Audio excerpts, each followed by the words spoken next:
Imagine if suddenly you are transported to a world where women are stronger and more direct while men are submissive and weaker. After arriving there, the goddess who brought you to this world tells you that to go back to Earth you need to be a masculine man in this feminist world, while all the men are passive waiting for the girls to make the first move. And the girls are aggressively pursuing men. You have the task of flipping the script and proving that men can also make things happen, or perhaps you might just accept the sad fate of being tormented by assertive women every day and remain in this world. Even at home, your stepsister tries to get you to do some unholy things. To make things harder for you, you are now extremely attractive, and in this world girls don't hold back. Your good looks make it even harder to take control of situations. When you go to school, all the girls are trying to hit on you. When you return home, your sister is trying to create content for a paid platform. Even when you go for a walk, thugs are dangerous and willing to steal all your future prospects. You try to get a job only to get hit on by a 2-meter-tall CEO who doesn't hold back. How can you be the one to take the initiative and make girls more submissive to you in such a crazy world? If you fail, you will assimilate into this world, unintentionally becoming more and more feminine. You need to rush to prove you're a Chad. The name of our protagonist is Jong Hao. And let me tell you a little something about him. He's a straight shooter who goes out with his brothers to drink every day after work and hits on girls without hesitation. But right now he feels like something is in the wrong genre here. What is this gender bender stuff? Is this some sort of dream? He asked himself. He explains that he was going home after a stressful day of work, when suddenly the moon became red, everyone in the city vanished, and the next thing he knew, he woke up as this young pretty boy with all his memories intact. Suddenly someone shouts at his door. It's his dad, saying, How, why aren't you awake yet? Our protagonist is confused. His dad tells him to get up, saying, I was told that you and Long made some sort of appointment to go shopping today. Your dad is going out to get some groceries. Did you forget we're having dinner with Aunt John? You're a boy, and you need to take better care of yourself. Go learn how to put on some makeup with your friend, 'cause I'm sure he could teach you. Now get up and dress. Our boy is lost, thinking, what am I? My friend will teach you makeup. Who the hell is that? Who is the guy named Long? Why am I called How? Why is there so much cute stuff? And why did my dad tell me to use makeup? Suddenly his cell phone rings and someone shouts, How, open the door. He thinks maybe it's his brother Long from his past life, a buff guy with tattoos who is a true bro, always inviting him to drink beer with the boys. So he quickly takes off his cute clothes and runs to the door, but outside the blonde guy says, Oh my god, seriously, How, it's not cool making a handsome guy like me wait for so long. What if a girl with bad intentions out there? Creepy John How is confused and asks where is brother Long, because this guy is definitely not him. But from inside the house, his father calls Long to enter. His father grabs his friend and says, look at this clothing, How, you should learn how to dress better from him. And Long thanks his father. But his father doesn't stop and says that his skin is too dry and you should pay more attention to skincare. Our protagonist thinks skincare makeup. What is this world I've been transported into? At that moment, he receives some memories from the guy who used to live in his body. In this world, the gender roles are reversed and everything in history is swapped. Since ancient times, all the empires in this world have been led by women. And men stay at home to take care of the children. Women are biologically stronger than men who have less strength, stamina, and power. Our protagonist just wants to know how he got into this mess. Sometime later, while walking in the city, his friend says, oh my god, How, we should get our nails done at the mall later, and we can also get some facial masks for you. Also, do you have some pepper spray? I heard from social media that female gangs and hooligans are becoming more unruly these days. Our protagonist shouts at him to drop the cute stuff. You want to buy a mask? Go buy it yourself. Screw this reverse world, there will be no swap genders. He grabs Long's wrist and runs to a tattoo shop. Come on dude, we're gonna fix this girly look. He opens the door of the tattoo studio and shouts, hey boss, give me one of those dragon tattoos. Or one of those Chinese mafia gang tattoos now. But the girls stop him, saying that tattoos are a girl's thing, and he shouldn't get one unless he's a bad boy. Suddenly he takes off his shirt, saying, I'm not gonna get lectured by a bunch of girls. When they see him shirtless, the legendary reverse nosebleed happens. The girls shout that if he's gonna strip, they are willing to throw some money. But he doesn't stop and says, I want a blue dragon, a phoenix, and a white tiger. But Long shouts at him to stop, saying, you're being so indecent. After all that, he gets back home thinking, Jesus, the day keeps getting worse and worse. But that's when the thickest, juiciest, plumpest stepsister ever known to mankind appears. He enters her room without thinking, and quickly runs out. Later that day at dinner, his dad says, didn't I tell you earlier your aunt and kin are going to stay here for some time? That's when he understands the situation. His dad is marrying again. And that's why the girl is here. They are moving in because this house is bigger. But Kin doesn't stop looking at him back in his room. He's exhausted because his body is really weak since the guy who lived in it never exercise. He thinks he can imagine himself getting dolled up with cute makeup and dresses. God damn it, I couldn't even get a tattoo today, so this is it. I'm living in a world where females are ruling. Dad and brother Ho became different people if everything is reversed. Do I need to act feminine? He shouts, I would never do that, and throws a teddy bear. I don't want to do this cute shit. But the bear becomes the smallest toy in the room when compared to two gigantic spheres. John How apologizes, but his sister rushes and throws him without a single ounce of hesitation. Poor boy, our hero tells her that she's drunk. But she just takes his face to a warm, oozy mountain exploration while asking how did you miss me? He doesn't know what to say. She sees that he's getting shy and asks, why you look so red? Are you sick? Want me to take a look? Zhang How, with his nose bleeding and a plain face, says he's very okay. Later that night someone says wake up now. His eyes are half closed, but suddenly he notices another one of those plump creatures ready to attack him. Our boy gets scared and asks, what the hell? Who are you? She asks, you don't remember who I am? Then she grabs him by the chin and says, I'm the entity that brought you to this world. He remembers the moment the red moon appeared and feels the same sensation. He says, so it was you? You're crazy. Why did you even bring me to this world? What did I ever do to you? She explains that she is the goddess of the red moon. I heard your pathetic prayers. Aren't you the one who complained about still being a virgin in the old world? There are so many girls in this world, and all of them would like to dry you up. But he asks her to take him back, saying, there's not a single normal girl in this world. Send me back home. She stares at him, calling him an ungrateful human. She says that if he completes a task, she will let him go. He asks what the task is, and she says, back in the old world, didn't you always rant about trying to become a real man? Weren't you the one who said real men should always lift? Isn't that something you said? The task I will give you is very simple. If you become a real man in this feminist world, you might have an opportunity to find your way back, but if you were unable to do that, you will have to assimilate into this world. He asks if that means he's going to become a femboy. And she answers, maybe, but is it really so bad? Then she vanishes, telling him to give this world a chance. And he would have a great time every day if he wanted. The next day he wakes up and thinks, damn, that was a strange dream, but when he looks to his side, he realizes it wasn't a dream. He starts to get ready, thinking, how the hell am I supposed to feel about all of this? But there's one thing I know, I look way too pretty for a dude. He decides he needs to learn more about this world sometime later after reading a lot of newspapers. He thinks, you gotta be kidding, a 20-year-old male college student was sued for refusing to marry a rich cowgirl. Another student boy was sentenced for murdering his wife. What the hell is this? Even the crimes are reversed. And that isn't even the bad part in this place. They have a way to know if a guy is still a virgin. Scientifically, males in this world are just two feminine physiological quirks, resemble women in my previous world. Even male menstruation. Dear God, this world is a nightmare for me. Is there no other way to go back? Put aside the blood moon god scene, I could technically go back. If I can understand what happened the night I came here and try to make it happen again. So I can go back, but then he thinks, wait a minute, hold up, how am I gonna do this? I'm just a broke-ass high school student and don't know anyone. Screw it, I'll have to leave this theory for later. But voice interrupts, you're awake. She blinks at him, your other sister made you some breakfast, would you like some? Oh, alright, breakfast sounds cool. Damn. Suddenly he's like, okay, not gonna lie, blue moon goddess. This world isn't that bad. The next chapter starts with him getting ready for school. I gotta say, my face is kind of handsome, chill out dude, but it's still too feminine for my own taste. Today will be the day I go to school. Since coming to this world, going back to school again, I don't know, I have some mixed feelings. When he goes to the kitchen, his stepfather is slapping his dead ass. I don't know if I like what I'm seeing. So he just excuses himself and runs to school, of course, with his best friend Long. How look at this lipstick I just got, isn't the color great? He retorts.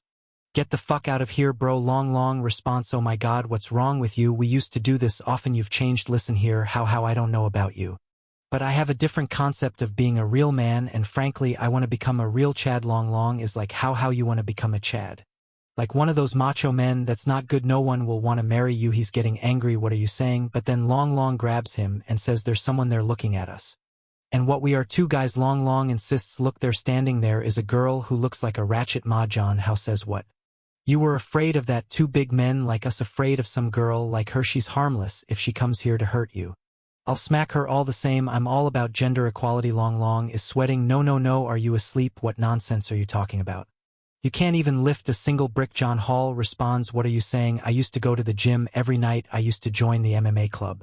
He grabs Long Long and runs to the school. Long Long protests, "Oh my god, I hate running, I'll have to redo my makeup."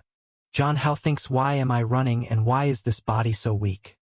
But then they arrive at Elysium Business School. Even here everything is different from their old world. Girls are definitely stronger here. To think that gender roles have changed so drastically, not to mention that his current family is wealthy enough to send him to a private school like this. Then he gets to his classroom, where a boy is asking a girl, "Can you open this bottle for me?" She replies, "Okay cutie, I'll do that for you, piece of cake." He's like, what, the guy can't even open a bottle? He grabs it. "Let me try that." I refuse to believe. "I can't even open this bottle of water." He tries to open the bottle. "Oh wait, this thing is really tight. Is this normal?" Full restraint.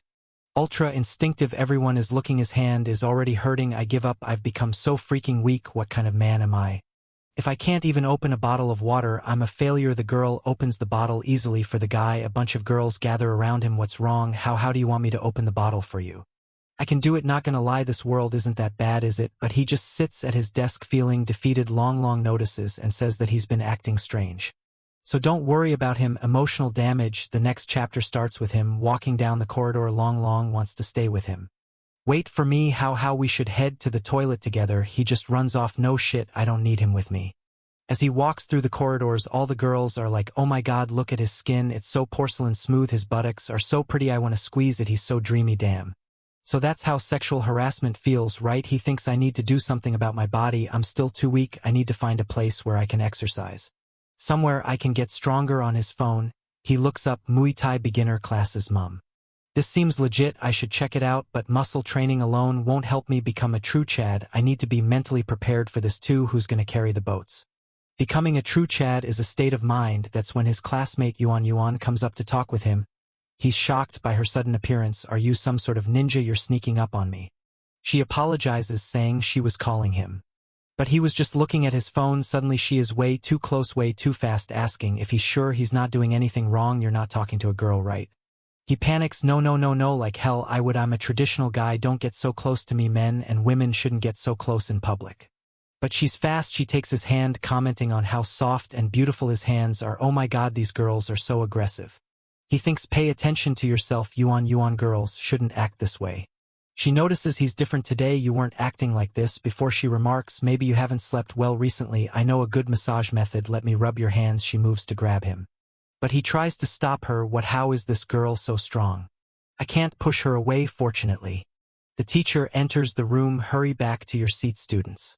The class is about to start." Miss Madeline, English teacher John How, reads the book and realizes he understands everything, which is strange because he graduated a long time ago. At least in this alternate universe, he's a top student. He confidently looks at the teacher. "Ask me anything and I will answer with no problem." She adjusts her glasses. John How, "Hey, I'm ready." She asks, "Are you alright? Is it hot today? Do you want to visit the infirmary?"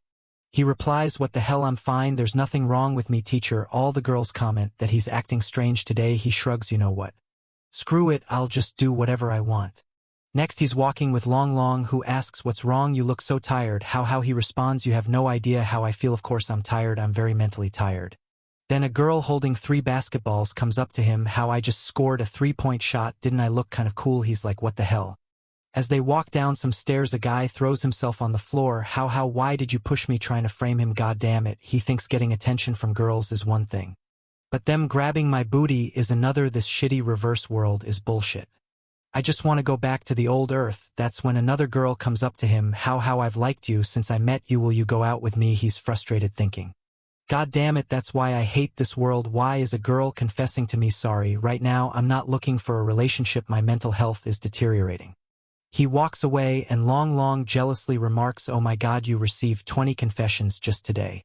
I want to be a popular boy like you." He's just like, "Cut it out, let's eat something in the cafeteria line." He's thinking, what should I order? He looks at the other guy's plates, which are barely filled with food. He asks Long, why is everyone eating so little? Long replies, "What are you saying? How every guy needs to eat like that, or you're gonna get fat." Goes to take his food and ask for some salads and fried veggies. He's puzzled. What, not even rice? You're gonna faint in the afternoon.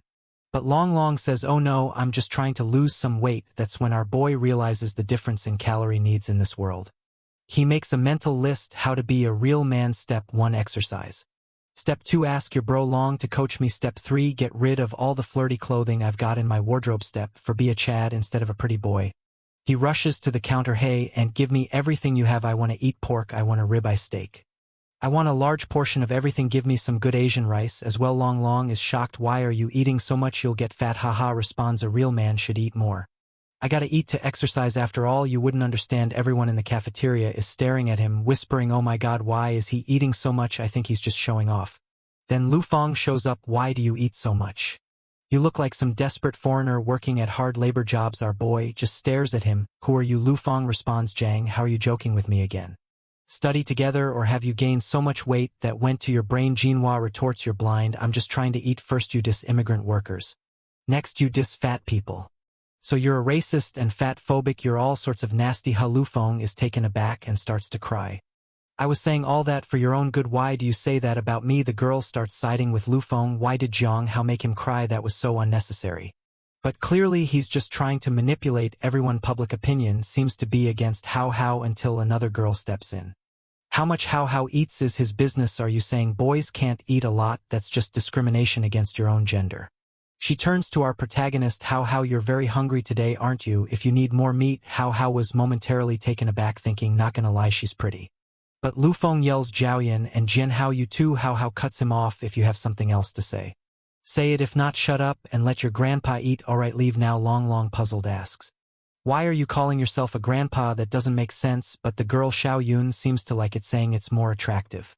Like a wild kitty, Lu Fong storms off. You're all vulgar people, you know. Jia Bian tries to offer more food, saying Hao Hao has all the time to eat. Hao Hao asks Long Long, who is this girl? Long Long replies, did you hit your head? That's Zhao Yan. She's had a crush on you for ages.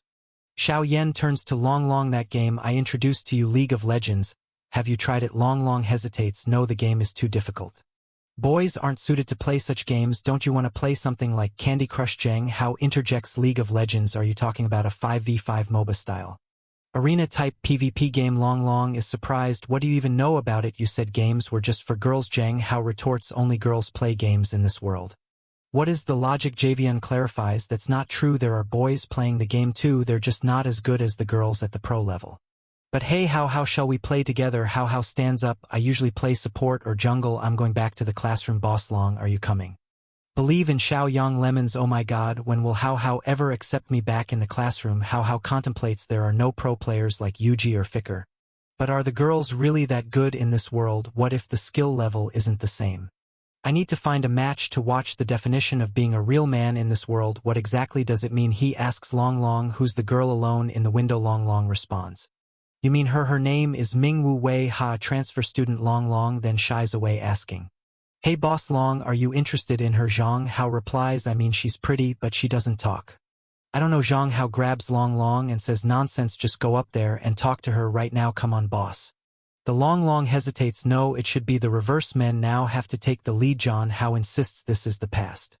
Men now have to take the lead. He approaches her. Hello, I'm your classmate Zhang Hao, and this is Boss Long. Nice to meet you. Mingwu Wei. Ha, normally girls would flock around him. But this girl doesn't react that way. Zhang Hao wonders about her story. He prompts Long Long, hey, say something. Long Long awkwardly asks, how are you? She replies, good. Zhang Hao notices the novel in her hands and asks, is that a novel you're reading? Long Long tries to discourage him. Stop it, she doesn't want to talk with us. But John Hall presses on, yo, my bro here thinks you don't want to talk with us. She responds, I don't have an opinion on that. John Hall thinks maybe she's just a little antisocial. He extends his hand. Hey, if you want to chat with someone, let's be friends. She hesitates, then says, okay. John Hall feels like this is the beginning of his journey to becoming a real man. Just then you one shows up. Why are you bothering a transfer student? John Hall gets an idea. Bingo, I know what I'm going to do. Thanks you one, and then says to Mingwu Wei, ha, you want to be friends with this girl? She's reluctant. Gadden doesn't want to. But John Hall blinks yes. She finally agrees. Okay, I'd love to. John Hao walks back to his desk and says thank you. He smiles back at home. John Hao is listening to some Sigma male music. Can you break my heart? Suddenly his sister shows up. What are you doing here in your room? He responds, I'm just listening to some music. Do you need something? She approaches him. What's wrong? How he brushes it off. It's nothing. She gets closer. Can I listen too? John Hao panics. Oh my god, why so close? Girl, she comments, seems like Hao here likes to listen to rock music. I guess our Hao is very different from other boys. Different isn't so bad, is it? As she gets closer, he thinks, why is she coming up so close? Crap, what should I do? What would a real man do? The angel and demon on his shoulders argue. Endure it. How the path of the Sigma male is to resist temptation. The deep encounters. Forget Sigma bro, a real alpha male should be the top G. If the girl delivers herself, you have to devour. In a moment of panic, he takes her by the shoulders and throws her onto the bed. She looks at him surprised. Dan, how what's wrong? Do you need a hug? He's sweating, trying to regain control. Hey, I can't hold back. Suddenly a strange memory flashes in his mind. You're mine. Wherever you go, I'll find you. He's shocked and steps back. What was that? What's up with the memory, sister? Concerned grabs him by the shoulders. Are you sick? How you're looking a little pale. He brushes it off, saying he just needs some sleep. Do you think I would look better with a shorter hairstyle? He confused responds, you look good in anything. He thinks, is it just me, or is my goddess and my sister a little weird? Screw it, I've got a siscon for sure. Gotta get rid of this beta male status ASAP. Determined to change his image. John How goes to a salon. The attendant greets him. Are you here for a haircut? You look so beautiful already. I'll make the best hairdresser for you. Insists, I'm fine, I just need a haircut. It doesn't matter. Sometime later a woman shows up to see her beautiful. What sort of hairstyle do you want? He replies, I don't really care, as long as it's short, just cut it however you want. It doesn't have to be pretty. The hairstylist looks puzzled. I've never heard a request like that before. Any style him. She contemplates. I got it. He wants the opposite. The hairstylist teases. Maybe he wants me to make him look even better. Ha, he's so sly. She then tells him, I will make you even more handsome. After what feels like ages, she finally finishes. All done. What do you think? Is it short enough? John Hall was shocked, thinking, what the hell, she cut it short. But now I'm even cuter. Hairstylist says, there's no need to pay me. All I want is a photo. So we can promote it for our future customers. He quickly declines. No pictures, I'll pay for it. She reluctantly agrees. All right, just let me know if you need any help from a professional salon. As he leaves, Jong Ho thinks having an extra bit of style and charisma is great. I guess I can try to get used to this later. Back at home, he examines his new hairstyle. Wow, this hairstyle doesn't exactly scream dominant male. It's funny. For now, haircut is done. Now I need new clothing. Let's see what I have right now. He looks through his wardrobe frustrated. Damn, why do I only have this type of clothing? Sometime later, his dad calls for him. What's up? His dad, shocked, asks. What did you do to your hair? Why would you cut it so short? John Hall tries to explain. Come on, Dad, I want to have my hair like this. It was bothering my eyes and was hard to see. His dad, clearly upset, says, are you trying to piss me off? Is this fun for you? Why did you cut it? Before things escalate, Kin steps in. She smiles. How you like it? John Hall thinks, God damn it. She then tells her dad to take it easy, saying there's nothing wrong with what he did. He looks way cuter this way. So don't be so mad. With things settled, she asks Jong how to come to her room, saying she has a present for him. He's curious, wondering, oh my God, what's her room gonna look like? I don't know what I'm expecting. It's probably just gonna look normal. She goes to her desk and grabs something, saying she bought it in a hurry, but hopes he likes it. Jong How is surprised to see it's a pair of earrings. He thinks they look expensive, but she reassures him, as long as you like them, I'll buy you anything. He thinks to himself, damn, did I get a new sister or a sugar mama? In his room, John How stares at the black diamond earrings, contemplating whether to return them. But being a broke kid, he decides to keep them. Just then he receives a message from Long How take a look at this. My new novel is up. I've already signed the contract. Soft and cute femboy versus the sassy CEO boss lady, a tale of forbidden love. John How thinks, what is this? Then he gets an idea. That's right, I could write a novel too. I could bring some stories from my world to this one and make some quick cash. Let's see, what should I write? The Return of the SS Soldier, or maybe Solo Leveling, or should I write Overflow? He boy. A few hours later, after expanding on his ideas and borrowing elements from various novels he's done, I'm calling it A Real Woman in a Patriarchal World. The next chapter starts at school. He receives a message. Congratulations. Your novel has passed the signing application for the web novel. Please contact the editor in charge. John How is thrilled. Finally, I'm going to start earning some money writing a story. Every day is hard, but it's better than having no money in this world. Feeling celebratory, he decides, I'm going to buy some ice cream.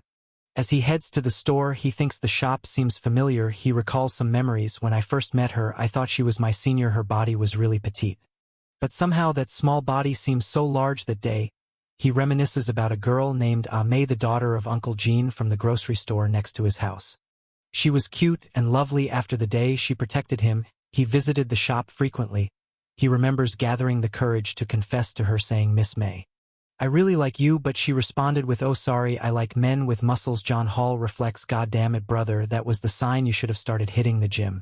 Since that day, I've been obsessed with exercising and training my own body. One day, I will become someone like Chris Bumstead. And I will protect her. John How vowed to himself. But back to the present, he's now a different person who looking and confident. If I confess to her this time it's going to be a success, he thought as he entered the store. Inside he heard someone discussing making money, then she appeared out of nowhere. Oh my God, Sister Ame. He thought, taken aback by her unchanged appearance. Save for a noticeable change in physique, his thoughts raced. Holy brother, she's juicing for sure. How you cut your hair. He was so shocked that he stumbled, falling to the floor. What happened to you? She asked, concerned. What's wrong? How do you need me for something? Just shouted Goddess, bring back my May. The next chapter started with him sitting in a chair. As she brought some watermelons, it seemed he had fainted. He mumbled, no Miss May, I don't wanna, but she grabbed him by the shoulder. And the chair broke under the force. How are you okay? She asked, worried. He quickly got up, doing some acrobatic moves to avoid her. I'm fine, I'm out of here. She tried to give him her number. But he was flustered, thinking, God damn it, even that petite girl became a King Kong. I really need to sign up for a Muay Thai class as soon as possible. I also have to buy gifts for my sister. And replace my closet. God damn it, why does everything need money? He sighed, realizing that, even with gender roles reversed, the biggest problem remained money. How you're back? He was stunned. Oh my God. Sister Kin, are you practicing yoga? She nodded. I just wanted to practice a little bit of what boys used to do. He thought boys do yoga in this world. What the hell? She approached him. But he pulled away. Hey. Where are you going with that hand, girl? She advised him, you need to get stronger. So you won't get bullied at school. He felt a pang of embarrassment. Oh my God, in her eyes, I'm so weak. Can this be tolerated? Determined to prove himself, he challenged her. Sister Kin. Do you want to try arm wrestling with me? She accepted, and he added, how about the loser promising the winner one thing? She agreed, and they started. Boom, this is not just arm wrestling, this is about my dignity, he thought, channeling the strength of trillions of male ancestors. But despite his determination, Kin noticed he was struggling and worried he might injure himself. She ended the match asking if he was okay. He admitted defeat, asking what she wanted as her prize. She simply said, I want to try the feeling of a knee pillow. John Hubble was confused but agreed, thinking, oh my God, she's blushing. When he realized she meant she wanted to lie on his lap, he was shocked. So I'm the lap pillow. As she lay down, he thought, she can lie down as much as she wants. The next scene began with him working on his novel. When his phone rang, it was Yuan, the blonde girl from school, inviting him to the amusement park. She mentioned that Yua and Long would also be there. Just then he heard shouting outside his window. He looked out to see Long and what seemed to be his sister. She immediately jumped on him, much to his confusion. Who the hell is this girl, Long? He asked. The girl, upset, cried, why don't you remember me? How could you forget? Long explained, it's been 4 years since he saw you. Of course he doesn't remember. Although John Ho didn't want to go to the amusement park, Long insisted, saying you had needed some friends. Resigned, John How agreed. All right, we're going to put on some clothes. As they prepared, Long's sister took a picture of him. She remarked on his appearance, you are so beautiful today. They all decide to go to the haunted house. And upon arriving, Long already looks nervous and trembles, saying, I don't want to go. Jing Hao encourages him, come on, you're a man, don't act this way. They have a brief discussion about who will go with whom. And it ends with you and Yuan Long and his sister going together, leaving Zhang Hao and Yu paired up as they walk through the haunted house. Zhang Hao asks, hey Yu, are you afraid? She doesn't respond, so he offers, if you're afraid, just hold on to me. She quietly grabs on him as they navigate through the spooky attractions. Zhang Hao sees some skeletons but remains unfazed, jokingly saying, sorry bro, I'm in a hurry. After wandering around for a while, he realizes Yuma is missing. Concerned, he starts searching for her, until he hears a faint voice from a cabinet. I'm here. Opening the cabinet, he finds Yuma hiding inside, crying.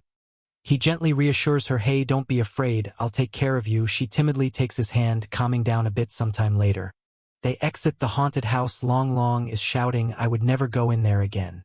You and you want, teasingly says, you've been inside together for a long time, haven't you? Chung Hao flicks her forehead and retorts, stop thinking nonsense. Yua appears looking tired and suddenly collapses. Everyone panics, suggesting calling an ambulance, but Chung Hao calmly suggests, let's just take her to a bench and let her relax. She probably just faked it from fright. They lay her on a bench and Long suggests you need to do mouth-to-mouth resuscitation. You and Yuan protests, no, why don't we just call an ambulance? She's clearly distressed, not wanting the situation to escalate. Zhang Hao tells her, shut up, just go buy some water and some food. And then lays his head in his lap. As he gently massages her ears, she wakes up confused. What are you doing? He explains, I was just trying to wake you up. She admits she was scared, and he reassures her it's fine now. It might be better if you avoid haunted houses in the future. She nods and closes her eyes, drifting back to sleep. Django thinks to himself. This is by far the quietest and shyest girl I've met in this world. She has a peculiar personality. After some time, everyone checks on Yua, asking how she feels. She assures them she's fine. Yu-1 suggests they continue to the amusement park. But Jang Hao decides, nah, forget it today, let's just go home first. Yua, holding his hand, insists. Let's go together. Yu-1 and Long Long's sister clearly don't like this development. Later they arrive at a luxurious villa, greeted by maids. Butler scolds Yua, how can you sneak out to play? You shouldn't have gone so far. Everyone is shocked, realizing Yua is incredibly wealthy. The butler continues, turns out you're all friends of hers.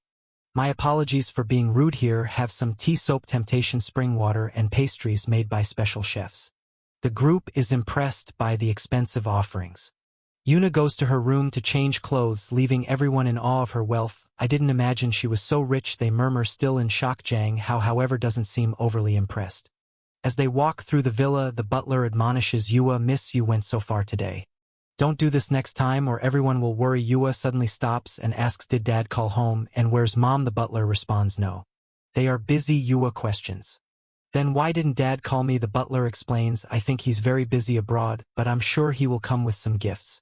She brushes off the explanation and heads to her room, leaving the butler looking sad. Later, Yuma returns, now dressed in more luxurious clothing, while everyone else is impressed.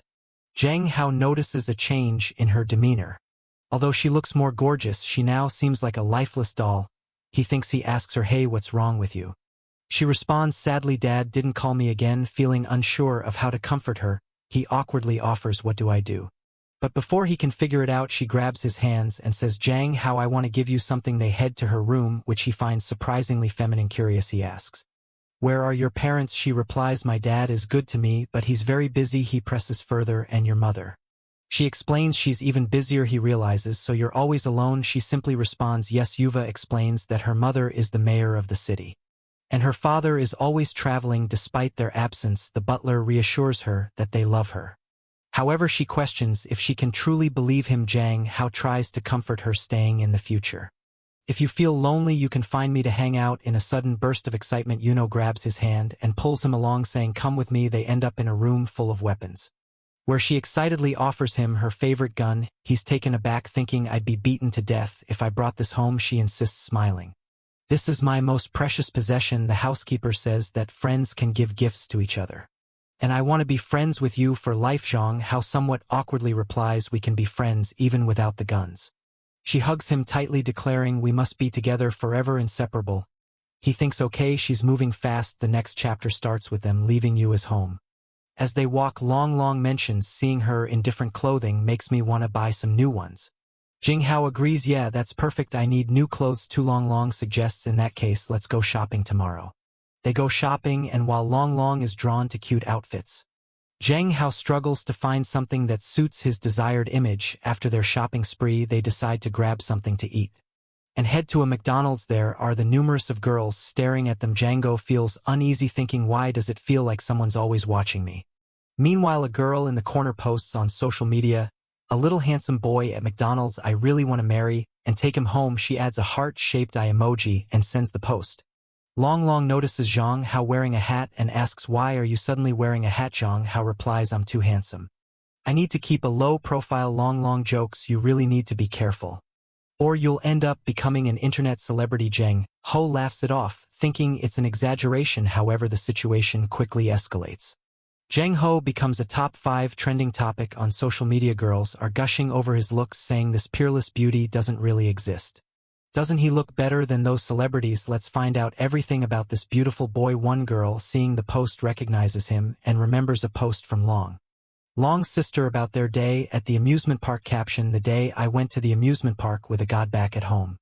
Zhang Hao is exhausted from all the attention Long Long calls him, and he answers, annoyed, why are you calling me again? Long Long explains, someone posted a photo of you at McDonald's, and now it's being reposted everywhere. Confused, Jing Hao says, that doesn't make sense, it's just a photo, right?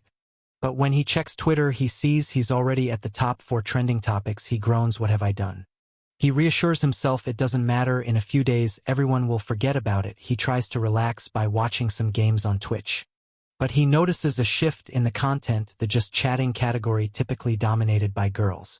Now features boys. He switches to a PUBG stream, noting that while the game itself hasn't changed, the host is now a girl, which shouldn't be a problem for him. Reflecting on his situation, he wonders, how old am I now? Can minors stream live games? Just then his sister comes home. She notices the fuss and says, I didn't know my little brother is now an internet celebrity. Feeling awkward, he responds, oh, now you know about this too. She asked if he went out with Long Long today. But before he can answer, she suddenly jumps on him, worried, didn't you get harassed by some weird people? He reassures her, no, don't worry, I can protect myself. She scolds him, you are too naive. The women in this world are much scarier than you think. If you're ever harassed, you must tell your sister, and next time you go out you need to tell me. He agrees, but then he notices that her phone background is a picture of him. And Long Long, surprised, he wonders who took this photo. The next chapter opens with girls looking for Zhang, how he's trying to hide, bewildered by the situation. Long Long calls him, advising, you shouldn't come to school today, there are a bunch of girls in front of the school. Because you're trending Django size. God damn it, I can't go to school. He asked his sister talk to the school on his behalf, planning to stream some games. Instead he decides to play League of Legends, admiring his in-game skills. Look at this Yasuo, he comments, enjoying the game. He achieves a quadra kill. Then a pentakill. Feeling confident, it looks like I haven't lost my gaming skills in this world. After playing for a while, he prepares to broadcast his gameplay later that night. After eating, he excuses himself and heads to his room, ready to embrace his new role as a streamer. But his sister notices something unusual as he gets ready to stream. Yo, okay, it's my first time, so I'm a little nervous. Zheng Ho begins welcoming viewers with Welcome to Summoner's Rift. Despite the nerves, he decides to play Yasuo in the jungle, farming dragon at level 3. And even manages to kill someone. Playing Garen. The girl he's playing against, who happens to be a professional esports player, is shocked. She's smuffing and streaming, and can't believe she got killed at this level, thinking he's way too good for someone new. Her chat blows up with questions. How did you lose? Some accuse Zhang Hao of cheating. And pretending to be a boy, annoyed, she declares she'll get serious, and her rapid clicks and skillful plays ensue. Despite her best efforts, Zhang Hao still manages to slay an enemy. As she frowns, someone in her chat mentions that the opposing player is also streaming. Zhang Hao, noticing a growing audience, remarks, yeah, she's kind of awesome. But I'm better. As the game progresses, Zhang Hao's chat fills with accusations of cheating. People speculate he's a girl using a boy's ID. With some demanding proof he's male. Frustrated, Django grabs his headset and asserts, let me tell you, I'm a man, and I want to know, how did you all find my live stream? To prove it, he turns on his camera, showing his hands. The chat goes wild, complimenting his hands and clamoring for a face reveal. Some even fetishize his hands. Much to his confusion, starting a new game, the scene cuts to a girl in her office watching his stream. God damn it, another one, she mutters, recognizing his potential. She thinks if signed, this newcomer could definitely become a cash cow for the company. After finishing his stream, Zheng Hao signs off. Alright, let's stop for today. Thank you all for the support. This was my first day of broadcasting. See you later, boys. The next day he talks with Long Long about school. How is it today? Are there still many people asking about me? Long Long replies, there are a lot fewer people today, probably because they didn't see you yesterday. But still there's a lot of talk. Relieved, Zheng Hao says, thank goodness this popularity is fading fast. I should be able to go to school tomorrow. Long Long then asks, so how what you been doing at home these past 2 days? Zheng Hao admits, I've been writing my novel and doing some live streams. Shocked, Long Long shouts, what, you started live streaming? When? Tell me everything. Zheng Hao quickly covers his mouth. Keep your voice down, no one can know, alright? And I haven't signed a contract with the platform. Just then his phone rings with a notification. Dear user, you have opened a live broadcast on the Do You Live broadcast platform, and your popularity has reached the threshold to sign a contract. Long Long is ecstatic. Yo, this is a good thing, brother, hurry up and sign it. With your good looks, you're definitely going to become very popular and make a ton of money. But Zheng Hao hesitates. No, I'm just a student. This live broadcast might affect me too much, and all the fame isn't going to be good. Long Long suggests you can just wear a mask when you broadcast. All you have to do is do some dances and people will give you gifts. Zheng Hao retorts, I do game live broadcasting, it doesn't matter if I don't show my face. As they leave, Zheng Hao notices someone following them, trying to lose the tail. He tells Long Long, yo, I have to go to the supermarket to buy something, so I can't go with you. Okay. Long Long leaves, and Zheng Hao confronts the followers, saying, you don't need to follow me, come on out. A pink-haired girl appears, looking somewhat savage. She exclaims, I'm so lucky, the internet celebrity is right in the territory. I manage handsome guy's sister will take care of you, okay? She even sticks her tongue out, teasingly confused. Jing Hao asks big sister. Who are you? The girl behind her shouts, don't you know our sister Lu? She runs everything around these streets. Shek Hao looks at the girl and says, oh so Miss Lu, I don't know you and I'm not interested, also I need to go home and take a shit. The girl shouts again, but this time she gets punched in the face by her own gang member. She then looks at Jang Hao and says she likes his personality, admitting that she doesn't want to offend him. She just wants him as her boyfriend.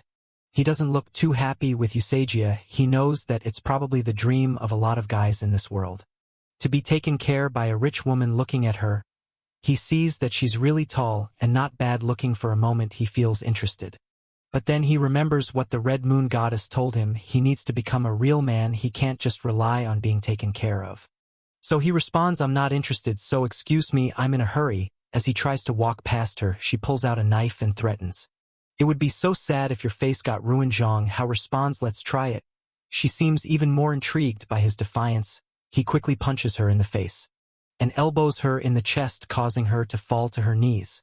She's not enjoying this as much as she thought she would, and a kick comes her way, but she manages to defend against it. Realizing the situation is escalating, she tries to punch him, but he dodges and holds the knife defensively. However, she dodges as well. Jing Hao has already dialed the police. He says, I've already called them. I advise you not to do this again. Miss Lu smirks and says, okay little handsome, all right. I won't do this anymore. One of her underlings asks, you're going to let him go just like that? She responds, you need to be patient with the beauties. What do you think, handsome boy? Django replies, stop here and don't follow me. She's clearly getting more excited. But Django realizes this situation was recorded in the same office as before. Mr. Wei finds out about Django's growing popularity.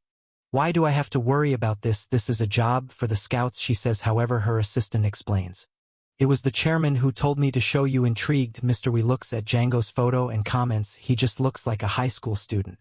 But he does have some personality with his look. Maybe he can be at the top of the company. They decide to investigate further. Back at school, Zhang Hao plays basketball, but he's sneezing frequently. Long suggests he rest, but Zhang Hao insists he's fine, just wants to shoot some hoops. He easily makes a three-point shot, proving that boys can play basketball too. The girls cheered him on, and once again someone records him. It turns out to be someone paid by the pink-haired girl from the alley. Although the person hides, Zhang Hao finds it strange. After school, while heading home, Zhang Hao notices someone taking pictures of him. He looks towards a bush, and Long asks what's wrong. Django dismisses it, saying, it feels like someone has been watching him all day. Remembering the background photo on his sister's phone, he wonders if it might be someone related to her. After everyone leaves, Jane Hao approaches a girl hiding behind a tree and demands, hey, let me see your phone. You secretly took a photo of me, didn't you? She admits to taking one picture. But Zhang Hao finds a video of him playing basketball. She apologizes, explaining she's just a subordinate of Lu's sister, who promised to pay 200 yuan for any picture of him. Zhang Hao, frustrated, asks himself why he hasn't given up yet. After deleting the media, he gives the phone back, and the girl runs away. Zhang Hao realizes that Miss Lu is a problem he needs to solve soon. The scene shifts to a plaza, where Zhang Hao meets Long. As they walk through the mall, they discuss the contract Zhang Hao will sign with the streaming platform today. However, Zhang Hao is there to buy a gift. Long teases, what do you like? Someone? Who are you picking this gift for? Please tell me, I'm so curious. Chang Hao, embarrassed, replies, it's just for my sister. Chang Hao told Long that he had signed a contract with the Douyu live stream platform. He explains, I won't show my face unless I want to. I will only live stream what I want, and won't attend any offline events unless I choose to. The best part is that I don't need to sexualize myself. Long is impressed, asking, how did you get such a good contract? Zhang Hao admits he doesn't know. I just asked and they accepted.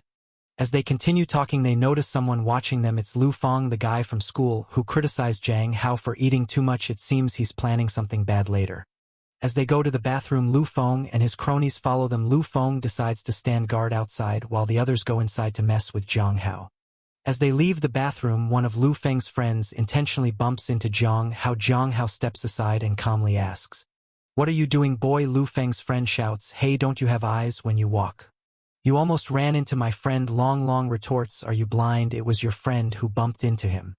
The guy grabs Long by the collar, demanding, who are you calling blind? Zhang Hao intervenes, saying, no problem with bumping into me, but don't put your hands on my friend. The guy yells, but Zhang Hao stays calm, get out of the way and let us go. Suddenly the guy tries to spit on Jang Hao, who dodges and exclaims, "Are you sick?" Enraged, Jang Hao punches him. The guy's friend steps in to help, but Long Long stops him, engaging in a fierce fight. Damn, he's looking like Killua in this frame, Jang Hao thinks as Long Long handles the situation with unexpected skill. After some punches, Long Long warns, "Next time I'll break your legs." The guy, fuming, mutters, "He dared to hit me in the face. I'm gonna call my girlfriend and ask her to bring someone." Later, outside the mall, someone shouts, "There he is, it's that guy." A girl, referred to as the trampoline girl, approaches and asks, "Is that the bastard who bullied you?" The guy confirms yes. It was him. The plan is to take pictures and post them on the school forum. They confront Jang Hao with the guy declaring, "Wife, he was the one who hit us." Jang Hao responds defiantly, "How dare you eat chickens? Come to me again." Long tries to explain, "It was all your fault. You tried to spit on us." Jang Hao, getting impatient, says, "Go quickly, I'm in a hurry."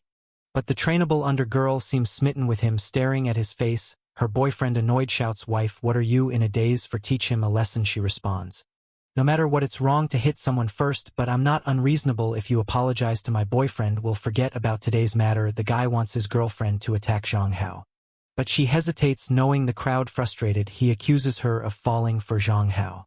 "You fall in love with him, right? I saw the way you were staring at him." Jang Hao remains calm. "Please just go, get out of my way." The guy tries to stop him again, but Jang Hao warns, "I'll warn you.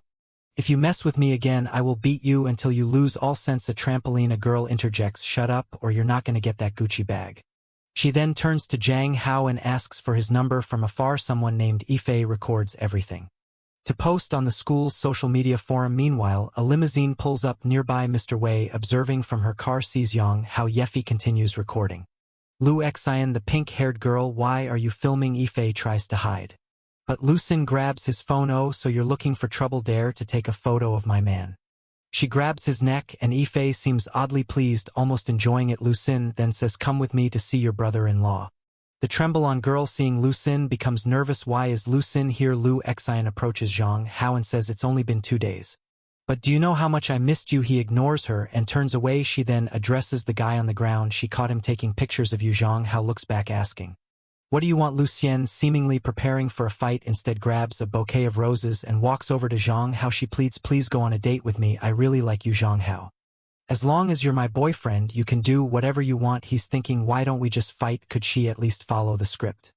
He says, "I'm not interested in you. It's impossible to deal with you. If you have nothing else to do, just get out of my way." "Brother, she's not going to stop." She says she's too anxious, and asks him to please accept the flowers. He's staring at the flowers, thinking, the first time I saw her, she showed me a knife, and now she's bringing flowers. "Sister, take the flowers away. I'll tell you again, I cannot be your boyfriend. So please leave." She tells everyone to leave the place. She approaches Long Long and says, "Come here, you were Zhang Hao's friend, right?" He doesn't like it. She whispers in his ear, "You better take care of your friend. If my people go crazy on him, I can't stop them. She actually used my friend to threaten me. Oh no, he's gonna fall into her hands. Why don't we take a step back? Just tell me what you want." She grabs his cheeks and says, "Since the male god said so, of course I can take a step back. How about you go to a bar with me for a drink tonight?" He says, "Okay, just tell me the time and address." She tells him the address and says she'll be waiting for him. He guarantees that he'll be there sometime later. Long Long tells him how that woman just now looked like a gangster. She doesn't seem safe. "And you're going to a bar with her, isn't it better to call the police?" Zhang Hao explains that unfortunately they can't do that. They don't have any criminal evidence, so she would just be released and then come back to bother them. He says, "Tonight I'll go see your attitude. First, don't worry, I have practiced kung fu. You can't do anything to me." Long Long grabs him. "No, brother, you must not die. Relax, dude. It's just a bar, not an execution." At that moment, a woman wearing glasses shows up and asks Zhang Hao to come with her. He's annoyed again. This is so inconvenient. Then a group of what should be intimidating girls shows up and he reluctantly agrees. "All right, lead the way." He tells Long Long to go home and to call him if he needs anything. The scene shifts to Zhang Hao walking into an office. Seeing the woman, he thinks her aura is too strong. Her name is Inan, president of Fenghong Media Group. She looks at him, gets up, and walks closer. "Good qualifications. There's no one like you in the market. Now look, sign this contract. I can make you famous." He grabs the contract, glances at it, and says, "Sorry, you may have got the name wrong. I don't intend to be a star, and I don't want you to make me popular. I'm in a hurry to go home for dinner. So I'm leaving." The secretary grabs his shoulder. "You're just a high school student. Don't be so ignorant." With a swift movement, he grabs her wrist and says, I said I don't wanna and throws her to the floor. Why none seems interested and moves towards him. He dodges her first attack and goes to punch her face. But she blocks it. Oh damn, his hand locked. She says a high school boy, who can also work hard, this is a bonus. He responds thank you, but I don't want to accept your kindness. She tells him there's no rush and that in this world there's nothing she cannot do. She'll give him some time to think about it. And instructs the secretary to send him back staying. I was thinking this woman is not going to be easy to deal with. The next chapter starts with him at home preparing to see the girl at the club. He takes a recording pen, a pocket knife and pepper spray. Sends a message to Long Long. If I don't call you by 8:30, call the police tonight. I need to find a way to draw a line with Lu Sin. We then see him walking in the rain heading to the bar she told him to come to. When he enters, someone welcomes him and says, Zhang Hao, our boss has been waiting for a long time. He just says lead the way. In one of the rooms in the bar, the girl is sitting on a couch. When they enter, he says, I promised you that I would be here today. But I don't want to do anything to you as a person. Why don't we just go back to the beginning of our relationship? You don't know me, I don't know you, it's good for everyone. But she responds that it's going to be difficult to do and moves closer. He insists, you know it's impossible. If you do this again, I'm going to call the police. She taunts, call the police, but I'm just chasing a boy. Is there something wrong? A girl behind him interjects, Sister Lu, stop talking nonsense with him. Let's just take some photos and videos of him. If he tries to resist, we'll post everything on the internet. He looks at her bewildered. What do you mean by that? While they think he's scared, he's actually relieved because his voice recorder is on. Sister Lu asks, what did my little girl say? To make sense, the girl pulls out a knife. He remarks, oh, you even brought that, is it? Because if I refuse, you're going to kill me. Sorry, but I... Then he quickly uses his spray, rushes to her, grabs the knife, and holds her as a hostage. Sister Lu is impressed. You are brave enough. He mourns, don't even think about sending anyone over. Unless you want to see blood in the streets, it also won't do you any good to call the police. He heads to the door, releases the girdle, and walks away. The girdle, undeterred, thinks, Zhang Hao, I have all the time to play with you. But then she receives a message. Sister Lu. Zhang Hao asked me to send this picture of you. He said that he recorded all the conversations in the box just now. If you don't want him to send these things to the police, don't provoke him anymore. Enraged, she shouts, no wonder you dared to be so rude just now, you little bitch. Meanwhile, someone observes Zhang Hao running away and informs Mr. Wei that he's fine. The next chapter starts at school. Zhang Hao reflects on what he did yesterday, hoping the threat will keep the crazy girl away. He overhears two girls talking about Sister Lu, mentioning that someone from the Fanghong group has just taken over her place. He wonders, Fanghong group, what's happening? Why do these names sound familiar?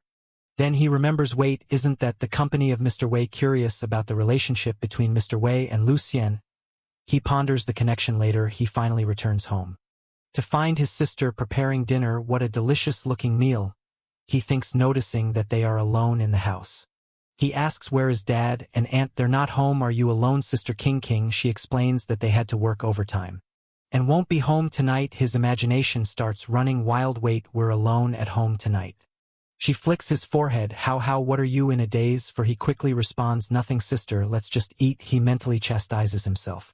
Jesus Christ, it's your sister, brother. I should not think those things even though there's no blood relationship. After dinner, she tells him to leave everything. She'll clean up. She suggests he go upstairs and start streaming. He offers, are you sure you don't want any help? She grabs his hands and says, I will never let your beautiful hands be stained with oil. He reluctantly agrees of okay, alright. Back in his room, he starts streaming again. He announces today is going to be 2 hours. And I'm going to be playing some ranked games. 2 hours later, his sister comes into his room and asks, are you tired of live streaming? She pats the bed and says, come here, I'll give you a massage. Brothers, we must stay strong. He thinks as he shyly approaches her, saying, it's fine, you just did some housework. You should take a break. She pulls him towards her, happy that it seems he cares a lot about her. He assures her, of course I care about you, we are family. However, it seems she doesn't like the word family, and recalls a memory of him as a child saying, Sister King, don't be afraid. How will always be your family member. Suddenly she starts crying and he asks, what's wrong? What's the problem, sister? She responds that she's crying because she's so happy right now. Zhang Hao reflects on the situation, thinking, at least in this world my father doesn't have to be alone, he actually has a family. He then says, as long as I am in this world, I will protect this family and make sure that everyone is happy. She seems surprised and apologizes for crying in front of her little brother. He reassures her sister, thank you for treating me like a real family. Oh damn, brother. She's looking at him in a way that suggests she might have something more than family stuff on her mind. Now both are lying in bed And he asks King, are you sure we should go to sleep together tonight? She tells him that right now is the perfect time. Since Dad and Mom are not at home and she's always wanted to have this close conversation, he's curious. Alright, what do you want to talk about? While looking at her, she gets close and asks, what type of girl do you like? He stammers, maybe gentle and kind. She continues, is there someone like that in your school? He thinks about Yua and then shakes his head. She advises him that he's still too young and should focus on studying. She also mentions that since he's good-looking, she, as his sister, always worries about him. As they talk, he drifts off to sleep sometime later. He wakes up wondering if it was all a dream. He gets out of bed, goes to her room, but can't seem to find her. As he looks at her bookshelf, he finds something interesting, a story about his sister, who likes to do something with her brother. He's shocked. What the hell is this? Could it be that his sister has some thoughts about this? She even cried when he told her that they were family yesterday. Suddenly he got a headache and recalled some memories. A girl with glasses seemed to be bullying some other guys and taunting him. In the next chapter we start with him doing a live stream. However, he finishes early and everyone in the chat is asking, do you have some problem? What's going on? He ignores the chat, feeling distracted and unable to focus today. His mind is elsewhere, particularly on the memory of the girl with glasses, which makes him feel sad. Additionally, his viewers aren't increasing and he realizes he needs to come up with ways to grow his stream. Because he needs the money, he receives a message from the streaming platform informing him that his popularity isn't growing and offering some suggestions. He accepts and gets a follow-up message the next day. Dear streamer, here are some plans to increase your popularity. These plans were tailored for him by a girl, and he suspects they might involve something distasteful. Suggestions include option 1, hot dance with small buttocks. God damn it, he exclaims. Plan 2, two-dimensional sexy cosplay reappears. Alright, option 3, fitness god, sweat dripping. He's exasperated. I knew it. He and Long head to a coffee shop where Long asks, why did the administrator want to interview you? He's unsure. I don't know, she just told me to come here. So let's go. And they are greeted by some Kim, the administrator of his live stream. She introduces herself, saying, you can call me Sister. Sung introduces Long and explains that he's seen the suggestions, but isn't going to do any of them. Sung Kim says she watches his live stream every day and didn't expect him to accept the first and second options, but suggests he consider the last one, which involves fitness. Why, he asks, confused by her intensity. Suddenly she stands up, touches his chest and suggests, I think your chest line could benefit from some exercise. What you think? Despite feeling awkward, she continues, even if you don't want to show your face, you can wear a mask to livestream fitness. Your physique is impressive, and it would set you apart from other streamers. Long thinks it's a reasonable suggestion, and Jang Hao considers that if he can wear a mask and not show too much skin, it might not be so bad. Plus, he can demonstrate to other males in this world how to build their bodies. He agrees. Alright, starting tomorrow, I'll spend 2 or 3 days a week live streaming fitness for half an hour. But I'll wear a mask. The scene shifts to his home, where his father is shocked by the news. You're going to expose yourself online. I disagree. His father grabs him by the neck. You want to stream for those girls online in tight fitness clothing? I disagree. And Hao tries to explain, Dad, it's just my workout. It's going to be discreet. His father argues, aren't you always saying I'm too good looking and could be taken advantage of? I need to train and get stronger. His sister intervenes, Uncle, don't be so strict. What Hao says makes sense. Let him try it once, and we'll see if there's anything wrong. We'll make him stop. His father reluctantly agrees, muttering that she's spoiling him too much. Jiang Hao thanks her, but she warns him, I'll be watching. If there's a flood of crazy girls in the live stream, I'll shut it down. In his room, Jiang Hao starts his first fitness live stream. As he begins with cardio, everyone in the chat is abuzz. Oh my god, you're so sexy, hot, and in good shape. Please show me your feet. He responds to the chat, noting the high number of viewers. It seems a lot of people enjoy fitness. While many testosterone babes in the city love him, their husbands are less enthusiastic. In the chat, someone promises, if you run for at least 15 minutes, I'll send 2 rocket launchers, which translates to a significant monetary donation. After 30 minutes, the chat marvels, holy, still going. However, his sister grows increasingly uneasy, worried about the attention he's receiving. How she calls out, concerned. As Jang Hao's livestream gains more viewers, his sister watches, feeling the pang of jealousy. There's so many people watching you. I'm so jealous. What am I going to do? She thinks to herself, I can't be like I was when I was a kid. Otherwise, he'll get further and further away from me. After finishing his run, Jang Hao announces, that's it for today. I'm going to take a shower. His sister approaches him, concerned. Hey, this was way too much. Why don't you stream less in the future? It's distressing me, but he reassures her, saying this amount is okay for him. Suddenly she slaps his cheek. He is taken aback. No, this must be an illusion, some sort of genjutsu trick. As night falls, his sister comes into his room staring at him. How if we hadn't been separated back then? She gets closer and stops. A memory floods Django's mind of a girl asking, is there no one to play with you? Then let's go together. The scene shifts to her fighting several kids on the ground. He tells the girl she's too scary. But she grabs his collar and says, we promise to be together forever. Don't be afraid, come home with me. Jin Hao wakes up with a headache, dismissing it as unimportant. I have to go to school, he mutters. Just then he hears a woman's voice and looks beside him. What, my sister Kim is in my bed. She wakes up cheerfully. Good morning, Hao. He awkwardly replies, good morning, why are you sleeping in my bed? She explains, I came to check if you were asleep. And ended up sleeping beside you. He brushes it off. Oh, okay, I'm gonna take a shower, see you. She stops him, there's no rush. I'll buy a new car to take you to school. On the way to school, Jing Hao thinks about the Muay Thai club. Yueva surprises him from behind, saying she's been practicing for a long time.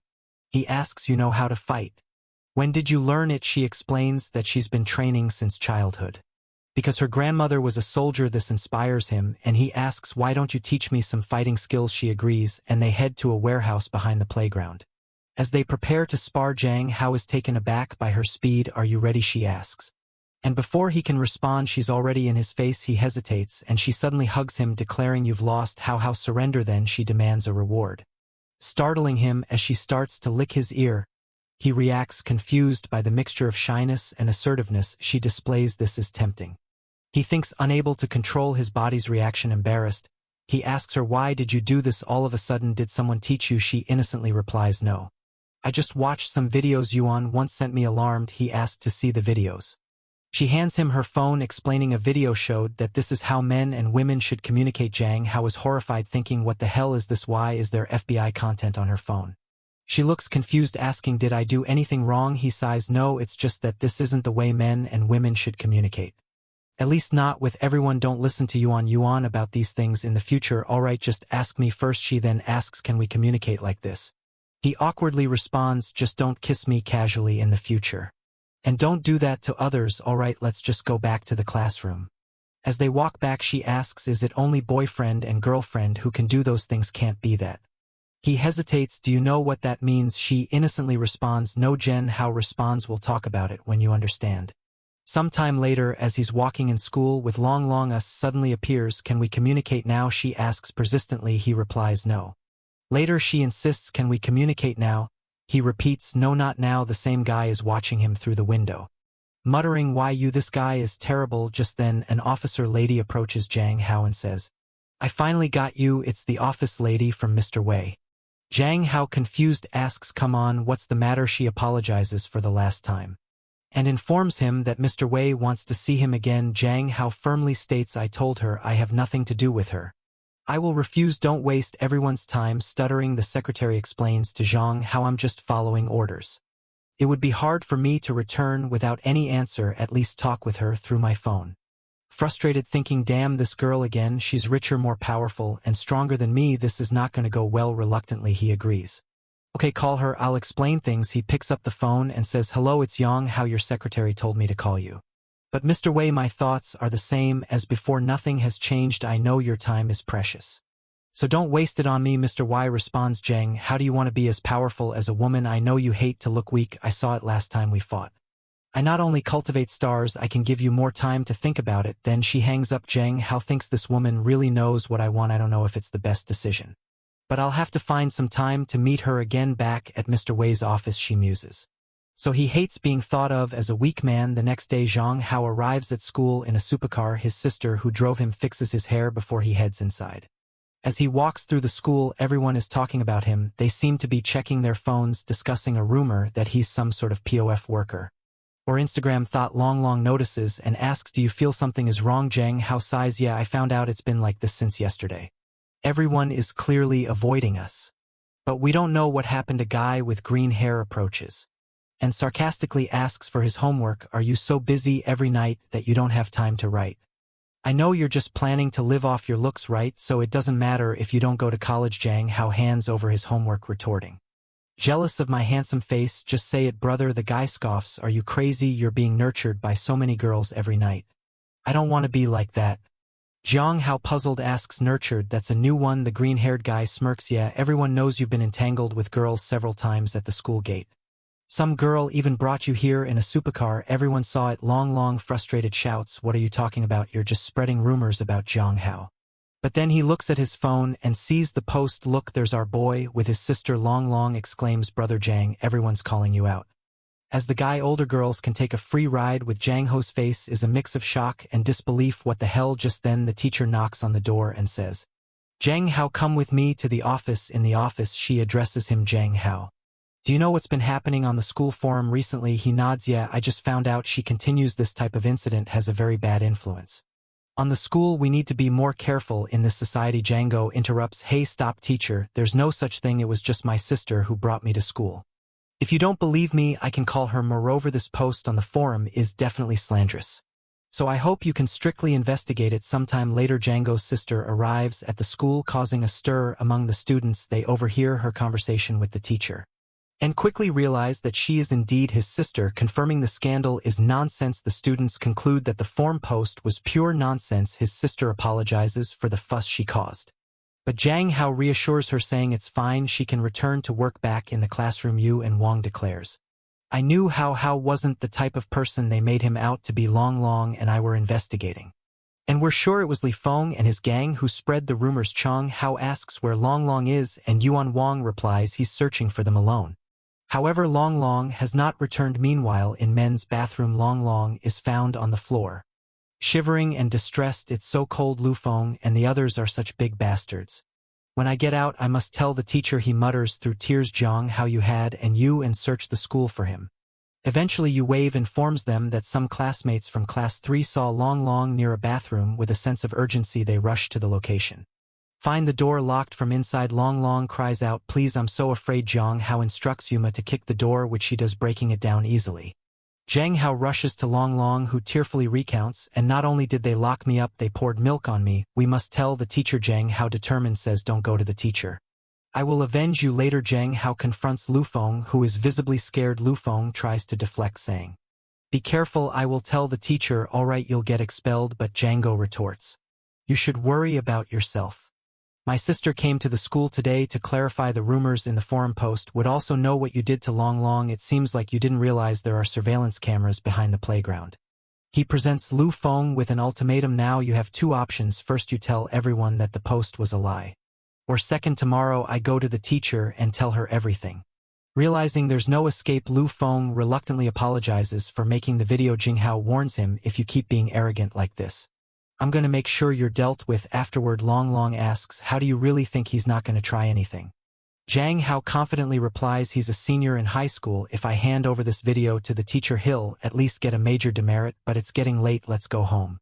As they walk, Jiang Hao asks Yuhua, have you heard of Yunnan? She replies, Wai Nan is the current head of the Wai family and is a very powerful person. He then inquires about the comparison between Wai Man's family and hers. Considering her mother is the mayor of the city, Yuna responds they're on equal footing. Jiang Hao ponders, as powerful as the mayor of the city, this won't be simple to deal with. Meanwhile, in her home, Yunnan is troubled. It's been 3 days since the last call, and she finds herself thinking about Jiang Hao.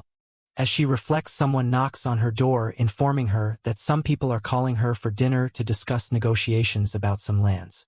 She instructs her secretary prepare the car. The scene shifts to Jiang Hao and his sister dining out. He remarks, yo sister, isn't this place super luxurious?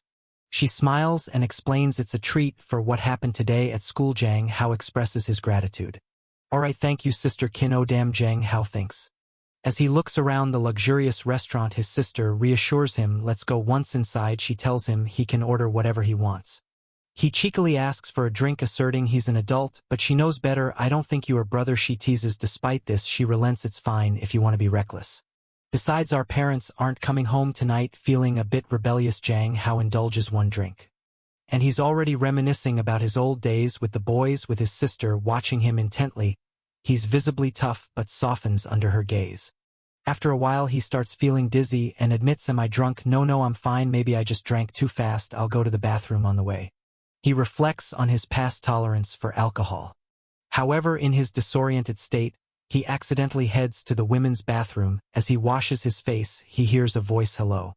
Startled, he looks up and realizes he's in the wrong restroom, encountering a woman in fishnets. What the hell are you doing in the men's room? He blurts out. She calmly corrects him. This is the women's restroom. Panicking, he notices other women entering from both sides, trapping him, feeling like a sheep among wolves. He's cornered. Suddenly he's pulled into a stall by Wei. Then she smirks. You want to hide from me?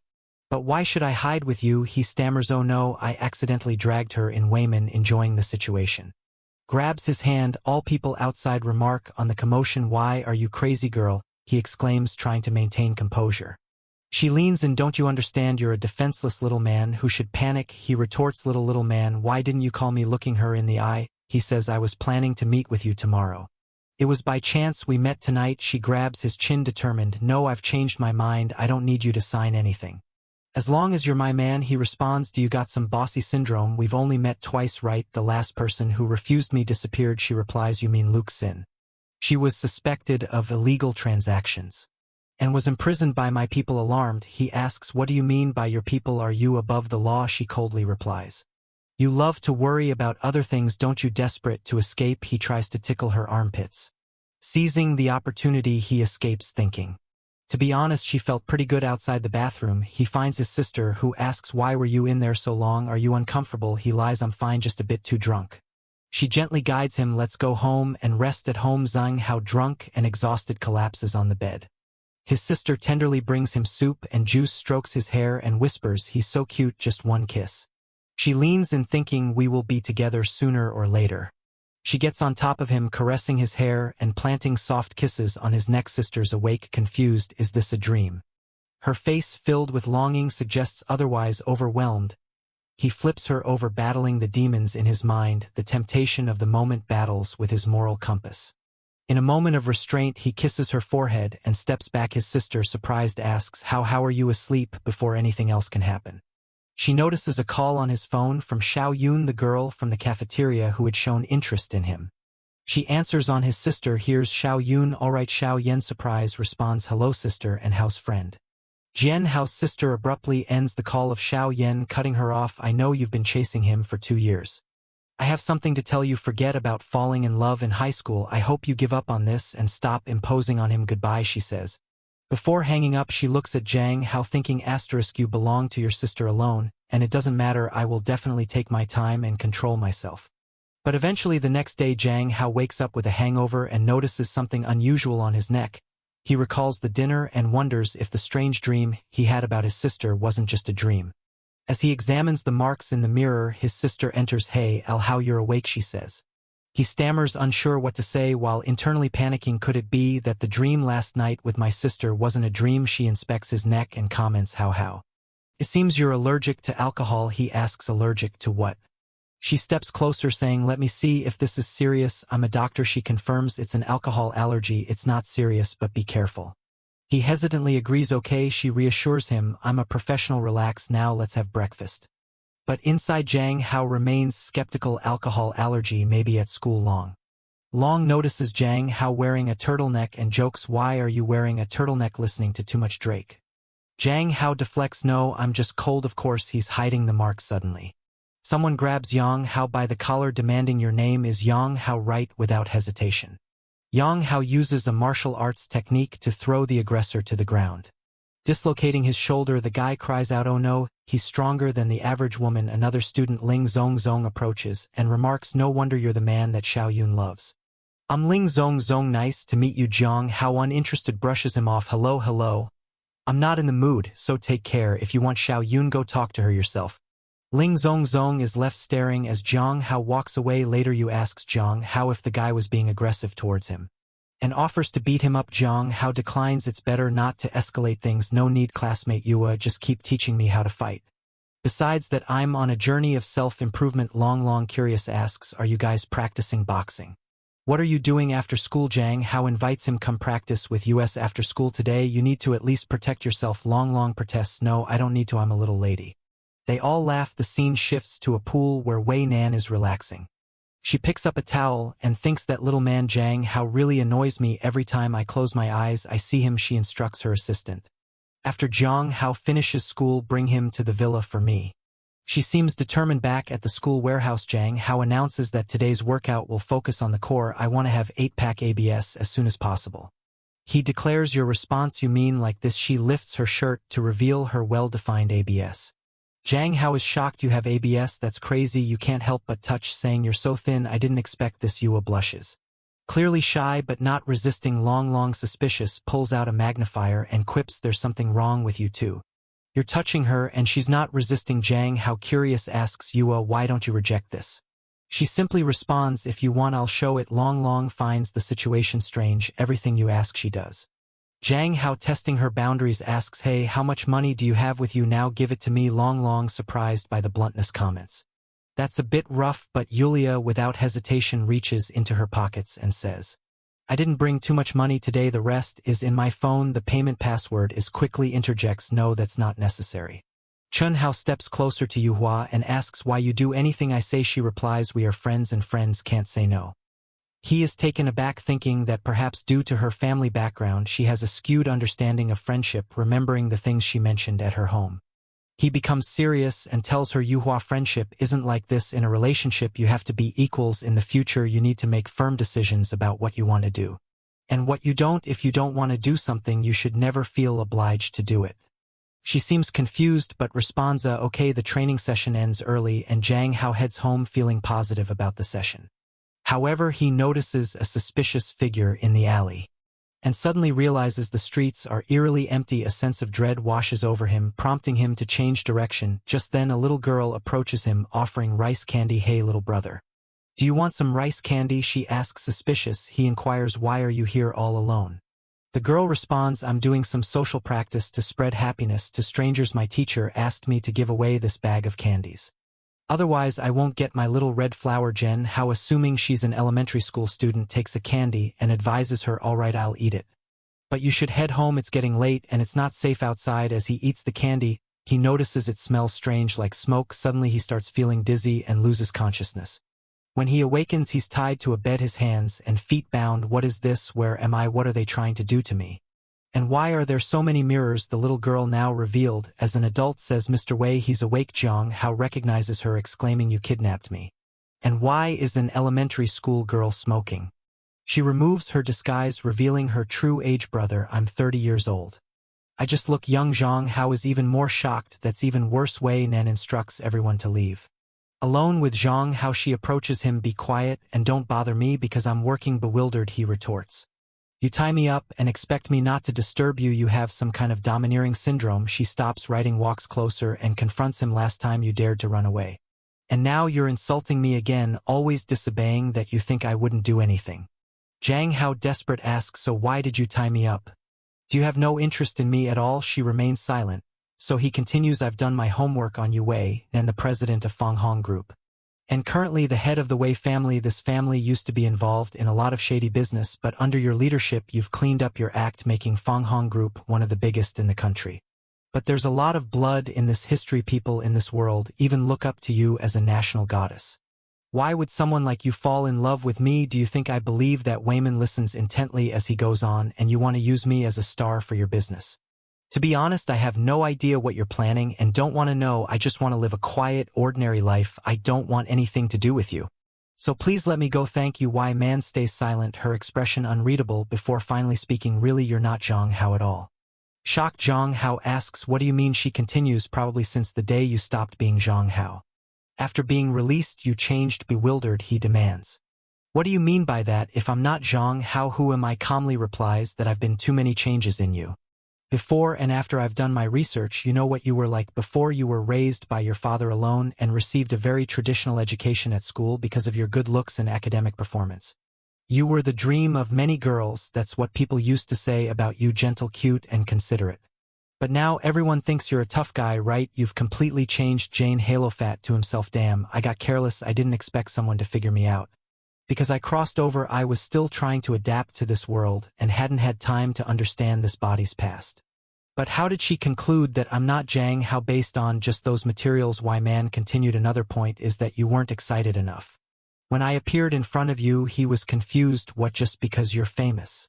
She clarified, no, because you were my fan. She showed him old posts on social media and he saw, oh my God, why is there such a perfect woman? as Y man in the world, and someone wants to exchange some photos of Y Nan. Another post read, I need to study hard and become a man worthy of Y Nan. Chung Hao was stunned. He didn't know the guy in this body worshipped her. Once a day she sat beside him noting. But now it seems like you have no impression of being my fan these days. Don't even try to tell me you have split personality or amnesia. Humans are creatures that need to learn. I noticed that as a gaming streamer you got into the top 100 in just a month. Your game account showed no prior experience. Also, you who never fought before can now face a head-on confrontation with a gangster leader. So I'm 100% sure this isn't split personality, it's a real change of soul. He responded, that's crazy, no normal person would think that way. But even if I've changed my soul, what do you want to do? She just stared at him before dropping the bomb. My team is studying the blood moon.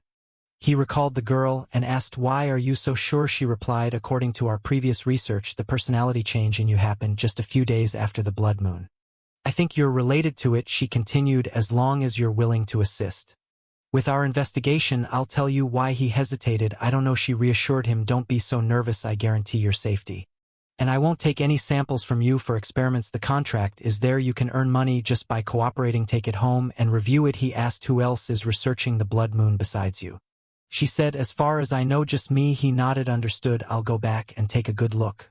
He hadn't expected anyone else in this world to know about the blood moon. He decided it was best to proceed cautiously. As he prepared to leave, he said, I have nothing else to do here, it's late, and I need to see my family. She warned, I hope this time you won't make me wait too long. As he turned to leave, she suddenly spun him against the wall. Hey, what are you doing? He exclaimed. She smiled.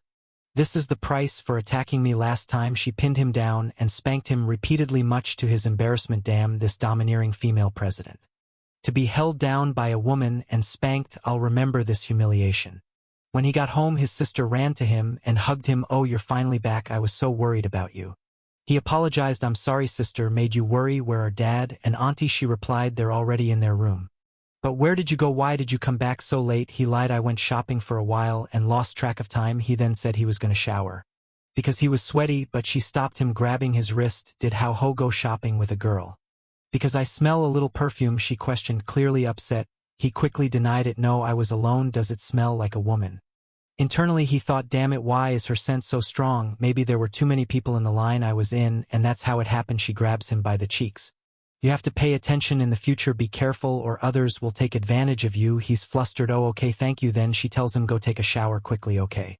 Change your clothes and I'll wash them for you. The scene shifts to President Why Not receiving her secretary Why Not hands her a paper with Jong Kin Kin's picture. And instructs, go investigate this girl further. The secretary looks at it. Jong Kin Kin, that's Jong Ho's stepsister. Why Not nods, yes, look into all her past, I think. The timing of her becoming his stepsister is too strange. Meanwhile, Jong Ho's sister is burning his clothes, muttering, How Ho doesn't need something that smells like another woman. As Jong Ho exits the shower, he notices her taking something out of the fridge. There are so many good things inside that big compartment. She asks, finish washing, what would How Ho like to drink? He replies, just some cold milk is fine. While thinking about her good figure, she invites him to her room, so she can dry his hair. He wonders why in her room. But then he notices a message on her screen from a guy saying, Sister, I fell in love with you the first time I saw you. Can you give me a chance? I'm willing to give my first time to you. He's shocked. What the hell is this? He apologizes. Sorry, sister. I saw it by accident. She dismisses it. It's fine. Just tell him that I have a boyfriend. Annoyed, he says, Sister, you shouldn't bother with guys like this. He's not good if he's using these types of messages. She smiles, clearly having planned this, and hands him her phone. I'm so happy you care so much about your sister. I'm gonna take a shower, so block this guy for me, okay? He agrees, alright. But as he starts to dig through her messages, he finds a group chat called Angel with him, exclusive to her and her friends. He's puzzled. Why does my sister have a group like this? With her friends, his mind begins to spiral. Back at school, he can't stop thinking about his sister. He recalls that last time he tried to make a move. She didn't seem to resist. That's when someone interrupts his thoughts. Hi. He looks up to see the pink-haired guy again. Jong, how I heard you're also live streaming. Let's compete to see who gets more yachts. Guy challenges. Jang Hao declines. I'm not interested, sorry. The guy presses. Why you don't want to? Jang Hao retorts, unlike you, I'm not interested in making money by gathering attention from random girls. If you're excited about it, do it alone. The guy angered stammers. You. Jang Hao cuts him off. Hey. If you have a stutter problem, go to the infirmary. Guy fuming retorts, today no matter what. You will lose long jumps, and he's not afraid of you, he's way more popular, the pink-haired guy sneers. We'll see tonight. Later that night, Jang Hao prepares to stream some games. He's not wearing a mask anymore. As he plays, he racks up victories, achieving double kills, quarter kills, and MVPs. The girls in the chat swimming, oh my god, accept me on my knees. No matter how much I look at his face, he just looks like male perfection. I want to suck it up. Amid the praise, he suddenly receives 990 yachts, of course, from Yunnan. He exclaims, oh, it's her. Jang Hao thought, as always, she's fire. He then remembered the contract he hadn't signed yet, mainly because it stated he would have to move out of his family home. Even though the contract promised a lot of money, he couldn't accept that condition. But he understood the message Yunnan was sending with those 990 yachts. He decided he would return the money to her. Meanwhile, the guy who made the bet with him was also streaming and angrily ended his stream. Oh, my stomach is hurting, I have to end this here today. Clearly frustrated, he muttered. Jang Hao, you're a bloody bee, you pretend to be innocent. But I know the type of guy you are. He then calls someone, hello, it's me, and I need your help with something. Don't worry about the money, Jang Hao, I will ruin your reputation for sure. The next day, Jang Hao was walking through the city, thinking about how Sister Kim wanted to buy some lilies. On the other side of the road, two people were talking. The girl said, yo, Sister Moo, this is the Jang Hao that guy wants to punish. The girl on the left responded, he's not bad looking, but why do I feel he's familiar? She then recognized him. This is the guy Mr. Wei likes. Quick, call her. The secretary approached Wei Nan and reported. I have something important to report about Jang Hao. Wei Nan asked what the secretary explained. Someone under my staff informed me that a streamer asked one of my subordinates to take nude photos of Jang Hao. Wayman coldly replied. Terminate the contract with the guy. The rest is up to you now. Go back at home. Jang Hao was contemplating the value of the 990 yachts, wondering how Wei Nan could afford so much. That's when he received a call from Wei Nan. However, his sister walked in and asked, who are you talking to? How? He quickly lied, oh, it's just a girl who sells insurance. But he knew he was in big trouble now. He hung up the call, and Wei Nan was not happy. She shouted, get me a car right now. In his room, Jang Hao thought it was rude to hang up on her. I need to discuss how to return the money from the yachts. Suddenly she called again, come out of your house alone right now, or I will send someone to arrest you. Shocked, he responded, are you going to break into my private house? What are you doing then? He heard a car horn outside his window. When he looked outside, he saw a dozen cars. Hey, are you serious? I'll call the police. She calmly replied, go ahead and see if it's illegal to park on the side of the road. He conceded, okay, fine, I'll come out, but tell everyone to leave. He told his sister, I'm going to the convenience store to buy something. Okay, she offered to accompany him, but he insisted, no need, I'll be back fast. Outside, he called, why man, I'm out, so hang up. She asked him, besides me, who else have you offended? Because someone has been watching you walking through the city. She guided him, keep going 30 meters in front, turn right into the dark corner. The person might have a weapon, so be careful. Nervously, he replied, do you think this is a good plan? If the person really has a weapon, this could be dangerous. She reassured him, don't be afraid, I'm close by, just lure him and I'll help you deal with him. As Jang Hao waited in the alley, he thought, hurry up. Suddenly a masked individual appeared. Hey, who are you? Jang Hao asked. The masked person seemed unhinged, glaring at him before charging. Dodged the first punch, then another. The masked attacker taunted, damn, like a rat. Jang Hao realized the person was dangerous, but not very fast. As the attacker went for another punch, Jang Hao sidestepped and executed a leg sweep, causing the attacker to fall. He quickly got on top of the masked person, demanding, who are you? Why are you attacking me? The attacker, now revealed to be a woman, angrily replied, it's all because of you. Otherwise, how could I have ended up in such a situation? Jin Hao, still reeling from the events, questioned, what are you saying? Take off the mask and speak. He tried to remove the mask, but she came in with an acrobatic elbow. The hell is this? He was disoriented and fell to the floor. The masked person stood over him, pulling out a weapon. Just as they were about to strike, a punch came out of nowhere. A man had arrived and intervened, saying, I thought you had fled to another province, but you came here to cause trouble for him. Oh, it's you. Jin Hao realized, seeing Lu Xin.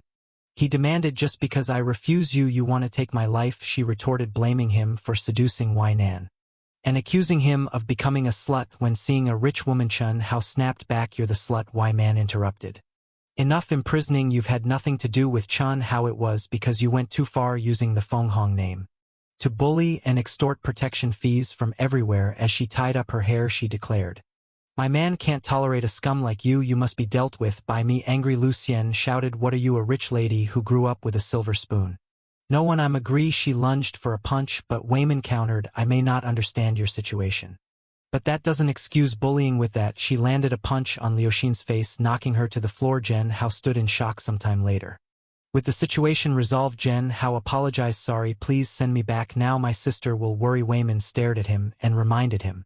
Do you forget why I came to see you? He was confused. Why did you come to see me? Was it because of the contract? She clarified the contract was one reason. The main reason was to warn you that someone is planning to secretly take compromising photos of you. He was bewildered. Why would anyone want to do something so stupid? My Nan, seemingly annoyed, retorted, it doesn't matter. What matters is that you hung up on me. Before I could explain, do you not want to talk to me? He was speechless, apologizing. Sorry, I was wrong to hang up. I apologize, she asked with a mischievous look. So are you willing to accept punishment? He was taken aback. Punishment? What punishment? Suddenly she kissed him, called the police. He wrestled with his thoughts, considering pushing her away. But her soft lips made it difficult. He began to reciprocate. But suddenly remembered his sister and pushed Wei Nan away. Miss Wei, why are you doing this? Why are you playing games with me? I'm a high school student, and you just took my first kiss. She questioned, are you sure you're a high school student? She pondered, internally realizing this was his first kiss. He continued, that's not the point. You helped me tonight, but you took advantage of me. Also those donations you sent me, I want to return them. She laughed, that's just a little money. Who do you think I am? What I don't understand is, do you want to get rid of me? Why don't you want to sign the contract? He hesitated. I can't sign it right now. She demanded, give me a reason, but he said, I can't explain right now. I'm too tired. Let's go back. As they parted ways, why now? Thought Jen Hao. Why man have never failed at something. I set my mind to some time later. Back at home, Jen Hao lay in bed reflecting, why did I think of my sister when I was with Wei Nan?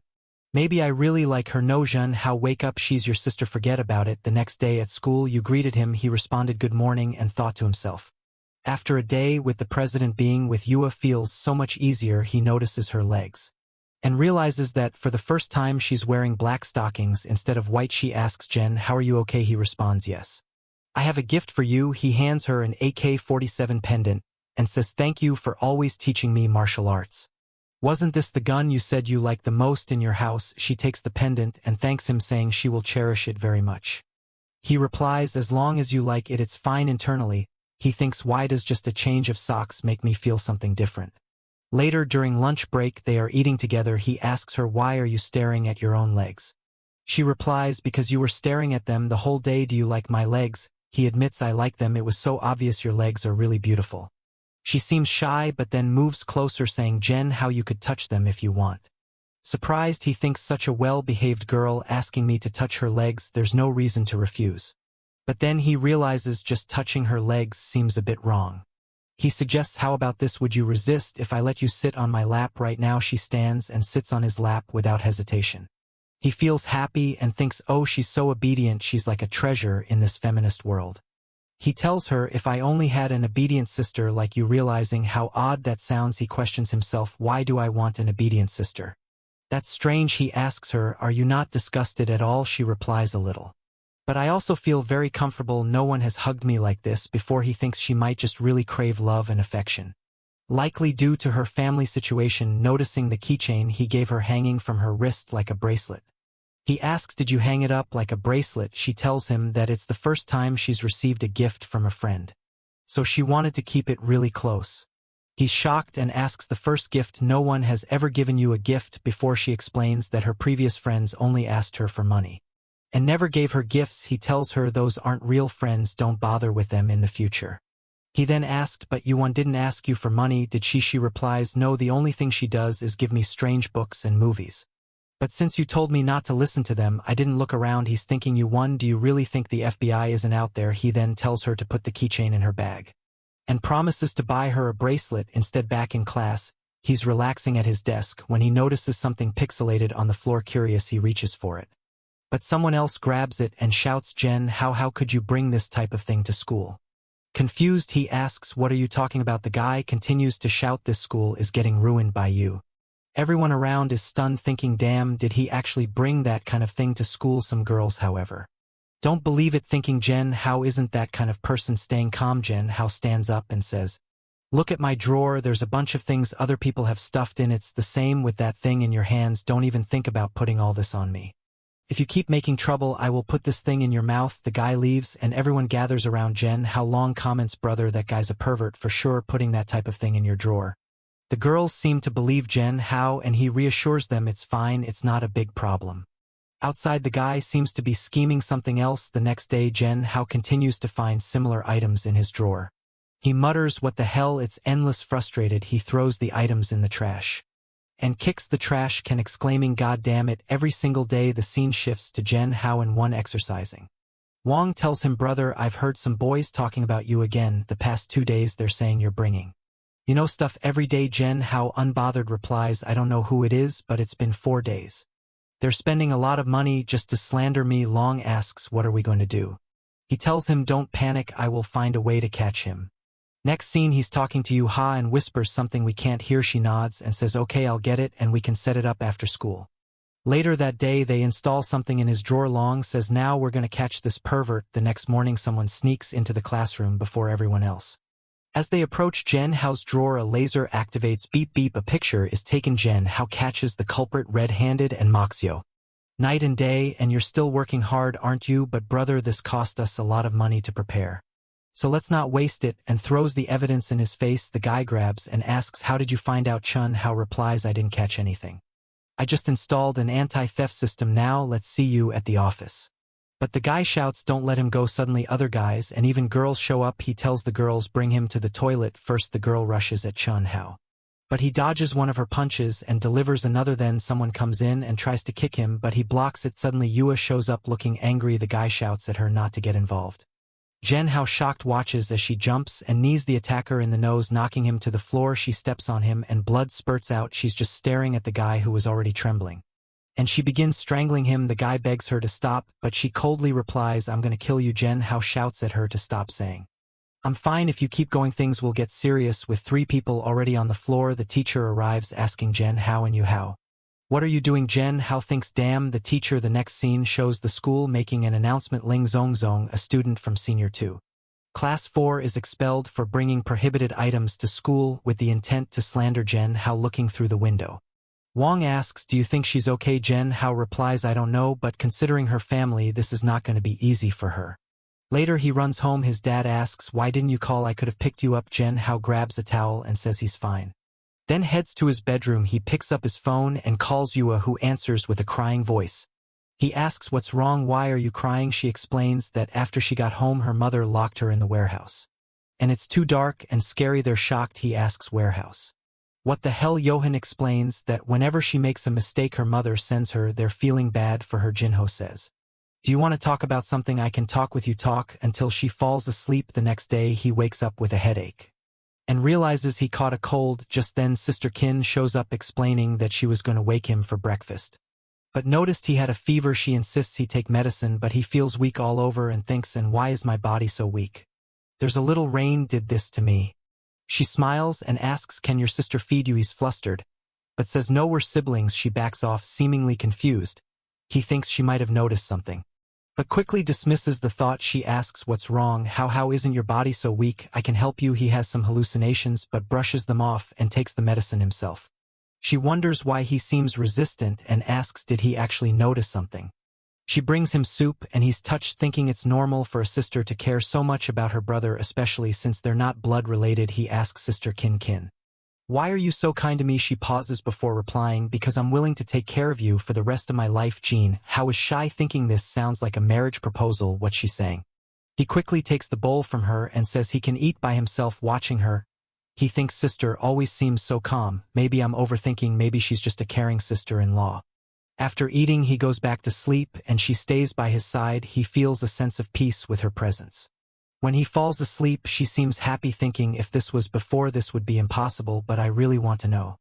Do you hate your sister? The scene changes to Mr. Wee, who is thinking about Jen, how she can't get him out of her mind. I actually forcibly kissed him because he was so cute. She says she likes his self-confidence and finds him the most unique guy she's ever met. Then she stops and thinks, why Nan, aren't you thinking too much about that little man? Meanwhile Jean Hao is sleeping. While all these girls are thinking about him, his cell phone rings, waking him up. He answers, seeing that Wai Nan is preparing to talk with him. She's nervous. It's me, Wai Man, she says. He responds, Mr. Wei, what's the matter? Does someone want to deal with me again? She tells him, I can't sleep. He's confused. And what? He gets up thinking, look at yourself, calling a high school student at 2 o'clock in the morning. Do you want me to tell you a bedtime fairy tale or sing you a song? She's angry. Talk to me carefully. He retorts, you want me to be polite. When you call me in the middle of the night, what's your business with me? She then asks, did you learn your fighting skills from your classmate? Lin Yuhua, right? He says, are you investigating me again? She smirks and tells him Lin Yuhua is average. Why don't you come to me? I can give you professional training. You have a good base. If you work hard, you can become a good bodyguard.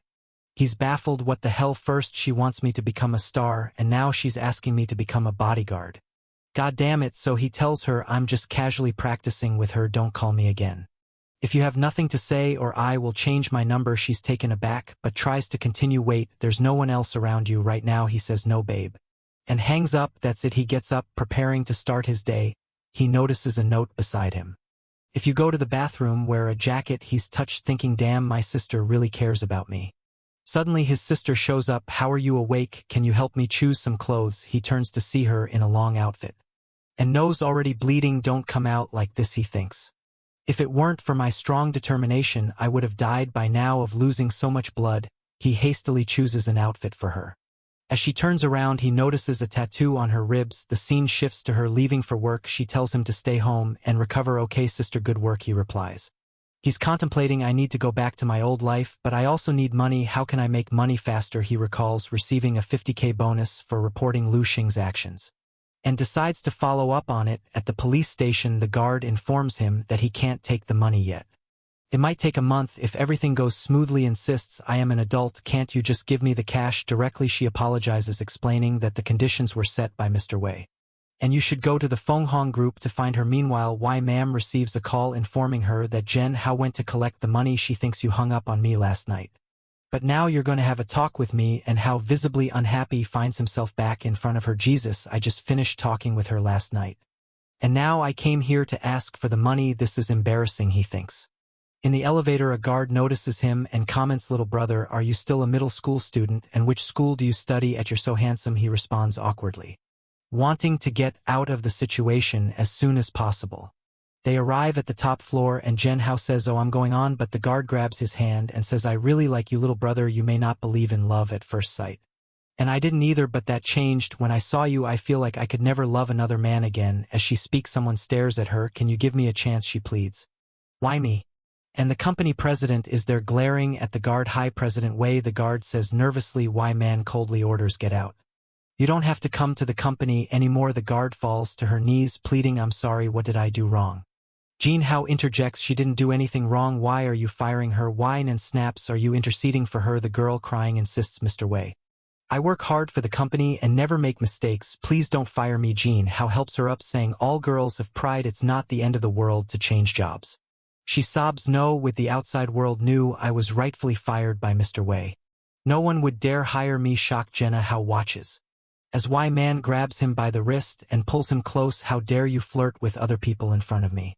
She hisses. He responds calmly, which eye of yours saw me flirting? I was just helping her up, pushing her arm away. He adds, she was just showing me the way and I said a few words. It's unreasonable for you to fire her over this. White Man demands, what were you talking about with her? He retorts, aren't you a bit nosy? It doesn't matter what I talked about. Annoyed, White Man glares at him, you really know how to make me angry, she says as she stands. Zhen Hao notices her well-toned figure, a result of regular exercise. I can't help but stare. She smirks, you can keep her if you want. Let's play a little game. I'll throw a cigarette upwards. I'll use my left hand and you'll use your right if you catch it before I do. She stays. Chun Hao, confident in his reflexes, accepts when Nan is impressed by his confidence. She tosses the cigarette and both of them reach for it. Zhen Hao catches it first. Yes, I won, he exclaims. But Wai Man doesn't stop and falls onto him. You won and I lost, she murmurs. He's flustered, thinking, is she just taking advantage of me? But he decides, forget it, I don't suffer anyway. She teases, you don't know how to be reserved, do you? Rolling up my skirt and touching my leg. What shame, he insists. I caught the cigarette, so you can't fire her now. Please get up. I do this every time. I think you really like me. She admits, I don't know if I really like you or not, but you're the type of guy who attracts me the most. I've never met a man like you, self-assured, brave, and responsible. He brushes off her praise, asking, just give me my 50,000 please. She agrees, but says she needs to go to the bathroom first. Zhen Hao thinks she's overly happy and just stalling. He then receives a call from his sister, who scolds him for not staying home. He lies, saying he was helping Long with his homework. She reminds him to come home soon and be careful. As he waits while Nam returns from the bathroom in different outfit, Jen, how shocked by her beauty, thinks she's not only a boss, but also has beauty that rivals my sister. She notices him smoking and chides kids shouldn't smoke, annoyed by her controlling nature. He explains, I just lit it to smell it, and asks, why did you change your clothes? Were you doing something in there? One man confesses, I'm also a normal woman, so don't tempt me so casually. In the future I had to relax because I couldn't stand your temptation. Jen, how exasperated, thinks this perverted president, forget it, it doesn't matter, I'm here to get my 50K, but she coolly replies, I don't think I need to give you your 50K, the market price for a cigarette is 60K, so now you owe me 10K. He shouts at her, hey, why are you lying to me? But she tells him, if you don't believe me you can check it out. He's like, impossible, a cigarette that costs 60K you want? She's looking cute. While laughing at his confusion, he tells her, are you kidding me? But she just says the price is real. But letting you pay is fake. Here you can have your 50K. He looks at the money and says, even though you have a bad temper, you are a trustworthy person. So thank you. He adds, damn, but my behavior just now was a bit inappropriate. From now on we should see each other less or not at all. This way your work efficiency can return to 100%. Goodbye. She smirks and mutters to herself, I will get you back. At his home, his sister and her friend are looking at some of his old photos. Her friend remarks, you may have way too many photos of your brother, don't you? She's thinking, of course I have, this is my treasure. And in the future I will have even more. That's when he arrives at home. Sister King, didn't you say you'd come back later? Why are you here so early? Oh, she's startled, worried he might see the album. Her friend almost says we were seeing some pho. But Kin pinches her and gives her a look. Kin How asks what's going on. She quickly covers, nothing, we were just reading some literature. That's it. Her friend's like, yeah, we were reading literature. Then How curious asks, is that so? What literature? Can I see it? But Sister Chin quickly pretends to be sleepy and jumps on him. He asks her if she's okay. She replies, I am. But hey, how didn't I tell you to rest at home? Why did you go out again? He tries to brush it off, saying, I was just too bored. She tells him, don't you know that you have a face that could bring disaster to the country and its people? He's like, oh, okay, I'll protect myself, sister. Now I'm going back to my room. After he leaves, her friend asks, what are you doing? Why can't your brother see this album? She just stares at her friend and says, it doesn't matter if you try to get involved in this. We will not be friends anymore. Her friend quickly responds, all right, I'm not going to ask about it. Back in his room, Jen How thinks, why is it that every time I'm with Yanan, I feel so tired? But then looking through his window, he notices someone staring at his house. Could it be that I'm entangled with someone again? Who is that man? Dad and Aunt are not at home. Should I tell my sister? He goes back downstairs, where his sister's friend is gone. He asks, why did she leave so soon? She brushes it off, saying she had something to do. That's when he tells her, I was upstairs and I saw a man outside the house who seemed to be sneaking around. I don't know what he's doing. But you should be careful, he says. She pats his head and says she's happy that he's worried about her, but assures him there's no need to worry. She already knows who the man outside is. He questions, I don't think so. She explains that it was the guy who sent her some pictures. He remembers, oh, so it's that weirdo. She smiles and says, you don't need to worry.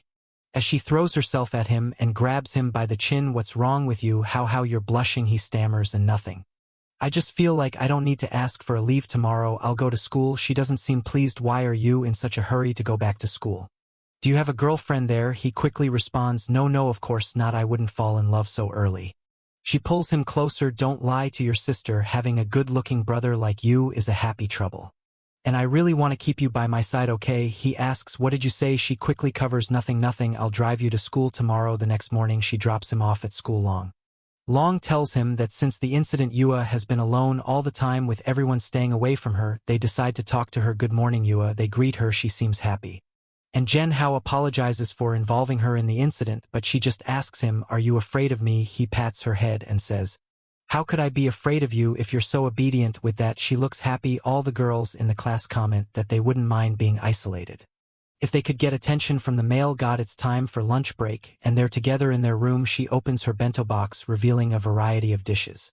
Seeing that he's only eating some bread, she offers, do you want to eat mine? He's pleasantly surprised and says, hey, that's really nice. He grabs something to eat, and she stares in his hands. Jen How, your hand, can I touch it? She asks. He chokes a bit and asks why. Suddenly she explains that the girls in the class said that she's never kissed a boy or held a boy's hand, and that she's wasting her good looks. They also said she's too naive and would never have the chance in her life. He reassures her, that's fine, there's no need to rush, it'll happen eventually. But she looks down and says, my grandma told me that I should never let anyone belittle me. Then she asks Jen, how can I kiss you? He's shocked what she looks at him expectantly and asks again, can I? He thinks for a moment and says, if a kiss can make you feel less bitter about what they say, I don't mind. He's thinking you're so good. If it's just a kiss, I won't refuse it. She tells him, I'm going to kiss you. As she moves closer, he gently grabs her by the neck and says, for the first time I'll do it. If you're shy, you can close your eyes. She blushes and they share a kiss. She thinks her heart is beating so fast. While Jen Hao reflects that this moment is perfect, someone knocks on the door, startling them both, but she quickly reassures him, saying that the door is locked so they're safe. The people outside are probably wondering why the room is locked all the time, questioning what's going on inside, feeling a bit embarrassed. He turns to her and says, well, now you've kissed a boy, haha. No one will tease you about never having kissed anyone in the future, haha. But then she grabs his hand and places it over her heart, saying, John, how what's happening? My heart is beating too fast. Am I sick? The protagonist is caught off guard since she placed his hand on her chest. He tries to play it off, putting his hand on his head, and explains it's just dopamine in your brain. Because you're happy from kissing, it's nothing serious. In his mind, he's worried that she might start liking him, which could be problematic. But she quickly admits that she liked it and wants to practice kissing more. Despite her heart racing, she says it felt comfortable. And she's already leaning in. The protagonist tries to downplay the situation, saying that it's not common for friends to kiss each other. Even though he doesn't mind, she shouldn't ask other friends to do this, just him. She agrees. He then says that he'll teach her slowly. The scene shifts to Yua in her room watching a video that claps can be heard all the time. She watches it from start to finish, but notices that her heart didn't race. She wonders. Zheng Hao said that Yuan's heart races when she watches these things. But nothing happened to me. Why is that? She recalls that Zheng Hao said he would teach her slowly. She wonders if she can call him now. So she calls him, he answers, and they start talking. She tells him she watched the video Yuan sent her, but her heart didn't race. She asks why and if he can explain it to her. The protagonist is shocked, knowing that if Yuan sent the video, it must have been something quite explicit. He hesitates to respond, making Yua feel awkward. She says, if you don't want to answer, you don't have to. I won't ask you these things anymore. The protagonist reassures her, saying that these are difficult questions, but that he doesn't mind answering. She can ask whenever she wants, but he suggests they talk about it later. Because he's going to take a shower now. She says she'll shower too and suggests they have a conversation while doing so. He agrees and tells her to keep her phone away from the water, to avoid getting it wet. As they start showering, even Jean Hao feels a bit awkward. He turns on the shower, and she says she's washing her hair. He replies that he's also washing his hair. Meanwhile, his sister is outside wondering who he's talking to in the shower. Does he have a girlfriend? Should I do something? She sits on the bed, grabs her phone, and starts chatting with Long Long, asking if John Hao is being pursued by many women. Long Long responds he's very handsome, so obviously he is. She then asks if he has a girlfriend. Long Long says no and she can relax. She gets up thinking, perfect, if he doesn't have a girlfriend yet, I still have a chance. She decides to make her move and lies down on his bed. Meanwhile, the protagonist is having a peculiar conversation. He says he's going to lie down and later find some information on how to improve their exercises and send it to her for careful study. Heads to his room, thinking it's better for her to learn things properly rather than from nonsense. When he arrives in his room, he sees a lump under the blanket. He pulls it back and finds his sister, the nicest person on the planet, saying, I was waiting for you to get out of the shower so we could watch a movie together, but I ended up falling asleep. He replies, sorry, I took too long in the shower. Meanwhile, on his phone, there were some peculiar things open. His sister in his bed, and him seeing those things. My God, what's happening? He says he'll talk to you later, and sends a message saying he'll get in touch. She then asks, what movie do you want to watch? He responds that he likes watching horror movies because they scare him and can cling to someone. However, she says she's sweaty and will take a shower first, asking him to wait for her in the living room. You can already imagine how she'll come out of that shower. I don't need to continue to know, she'll come out strong. The protagonist starts thinking that in his world, when watching a horror movie, girls would cling to the guys, but here it's reversed, so in his theory he should cling to her, and he's already imagining the joy. Then she comes out of the shower in just a nightgown. The protagonist is stunned and asks, oh, my sister, what are you doing here? She ignores the question and asks if he chose a movie. Is thinking, my God, doesn't she realize she needs to choose her clothes better at home? I better start watching a movie soon before I can't resist this temptation. She looks at him and asks, why are you blushing, boy? He brushes it off as usual, saying no, nothing, it's just really hot in here, let's watch the movie. She thinks it's better to take things slowly. When he gets scared, he'll probably jump on me. The movie is about a girl coming out of a well, but in this case it's a guy coming out of the well. The protagonist thinks that with reversed genders it's not scary. However, She's scared and starts clinging to him. He asks, "Are you scared, little sister?" She replies, "Oh sorry, how you won't think I'm useless." And scared of things, right? And in her thoughts she reveals that she really is scared. She didn't expect to be this frightened. However, he hugs her and says that being scared of ghosts is normal. She thinks, how nice of my how to be so active now. She's happy because she thought it would go wrong, but it turned out the opposite. The plan was for him to jump on her. But she ended up jumping on him, and everything worked out. The protagonist reveals in his thoughts that even though his heart races when she gets close, he doesn't have any improper thoughts. Then he imagines his father coming in and saying that if he does anything he'll get beaten up. His sister asks what he's thinking about, and he says it's nothing. He mentions that it's getting late. So it's time for them to go back to resting. She grabs his hand and says, "Let's go upstairs." John How thinks it's the first time he's seen her acting so feminine, so he's feeling like a Chad. They go up the stairs. He goes to his room. And she asks, how can I sleep with you tonight? The protagonist, all innocent, thinks, oh poor thing, she was watching a scary movie and got scared, that's why she wants to sleep. But then he imagines that the problem with letting her sleep here is that he won't be able to sleep with her next to him. So it'll be difficult, but she gives a little pout and asks, "Don't you want me to sleep with you?" John How responds, "I don't mind, you can sleep." She lies down next to him and says he's brave because he wasn't scared.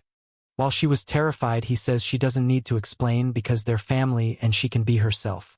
She doesn't need to hide how she feels around him. She gets all shy and hugs him, lying close to his neck, and John How is petrified. The day passes, morning comes, and she gets up all happy, saying that sleeping next to him was a blessing. She's never slept so well. She looks at John How with wide eyes, looking like he didn't sleep a wink.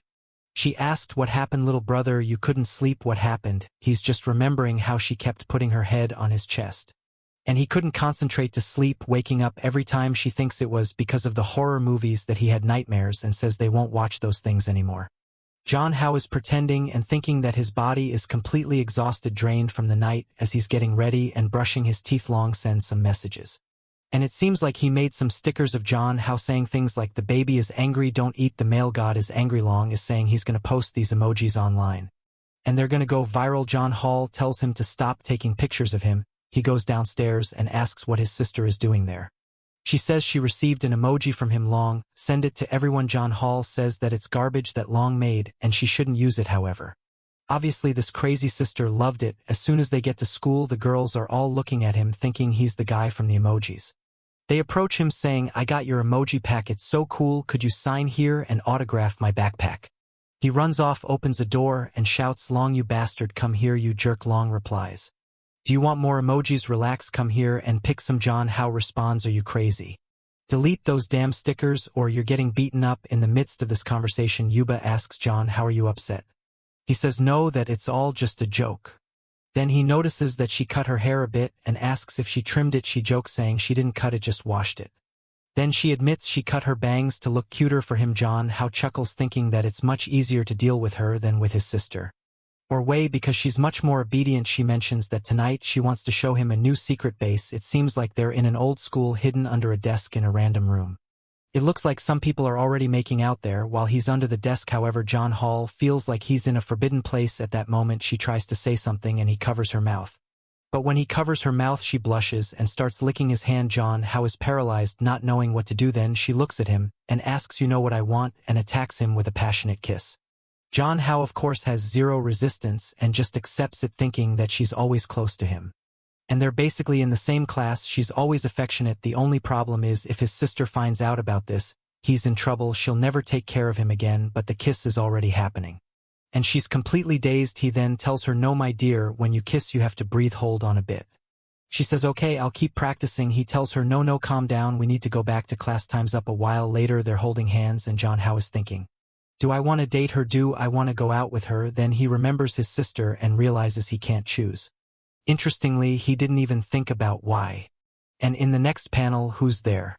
Why herself in her office talking to her secretary. The secretary is saying that they should capitalize more on John Ho's image because just from taking some photos of him at the mall, he became super famous. However, Why warns, "I don't want his photos circulating on the internet, he's going to be my man," but the emojis are everywhere. And the secretary alerts her it's too late. The emoji pack of him is selling like water in the desert. Why is furious.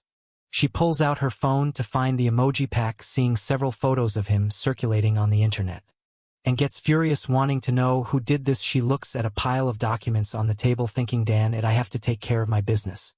But I can't stop thinking about John, how she says that the more he resists the less she'll be able to help him. She bites her finger remembering the kiss and leaves, saying that everyone should forget about him.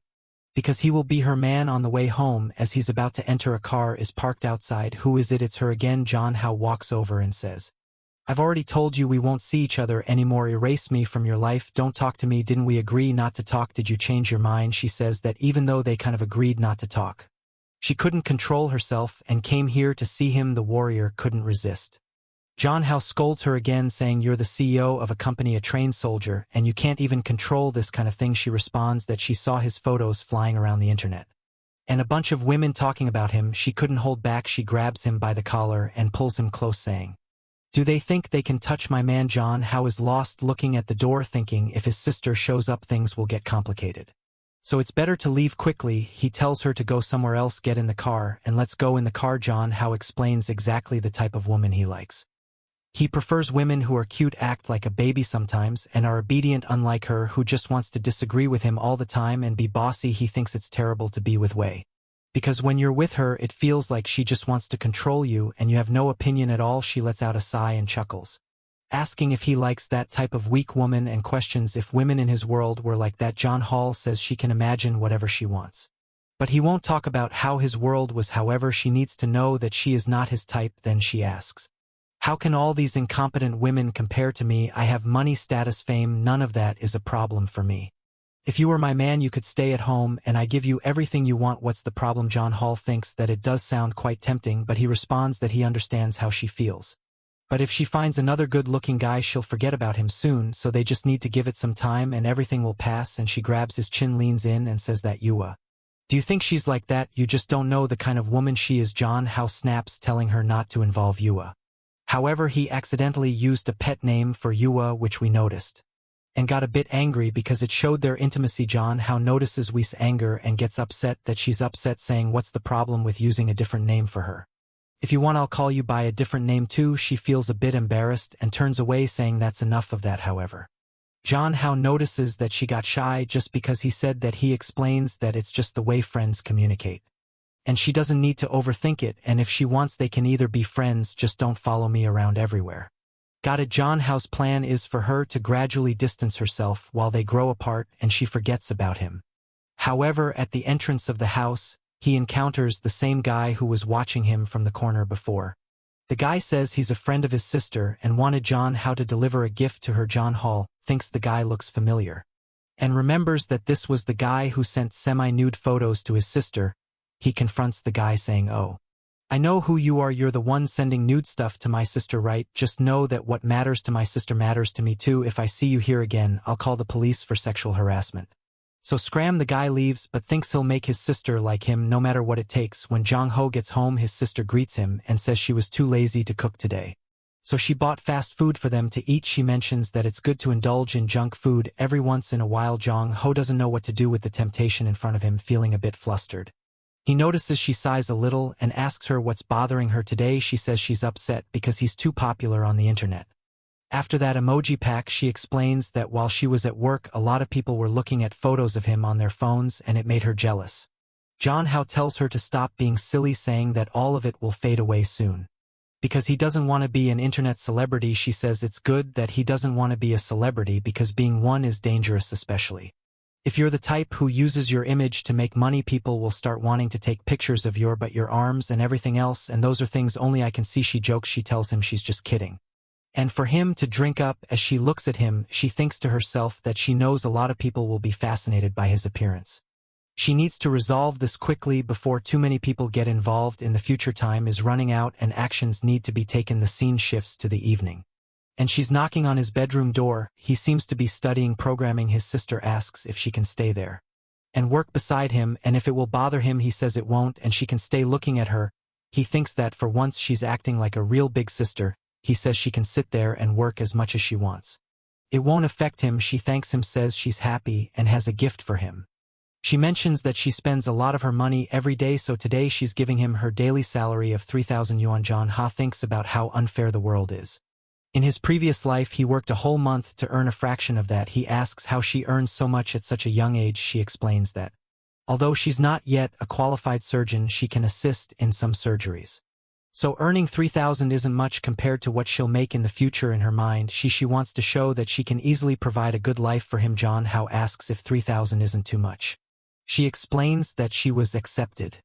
Because of her talent, it's not normal for people to be able to assist in such operations. She was the top student. So she has some special privileges as a cardiac surgeon, a field with few specialists. She's in high demand and her salary will only increase. John Hao responds, sister. Really amazing. If I could make that much money one day, I'd be happy. Moreover, with all the money she's earning, his father and her mother won't have to work so hard. Or late, she says it's sweet of him to think that, but they haven't been working much lately. And they're even going on a trip that she's apparently paying for. John Hao asks if they're going to be gone for a while, and she confirms it. He realizes that they'll be alone in the house for quite some time. And the look on her face suggests she's planning something during that time. The next scene starts with John Hao at the sink shouting in desperation, not knowing what to do. Because he can't resist being alone with her at night, he mutters to himself, don't look, don't think, don't speak, but as soon as he sees her, the poor guy collapses again. Then he asks why she changed her clothes, noting that each one is shorter than the last. She responds, because I wanted to work more comfortably. So I put on some pajamas to feel free, and she's lying on his bed just studying. Hours pass, and John Hall notices that she's constantly looking at him. She realizes she's been noticed. And says her shoulder hurts a lot and asks if she deserves a massage. Of course, the poor guy is all flustered, not knowing what to say, but the scene shifts to him helping her relax. She then comments that this weekend they'll be alone, so they could take some time to have fun. John Hao realizes they've never really gone out together. So he agrees. She says, I'll think about it carefully because it's my first date with my brother. He's confused by the word date, thinking it's just two siblings going out. But he lets it slide. Time passes. And it's 11 p.m. He tells her it's time for bed. She says she'll go to her room first. A miracle that she's not going to sleep in his bed. They say goodnight, and she leaves thinking that she can't do anything more intimate yet. And our boy lets out a sigh in his mind. He's thinking, I can't wait to spend the weekend with her. At that moment, his phone rings. He answers, and who is it? Wei Nan, and he immediately says, oh Wei, you can't keep insisting like this.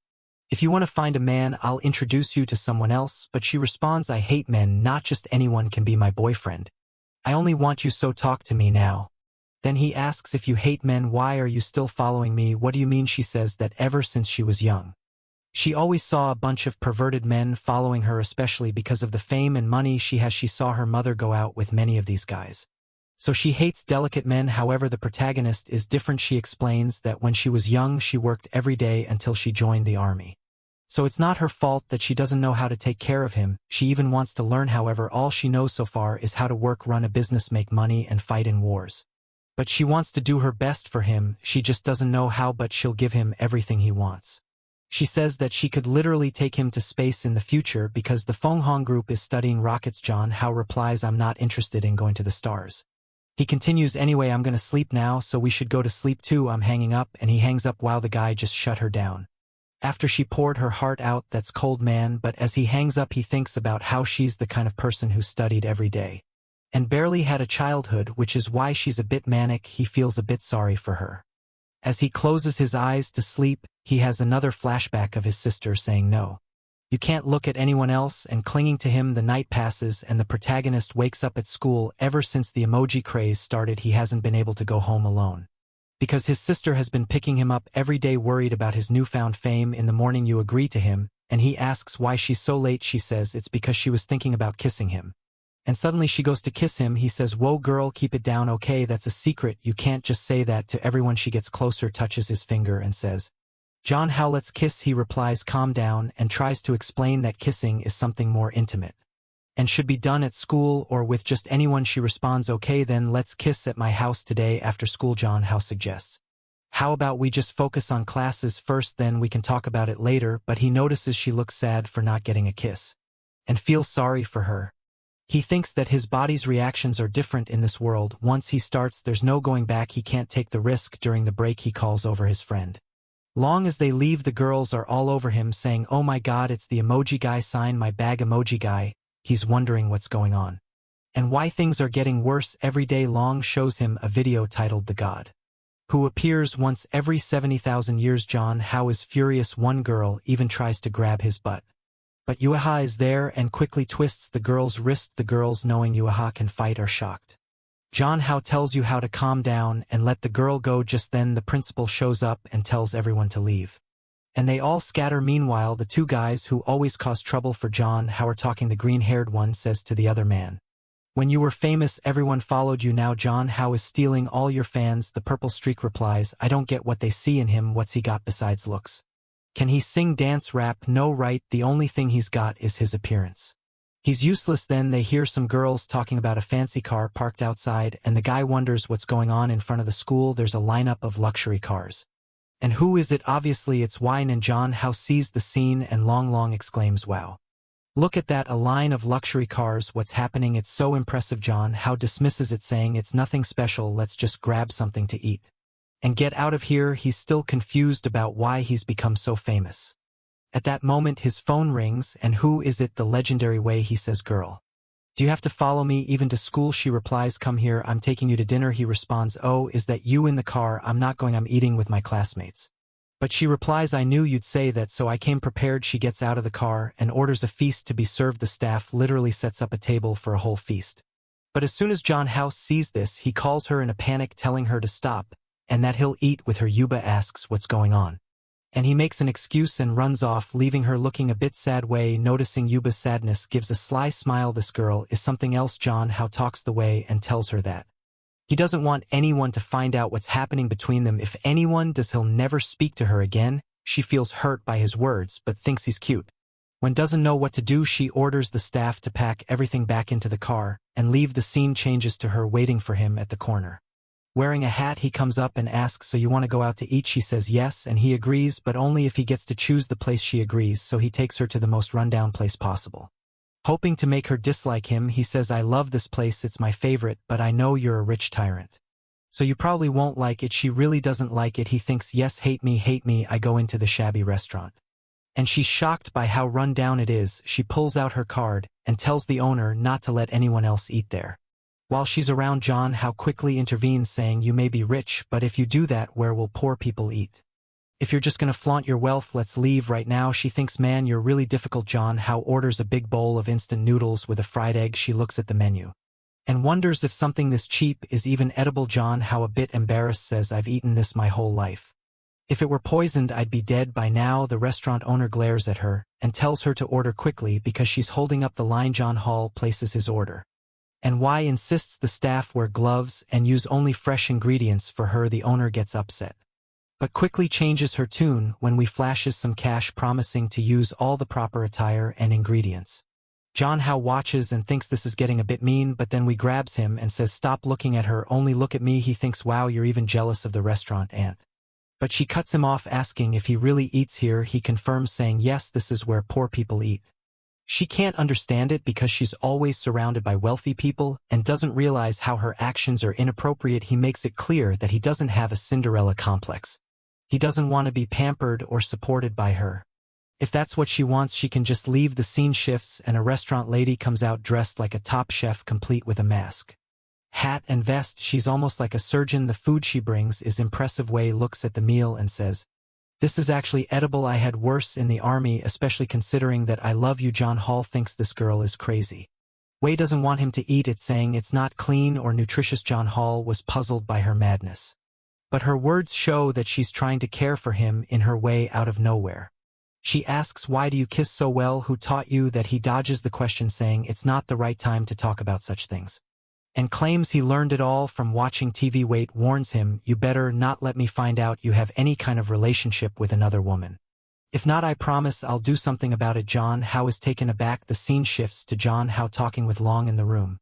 Long is asking what he thinks about a particular lipstick and whether it will look good. John Hao, uninterested, says, "I don't know, man, I just want to go home." Long insists, saying he wants to see his sister's reaction. When she sees it, John Hao brushes it off, and they head to his sister's room, where she's drawing something. Long enters and says, "Sister, are you drawing again?" Scared, she replies, "Brother, what are you doing here?" The scene cuts to John Hao holding her book. It turns out she was drawing John Hao being surrounded by several girls. John Hao starts to scold her, but she quickly defends herself, saying, No, it wasn't me. I was forced to do it by my friends." She starts crying, begging him to believe her, claiming she can't even read properly yet. However, John Hao opens a file on her PC revealing 500 gigabytes of study material showing she clearly can read. She gets angry asking, "How did you find this? How did you discover everything I was doing so quickly?" John Hao cuts her off, saying he has to teach her a lesson.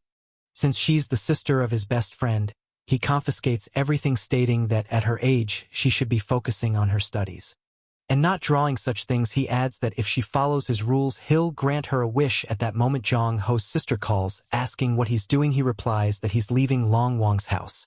She offers to pick him up, concerned for his safety. At her office, a colleague asks who she's talking to. She suddenly turns and leaves her friend at the office, suggests they go to a bar this weekend to hang out and meet some good-looking guys. However, she declines, saying she already has a very handsome guy she's going out with on Saturday. The friend, curious, asks who it is, but she says she'll reveal it once she has the results. Her friend then pulls something out of her pocket and says she's giving her a baby, but the exact item is censored. She looks at it, and her friend advises her to take precautions. Meanwhile, a guy who's been following her, possibly a colleague, overhears everything. He's clearly upset and has learned where they'll be shopping. Planning to confront them, she arrives home and hears a voice in the room. Why is he doing a live stream at this hour? She wonders. John Howell is furious during the stream because people have discovered that he's the once in 70,000 years guy. And he didn't want his personal image tied to the game. He wanted to keep it strictly a gaming stream. To make matters worse, even players in the game have been stream sniping him, recognizing him and asking him to remove his mask. He can't even play in peace anymore. Suddenly his sister shuts off the PC. Stop playing, she orders. The scene changes to the school. But honestly, if someone shut off my PC like that, I wouldn't be happy either. There could have to be some compensation for that. They recall what happened the previous night. As soon as she turned off his PC, she grabbed his arm, pleading, "Stop live streaming. They've already recognized you. Everyone will know who you are and where you live." Desperate, she worried that if he became too famous, he wouldn't be able to stay at home. "Can't you just stay home and let your sister take care of you?" she asked, afraid that he might be taken away from her. Because if he starts meeting a lot of people, he'll definitely forget about her. He reassures her that he's only streaming for now. It's just a temporary thing. It doesn't matter if other people know about him, because she is his family and he won't forget her. But even though he reassures her, she still doesn't feel well with those words. The scene shifts back to him at school. John Howell is thinking that lately she's been trying to follow him more than usual. Is it just because they're siblings? Or is there something more? At that moment, John Howell sees that from the previous night stream, he earned 38,000 yuan. Let me translate that for you. It's around $5,000 to $7,000, man. From just one stream. He thinks, wow, I didn't even ask for donations or anything. The platform took their cut and I still got all this. Seriously, if I keep making this kind of money, this is the power of being an internet celebrity.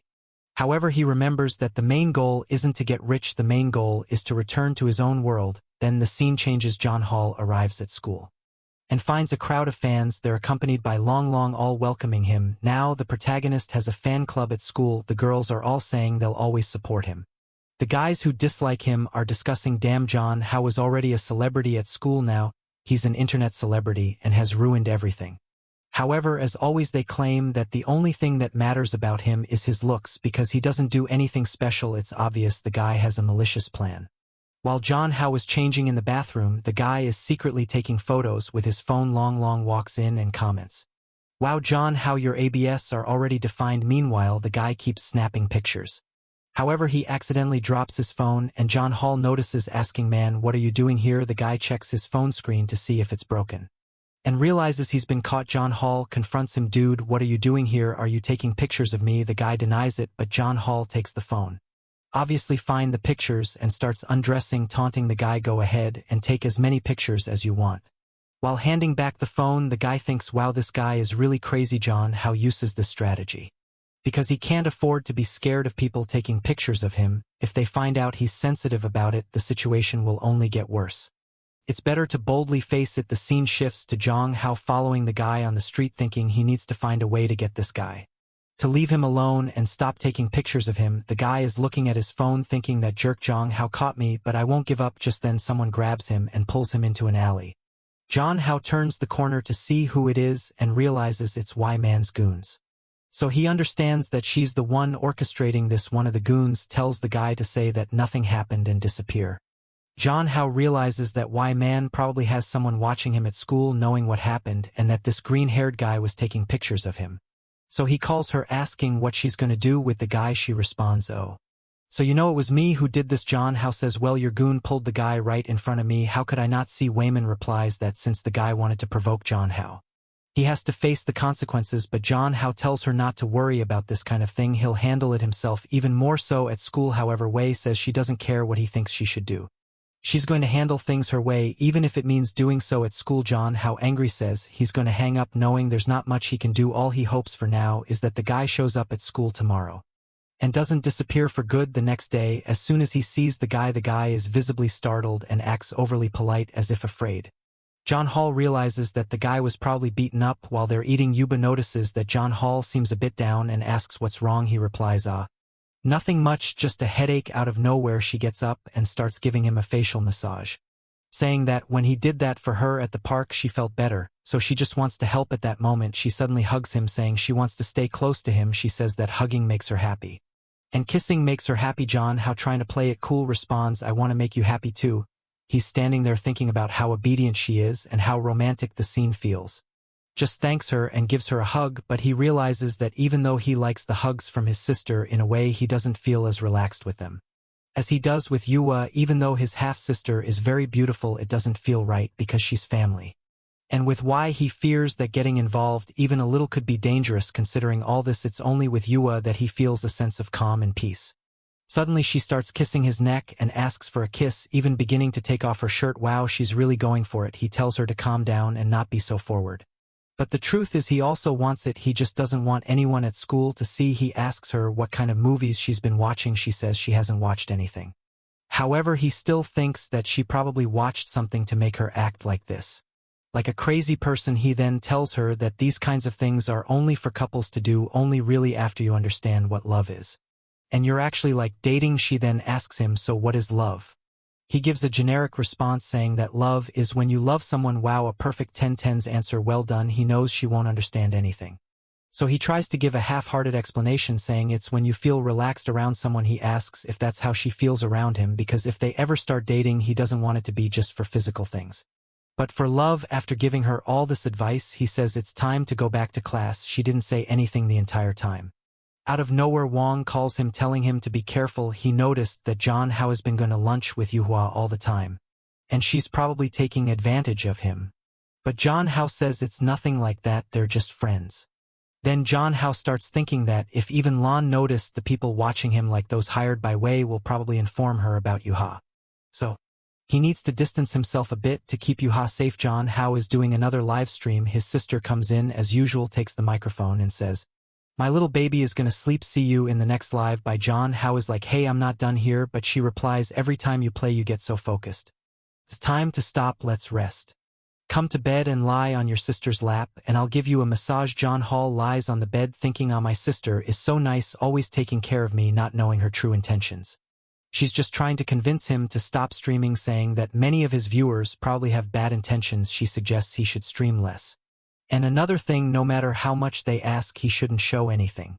Even if they ask for measurements or other details, he should refuse. He's confused, asking about what measures is she talking about. She laughs and says he doesn't understand the evils of the world, and that she'll teach him how to take the measurements of the 4 things. John Hall thinks to himself, hips, waist, chest. And what's the 4th measurement? The scene then cuts to her measuring his chest, lifting his shirt. He's shocked, thinking what on earth is happening. She comments, "You have great abdominal muscles." He mentions that he's been exercising. She runs her hand over his abs, saying she's a bit envious. Then she remarks that he seems to have a fever and starts pulling down his shorts. John Hao, alarmed, exclaims, "Oh my God, what are you doing?" Realizing what she's doing, she suddenly thinks that she almost lost control and messed up. John Hao wonders if she's really feeling shy, finding her rather cute. The scene changes to the next morning, and they're having coffee. She reminds him that today is their date, and he questions whether she understands the meaning of the word date. Half an hour later, she comes down from her room and asks him how she looks. He thinks to himself that she looks even more stunning than the girls on the internet, not doing a great job of playing the brother role. He just tells her that she looks beautiful, and that he'll go change so they can leave. As they walk around the mall, John Hao notices the guy who's always lurking around their houses there too. She comments that it seems like he's found them again, and that they were followed. John Hao asks, "Is it that guy in the hat, sis? I'll go deal with him." She stops him, saying, No, don't do anything. He works with me in the same lab. If you cause trouble it can make things difficult at work and I might lose my job. She wants to handle it more indirectly and ask him for a favor. He asks what the favor is. And she requests that they pretend to be a couple. To make the guy back off completely, John How agrees, saying he'll do it for her. Since she doesn't mind, she feels a bit embarrassed but happy and thanks him. The fun begins as they go to a claw machine with stuffed animals. She mentions that she's heard all guys love receiving stuffed animals, so she wants to win some for him. They enjoy some ice cream and cat ear headbands, just having fun at the mall. Then she suggests they go somewhere else, and John How, noticing the guy is still following them, suggests they hold hands to make it look more convincing. The guy has been following them all day like a maniac and isn't leaving. John How asks her, does he still not believe we're together? She replies, I guess not. Suddenly she says, oh my god, he's coming toward us. She kisses John How, catching him off guard, while the guy behind them is shocked, thinking they kissed in public. John How's sister is mentally praising the guy for not disappointing her. She'd anticipated the situation and deliberately gave away their location earlier, setting up this whole scene to justify the kiss. She's playing a fourth-dimensional chess game. She apologizes for kissing him without asking, and asks if it scared him. He assures her it's okay and asks where the guy. When she tells him it looks like he ran away, she's thinking this isn't a dream. I kissed him, he wasn't even mad, he's just a little shy. Does he like my physical affection? Again she apologizes, explaining that she didn't know how to handle the stressful situation and couldn't control herself. John How reassures her that it's okay, he's not mad. However, he points out that kissing in public is problematic. She tells him not to worry about it, explaining that even though they are theoretically siblings, they aren't related by blood. Therefore, there's nothing wrong with it, and since they have such a good relationship, kissing isn't a big deal. And she continues, hey, how are you gonna tell me you didn't enjoy kissing me? John How is taken aback and wonders why she's asking him that. As a man, he obviously enjoyed it to some extent. However, he knows that if he admits to enjoying it, their relationship could take a step in a direction he's not sure if he wants to go. Moreover, if things escalate, it could ruin the family they have now, driving their parents crazy. He tells her that even though they kissed, it was just a casual thing.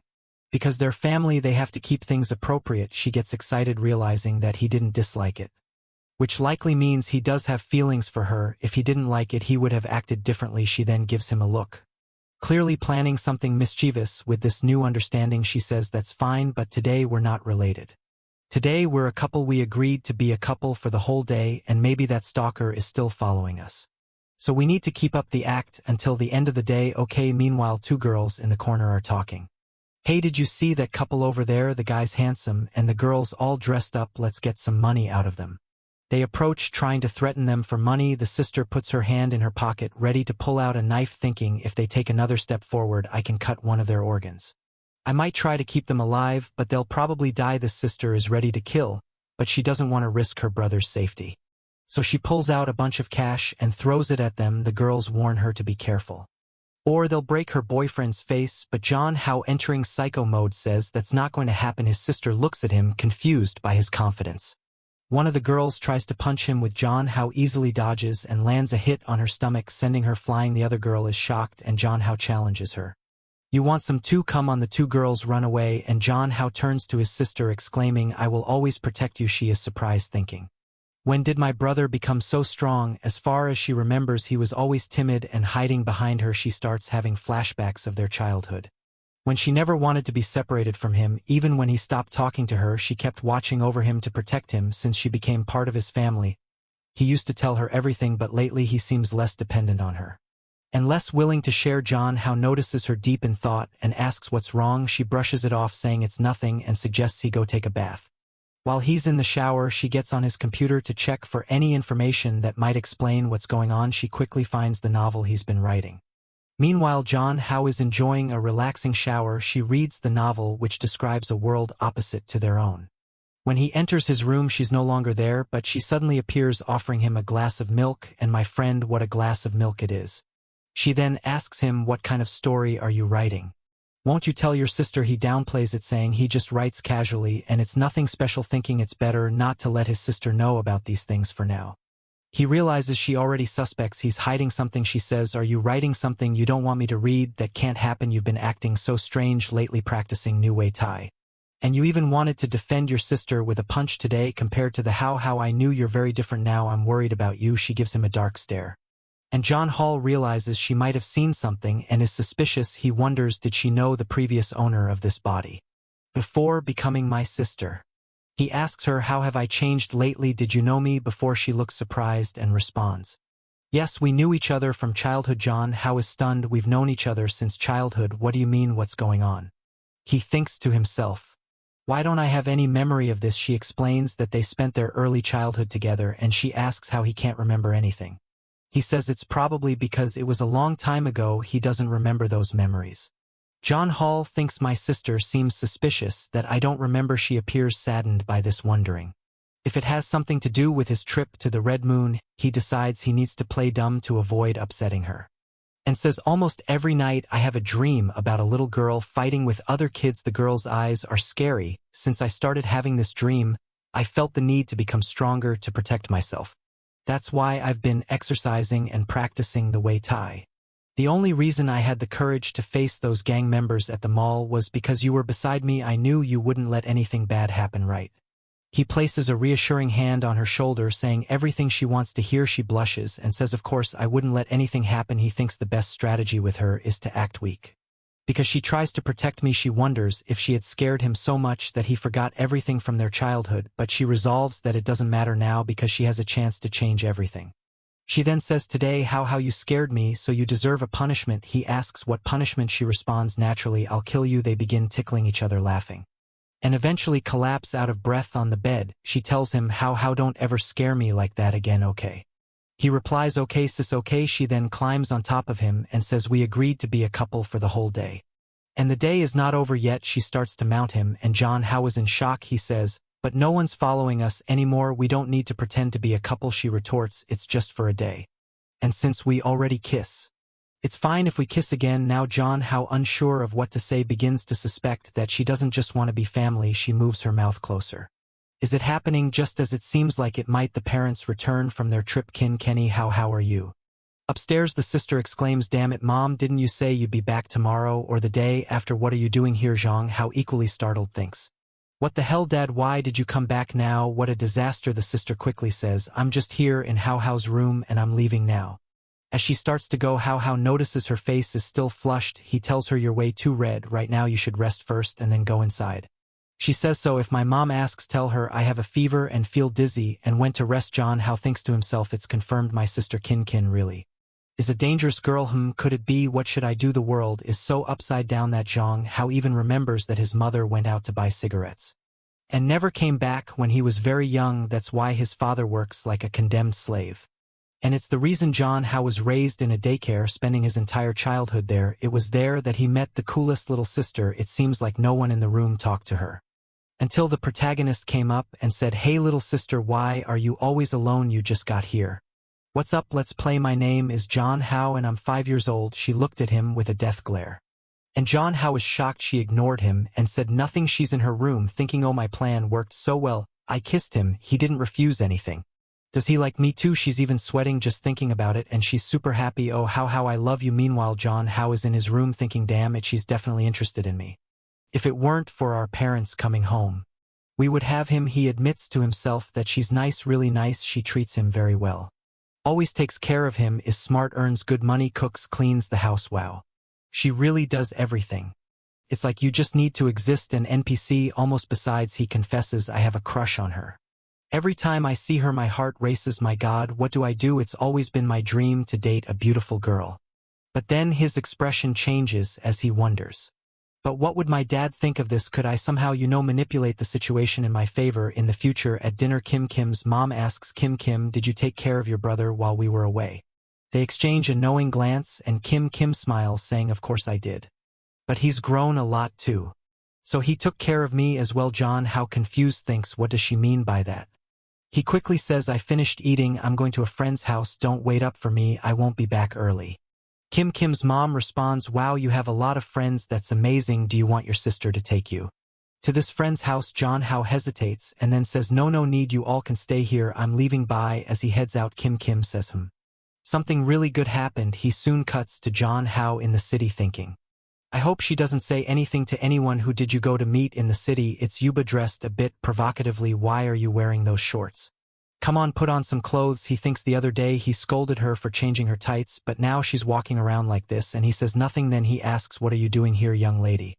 Did I say I would meet you at your house? But she replies, I missed you so much that I wanted to meet you halfway, so we could spend more time together. John Hall thinks this girl as he pats her head. Let's go home. They arrived at a mansion and he's thinking, I've been here like 10 times. But I'm still impressed by how big this place is. She says, how since it's just you and me here, what do you want to play? You can choose. John Hao, already feeling awkward, thinks he's everything she says can be misunderstood. As she shows him around the house, she points out the pool. John Hall thinks, wow. You have a pool at home, and not just any pool, it's like an Olympic-sized one. Yuna mentions she thought about taking him to see the new weapons in the arsenal again. But one of her friends said he might not like that. So she brought him here to see if he'd enjoy the pool. John Hall thinks, well, the weapons would have been interesting. But unfortunately, I didn't bring a swimsuit, so I guess swimming's off the table too. She says, no worries, the butler prepared plenty of swimsuits for us. If you want to swim, let's swim. Jong Ho responds, all right, let's have a little race then. Freestyle. The problem is, in his previous world, he wears Speedo, but in this world guys can't show too much skin. If he wears a Speedo, How might freak out because it'd be like seeing a girl naked in front of her, completely flipped. But then he spots a decent, socially acceptable swimsuit that seems okay. Something falls out from the middle of the suit. But he decides to ignore it, thinking, what is this? Whatever, it probably doesn't matter, and throws it away. He puts on the suit and heads to the pool. Yuba says, wow. You look so pretty. He replies, no, you're the pretty one, but enough chit-chat, let's race. Let's see how good you are. The rule is simple, whoever reaches the other side first wins. And can ask the other for something. 1, 2, 3, go. They dive in and John Hao swims like a pro. With his well-trained body, however, the problem is that you would just jumped in and sank like a rock. She can't swim. John Hao has to go back to save her, asking, are you okay? Are you okay? She's coughing, trying to play it cool, saying it's nothing serious. John Hao thinks, girl, you have an Olympic pool at home and you can't swim. He asks, if you couldn't swim, why do you challenge me to a race that's dangerous? She says she saw many people swimming and thought it wouldn't be hard. John Hao playfully flicks her forehead as she apologizes. Suddenly, the girl behind Yua says, John Hao, your clothes. When John Hao looks, he realizes the suit becomes completely see-through when wet. That's why there was that extra piece which he discarded. It was to cover up. Now everything is on display. He quickly changes into a new outfit, with the girls blushing and apologizing. They explain that the suit was designed to become see-through and wet. As a sexy feature, John Hao mutters, damn this inverted world. Yuba then mentions there are many more fun places in her house for them to explore. John Hao tells her to relax. Hold on, let's take it slow, girl. Why are you in such a rush? I'm afraid you'll leave before you're happy. I want to make you happy. I don't want you to leave without a smile on your face. Oh my God. John Hall thinks, I'm just here for us to have fun. You know, you must be getting the wrong idea. He scolds her a bit. She tightens her swimsuit and says, what do you mean by that? We didn't even have lunch together at school these past days. I just want to know, if I did something to make you feel distant from me, you don't seem happy anymore. He reassures her, no, relax, it's not that. He calls her her full name and says you didn't do anything wrong. But in his mind he's thinking it's because Y probably has spies at school, and if he gets involved with Yua, Y might intervene, which could get really messy. John Ho knows Y is domineering. If she gets involved, it could get serious. She's a soldier in the heiress of a tech empire, practically Elon Musk's daughter. He gives a weak excuse, saying, it's not you, I just have some problems I can't talk about. She asks what's going on. I can't help you if you don't tell me. Let's solve this together. John Howell, looking sad, replies, I can't. These are my problems. I don't want to drag you into this. She starts to cry. I'm sorry, I can't help you. I don't know what to say, but I won't leave you behind. Don't shut me out, please. If we stick together, we can handle it. John Hao interrupts her, saying, it's no use. I can't keep stringing you along. You are. Thank you for caring about me. And I'm sorry I can't see you much. Believe me, once I sort this out, we can hang out like we used to. She begins to cry, saying, I don't want to be apart. I want to be with you forever. They both fall silent. He apologizes. And she said she'll head back to her room first. John Hao is left speechless as John Hao sits there sighing and thinking about the mess he's in. Her butler approaches and says, John, how did my lady upset you? I'm sorry, I overheard your conversation. She can be very spoiled sometimes. John Hao replies, no, it's not her fault. It's just that, for personal reasons, I really need to distance myself from her. But I know she's a bit of a complicated personality, and it'll be harder for us to stay apart. Since we're so close, I messed up by ignoring her feelings. He realizes he made a mistake by kissing her and now feels like he can't see her. The butler continues, sir, She values you a lot. Every time she comes home, she keeps mentioning how you spend time together at school. And she only talks about you if you suddenly start distancing yourself. I believe no matter how oblivious she might seem. She'll feel your absence and be very sad. From my experience, that's the last thing she wants. Because she likes you very much." The butler then asks if she had been threatened at school. John Hao remembers she had mentioned her friends only asked for money. He replies, "She didn't tell me the details. But it has nothing to do with that." The butler explains that because she was rich and didn't know how to make friends, people always took money from her, so she was bullied and beaten every day. One time she came home badly beaten, and her mother got furious, demanding to know what happened and how she dared to get beaten. Being from such a family, her mother then went to the school and humiliated the family of the boy, who hit her, making them cry, kneel, and lick the floor and her boots. But because of this, no one wanted to be her friend anymore. Everyone was afraid, and she became even more isolated. And now that you, Zhang Hao, have found her, she's afraid of losing you again and being left alone. The butler apologizes, saying he may have said too much and is sorry for getting involved in their relationship. The protagonist responds, "It's not her fault. I'm just being foolish," he thinks to himself. "Damn, I'm going to have to talk to her again and explain things since she's feeling insecure about so much. If I leave it like this, it'll be a mess." He then says, "I'm sorry, I'll go and talk to her again." The butler tells him she's likely in the maid's quarters and suggests he go there. A maid leaves him there, and when they arrive, she's standing by the window all alone, looking sad and teary. Before he can say anything, she starts speaking. "When I was a child, I always liked looking at the sky. My parents were always traveling, so I watched the planes, hoping to see them arrive." John Hao looks at her and starts talking about what the butler had mentioned about how she was always isolated and how she's sad now. He reassures her that they are still friends, and he won't leave her alone. She acknowledges that she knows he can't stay with her because of the dangers he's facing. He confirms yes, something like that, but she insists that she wants to help him and isn't afraid of facing those dangers. She's run away a lot in her life, and now she wants to get involved, even if it brings problems for her. She recalls a flashback where she used to just give money away without protecting her friends, and ended up isolated. Her mother seems to be a big boss type who doesn't like having a failure for a daughter. She tells John Hao, "You're my best friend. I don't care if I get arrested or face risks, I will defend you." John Hao was surprised by her determination. He puts his hand on her arm and says that loyalty won't help in this situation. It's going to be hard for her to assist him. He explains that at school, they need to avoid each other as much as possible, and that he'll even keep his distance from other friends to not put anyone at risk, but as a compromise, he promises to visit her house frequently, so she won't feel alone. She then asks, "Even if I call you every day, you won't get tired of me?" He responds, "No, come on, it's normal for friends to hang out every day. How can I get tired of that? You still have to show me the game room and so many other things. A house this big must have a lot to explore." As he talks, she starts to cheer up, throws herself into his arms, thanks him, and talks about how everything changed for the better since he came into her life. Clinging to his arm, she says he's the person she cares about most. But then the scene changes to a war-torn setting with broken buildings and fire. Someone is lying on the ground, bleeding from the head, bloody, stabbed, exploded. Our boss Wayne, and it looks like she was quite a tough soldier. It's a gruesome scene, all bloodied. But then it turns out it was just a dream, and she wakes up in bed feeling relieved. Her secretary enters and asks, "Are you awake?" She asks what time it is. The secretary says, "It's 11 o'clock. You've been sleeping a lot lately. Are you not sleeping well?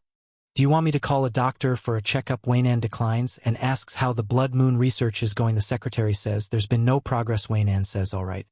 Then I'll be to work." She gets dressed, ready to start her day. However, in the bathroom, she begins to question what this kid Zhang Hao is doing. She looks in the mirror, pondering about their relationship. She wants to be friends with him for the rest of her life and never separate. John Hao, meanwhile, is thinking, are we going to be friends for the rest of our lives? Or something more? John Hao, come on, she just said friends. You're the one getting all worked up. And then she completely breaks down. My defenses against her, because she gave a little smile, looked down, called him, and leaned in for a kiss. John Hao holds back and says, "Hold on, have you forgotten everything? Let's take it slow." She says she thought she could be honest, that she just felt like giving a little kiss. Nothing more. John Hao responds, "It's not good to be seen doing this here at your house." At that moment, John Hao's phone rings. And it's Why now on the line. His eyes widen when he hears her voice. She says, "What's up? Where are you?" He replies, "At a friend's house." "What do you want?" She continues, "I'm inviting you to my house. Come over now." He replies, "No, I'm not in the mood. I'm not free. I don't want to." She retorts, "Well, then I'll have to visit your parents' house first, Because I have a gift for them. Damn, she even threatened his parents. What a move. John Hao shouts, you're going too far, are you going crazy? She insists, then come to my house, I'll be waiting at the door. At that moment the butler opens the door and says there are a lot of people outside calling for you, saying they're here to take you home. When John Ho goes outside, all of Yaman's bodyguards are there along with her. The two broils face off and it's intense. John Hao is going crazy and Yua tells him, don't worry, I'll protect you. But John Hao knows that while Yua can fight, she's no match for Wei, who's trained in the military. If they fight, poor girl could end up in pieces. And it wouldn't end well, so he's trying to calm things down, telling them to stop fighting. He turns to Yunnan and says, if you have something to say, just say it. Then he turns to Yua, waves goodbye and says, I just came to ask something for my friend. I have to go. Goodbye, Yua, don't worry, I have to leave. She insists, no, this woman doesn't seem friendly at all. I'm not letting you go with her. John Hall looks at the butler, as if to ask him to make her be quiet. The butler, even more furious, says, how dare this wretched woman block the mansion's entrance and try to take away my lady's friend. Waynan is just watching, losing her patience. She says, he's my man, John Hao. Get in the car with me now. John Hao is taken aback, thinking, since when did I become your man? At that moment Yui interrupts and says, he's not your man or your subordinate, you can't just boss him around. But Wyman is unfazed and says, I'm giving you one last chance. Get in the car. You will lunges to punch her, saying, you don't mess with John Hao. John Hao tries to intervene.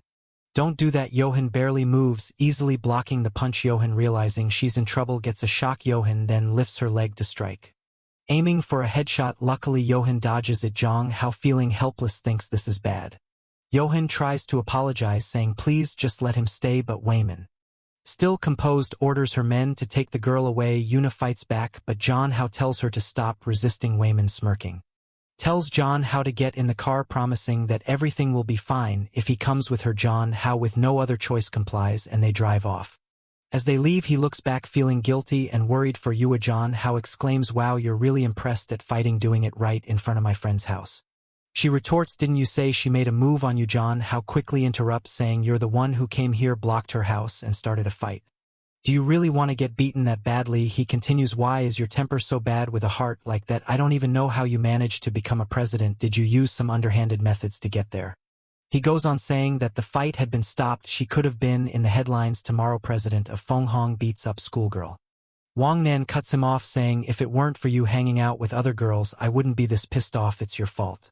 Because I always lose my mind when it comes to you. John Hao tells her to stop acting crazy, saying he's not the kind of guy who likes being protected and followed around like the other guys she's used to.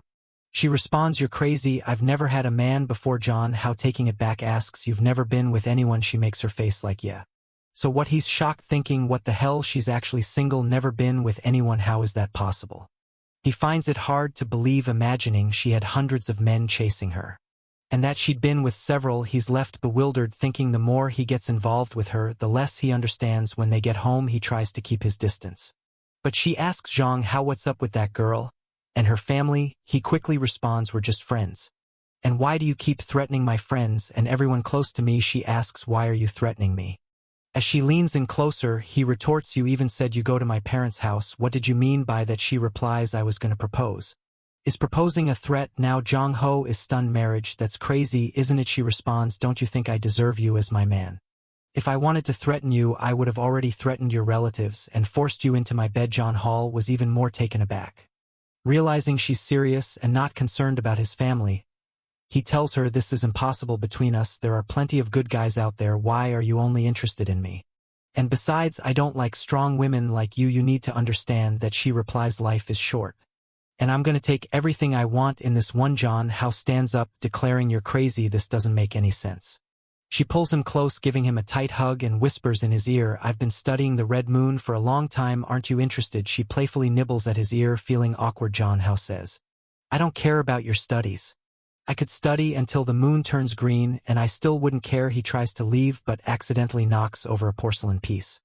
She looks at him and says, you know, I had a certain admiration for that porcelain. You just broke. John Hao, panicking, asks how much. She coldly replies, 2. He stammers, 2 million.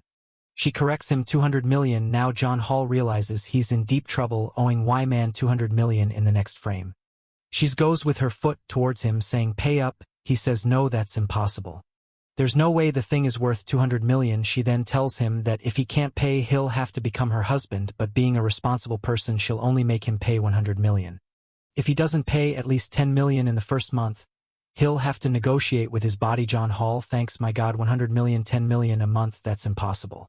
The thought runs through his head, damn, I'm screwed, but this condition from Y Man isn't so bad, maybe I can use my body for this. At that moment the girl from the Red Moon appears and gives him a flick on the forehead asking, are you sure, John? How snaps out of it, confused, wondering what just happened. He mumbles, well, 100 million is 100 million, stating the obvious. She responds, as expected from the man, I like you're brave. He replies, a real man was born under the heavens and the earth, how can I be depressed suddenly? He finds himself thinking he can't even dream of an easy life. He concludes that he must find another way. He can't do this. Night falls, and John How returns home to find his little sister waiting outside. He asks, hey sis, why are you out here? She smiles and says, I was just waiting for you. He tells her, you didn't need to wait outside, I would have come eventually. She notices something in his hand and asks, what's that you're holding? He replies, just an old antique. A friend gave me, nothing special. She offers to buy him an antique if he's interested in studying them, but he declines, saying there's no need to spend her money.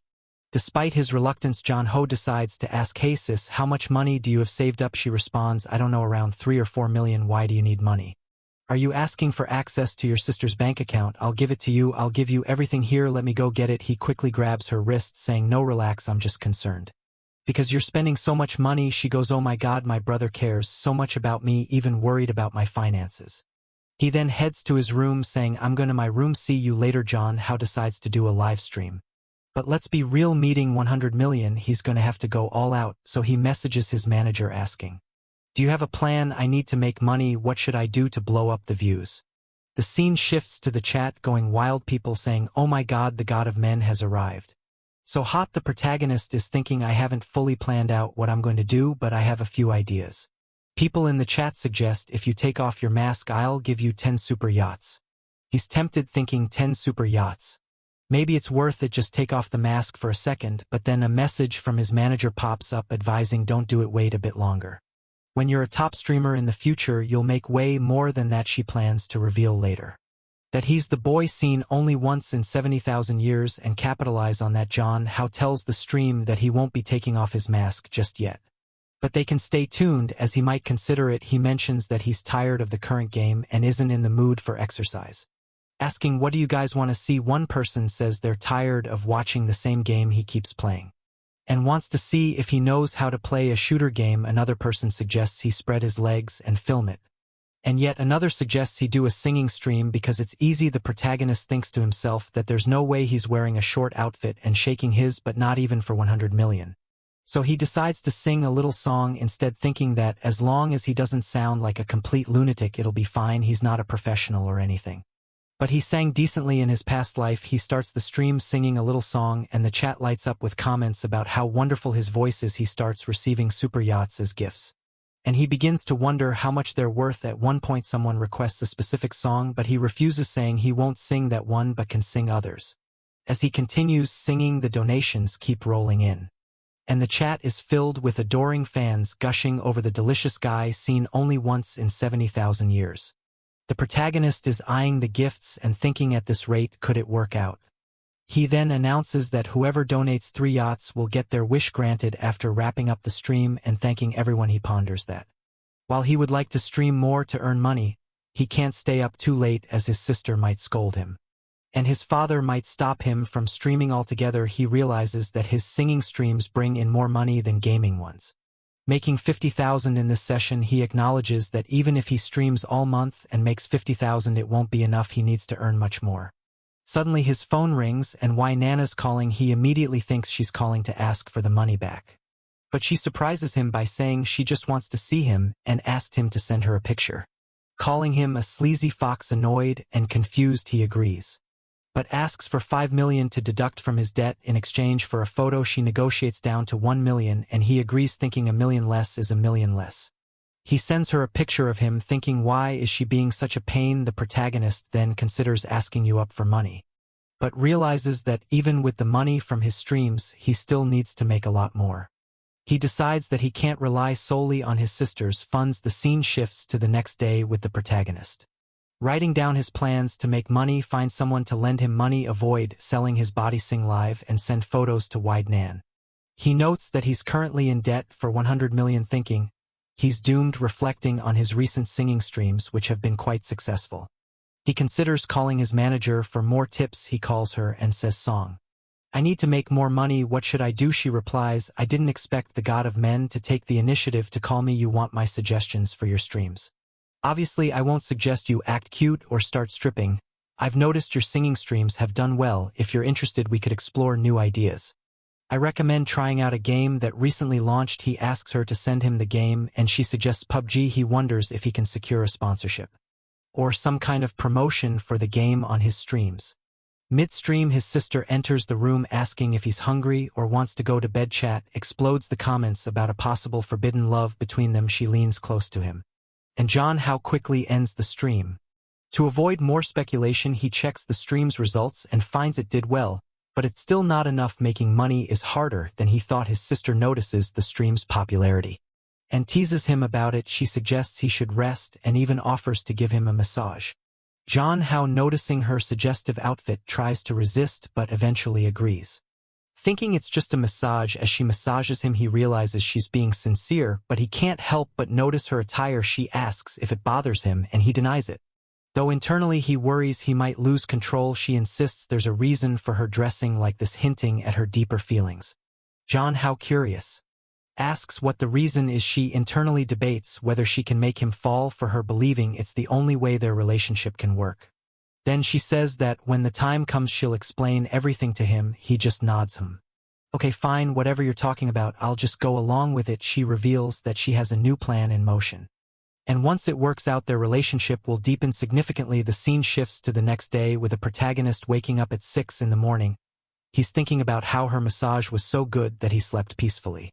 But as soon as he checks his phone, there's a message from Wine and saying, "Just give up, you won't be able to pay, just bow to me every time and be my obedient man." That wakes him up with a shock. Ruin his relaxed morning at school, which he had almost forgotten about. Our protagonist is slumped over his desk looking exhausted.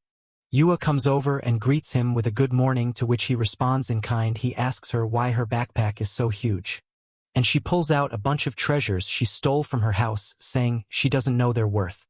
But her grandmother said they're valuable. She even tries to give him a diamond ring. John How tells her that if she stole these from her family it's dangerous, and he doesn't want anything to do with it. He insists she returns everything to the butler. She feels a bit hurt and says she just wanted to help him. John How reassures her, thanking her, but emphasizing that he doesn't want her to get into trouble. He then asked her if she can find someone who specializes in antique appraisal. She agrees and said she'll look for someone. The scene cuts to an antique shop, where two women are discussing a vase.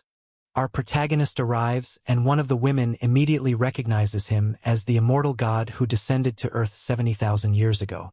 John Hall tells her he's a friend of Yu-Ha and wants her to appraise an antique he has. She agrees but suggests they move to a private room, suspecting that anything recommended by Yu-Ha must be valuable. In the private room they recognize the plate as the royal plate of Jai Anong from the high heavens, previously sold for 200 million. It turns out Y-Man wasn't lying, and John Hall realizes its true worth. The women are curious about how he acquired it. He downplays the situation, saying a wealthy friend gave it to him because it was broken. He asks if it can be repaired.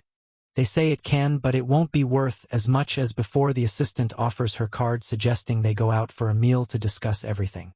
Further clearly interested in him, John How decides to accept, knowing he'll need help selling the plate later. The scene shifts to him leaving with the antique shop assistant, but a guard seems to be watching them. The guard assumes they are a couple, which the assistant doesn't deny, and John How is left thinking about her intentions.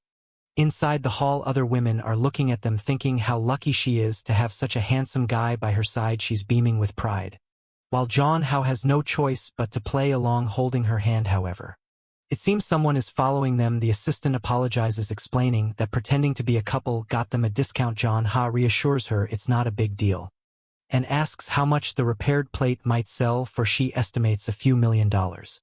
Just then the person following them kicks the door open, threatening the antique shop assistant and demanding to share the handsome guy. The antique shop assistant stands up and asks what she wants. The intruder ignores her and offers John How 3 times whatever she's paying him. At that moment the assistant slaps the intruder, Causing quite a stir. However, the gang leader girl didn't take kindly to the slap she received, and ordered her people to beat up the antique dealer. One of them landed a punch right in her stomach, knocking her to her knees. The gang leader sneered, "You had the guts to hit me, now you're gonna die." John Hao thinks to himself, "Wait, you can't kill her. I still need to sell my antiques." Just as the leader is about to punch the fallen woman, John Ho grabs her arm. She looks at him in surprise, wondering how this guy is so strong. She dismisses him. "Hey little man, step aside, this is a woman's business." John Hao sighs and then in one swift motion delivers a punch to the stomach of one of the gang members, causing everyone to gasp in shock. He follows up with a blow to the nose of another, and kicks a third one, taking them down, but suddenly everything goes dark for him. When John Hao opens his eyes, he's tied up and gagged, surrounded by rough-looking women. He realizes he's in a trap. The gang leader, who's ugly as hell, gloats about having him at her mercy. They talk about selling him off to someone, mentioning a notorious woman named Looking who wants to use him. John Hao, desperate, tries to reason with them, saying he's just a student and doesn't know why they're doing this to him. The gang leader explains it's just business, he's been bought. She adds that if he agrees to be her man, she might help him escape. John Hao plays along, saying he likes strong women, and challenges her to untie him to see if she really is strong. The gang leader, intrigued by his boldness, agrees. "I love breaking in a wild horse," she says as she orders him to be released. Meanwhile, secretary informs her that everything is set, and they can proceed with the final stage of their plan. Signals to go ahead. Back in the warehouse, John Hao is freed and prepares to fight. He notices some metal bars in the corner and thinks if he can reach them, he might stand a chance. The gang leader taunts him, ready to make him uncomfortable, and lunges at him. John Hao dodges and heads for the bars, impressing the gang with his courage. Quickly grabs a bar and hurls it at the gang leader, who dodges, but he follows up with a blow to her elbow, dislocating her arm. The gang leader, now enraged, admits she underestimated him, but warns she can't ruin his face since he's to be sold. John Hao, unfazed, taunts her, "Let me go or you'll regret it." She sneers, dismissing his threat, confident in her gang's numbers. The scene cuts to the antique shop assistant, now battered on the floor, muttering that messing with Zhang Ho was dangerous, because anyone carrying an antique worth 200 million must be connected to powerful people. However, the gang dismisses this, thinking he's just a thief.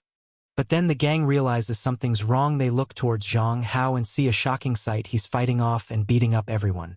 Zhang Hao manages to deliver a swift punch, followed by a hit to the chin, knocking the gang members to the ground.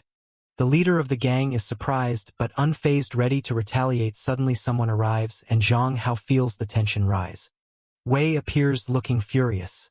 "I can't believe you had the audacity to tie up my man." The gang leader, shocked, stammers, "He's your man. I didn't know. I'm sorry. I didn't mean to mess with you." Wei calmly explains that because the gang leader stole from her, all of her gang members now belong to Wei. She also demands that the gang leader drop out of the inheritance dispute, leaving everything to her useless brother. The gang leader, horrified, refuses, stating she'd rather die than let her brother inherit everything. As she pulls out a knife to attack Wei, one of Wei's bodyguards swiftly intervenes, pinning her to the ground. The antique shop woman now revealed as the gang leader's sister watches in horror as the bodyguard twists her sister's neck, ending the confrontation. Wei then walks towards Zhang Hao, remarking how impressed she is with his ability to handle the situation. Zhang Hao, realizing the extent of Wei's influence and power, accuses her of orchestrating everything to take control of the Mu family. Wei, clearly irritated, denies planning everything just for him and insists they start getting along better. Zhang Hao, still cautious, warns her not to come closer, brandishing a stick. Wei effortlessly breaks the stick with a punch and orders him to come with her. When he hesitates, Wei picks him up and carries him off, smacking him playfully on the butt. Zhang Hao, humiliated, finds himself in a helicopter, looking down at the scene below where the antique shop woman lays defeated. Concerned, Zhang Hao asks if Wei will get into trouble for killing the gang leader's sister. Wei dismisses his worries, explaining that it was self-defense, as the sister attacked her first. Zhang Hao awkwardly gives a thumbs up, relieved she won't face consequences. Wei, pleased with his reaction, reassures him that anyone who messes with him will face severe consequences. As the helicopter soars, Wei begins to question Zhang Hao about the differences between her and the gang leader. She asks if he considers her as bad as the woman who tried to kidnap him. Zhang Hao hesitates, unsure how to respond. Wei, noticing his discomfort, leans in closer, teasingly biting his ear and asking if he holds double standards. Zhang Hao, flustered, struggles to find the right words. And while he's talking she turns his face and plants a kiss on him. Fast forward to the next scene. Wei is already in the room taking off her shoes. And John Hao is asking, "What are you doing?" She tells him not to move. And as he tries to protest she comes closer. John Hao shouts for her to stop, but she moves in, clearly breathless and blushing, and then jumps on him. Wei tells him, "I've saved you so many times. Where are you going to repay me?" John Hao, trying to reason with her, says, "I even gave you a kiss. What more do you want?" She licks him and responds, "It's not enough," clearly indicating she's serious. John Hao, flustered and doesn't know how to react, she grabs his neck and says, "I want you," when he tells her to stop. She retorts, "Then why is your hand there?" John Hao, confused, realizes the situation is escalating beyond his control. Wei teases him, saying, "It seems your body is more honest than your mouth. It's time for you to date me officially, whether physically or mentally. I will satisfy you." John Hao, lost and unable to speak, looks overwhelmed. Cut to the next scene, where Yahello learns from the antique store girls that John Hao was taken by Yanan. Determined, she decides she must go and rescue him. Back with Zhang Hao and Wei, he tells her, "Okay, you want to date me? I'll consider it if you do one thing." Wei asks what he replies, "It's simple, sit on my lap." Wei, puzzled, asks for clarification. "What do you mean sit on your lap?" John Hao explains, "Sit on my lap and put your hands on my shoulders for 3 minutes. Don't resist anything I do." Wei, skeptical, asks why he wants this. And John Hao challenges her, "You're saying you'll satisfy me and all that, but you can't do this little thing." Wei smirks, then gives him a somewhat menacing look. She raises her hand as if to slap him, but instead places it gently on his shoulder and sits on his lap. John Hao, surprised by her compliance, didn't expect her to agree. Wei reassures him 3 minutes is nothing. But John Hao realizes even with her on his lap, the feeling is completely different from with Yue. Wei's dominance is palpable. Just then the secretary bursts in, and the sight shocks her so much her glasses nearly fall off. Wei angrily asks, "Why did you come in without knocking?" Zhang Hao notes with amusement that they didn't complete the full 3 minutes. The secretary, now on her knees, apologizes, profusely explaining it was an urgent matter requiring immediate attention. Zhang Hao feels a twinge of pity seeing that Wei has no private life and is constantly interrupted for issues. He reflects on someone from his past life who was similar. Wei dismisses the situation, asking the secretary what was so urgent. The secretary informs her that Yuva, the daughter of the Min family, is at the door wanting to see Zhang Hao. Both Wei and Zhang Hao are taken aback. Wei, now serious, declares that it's time to deal with Yu Ha once and for all. The secretary advises her not to take drastic actions, reminding her that Yu Ha is the granddaughter of the great General Min. Wei coldly tells the secretary, "You're suspended for now.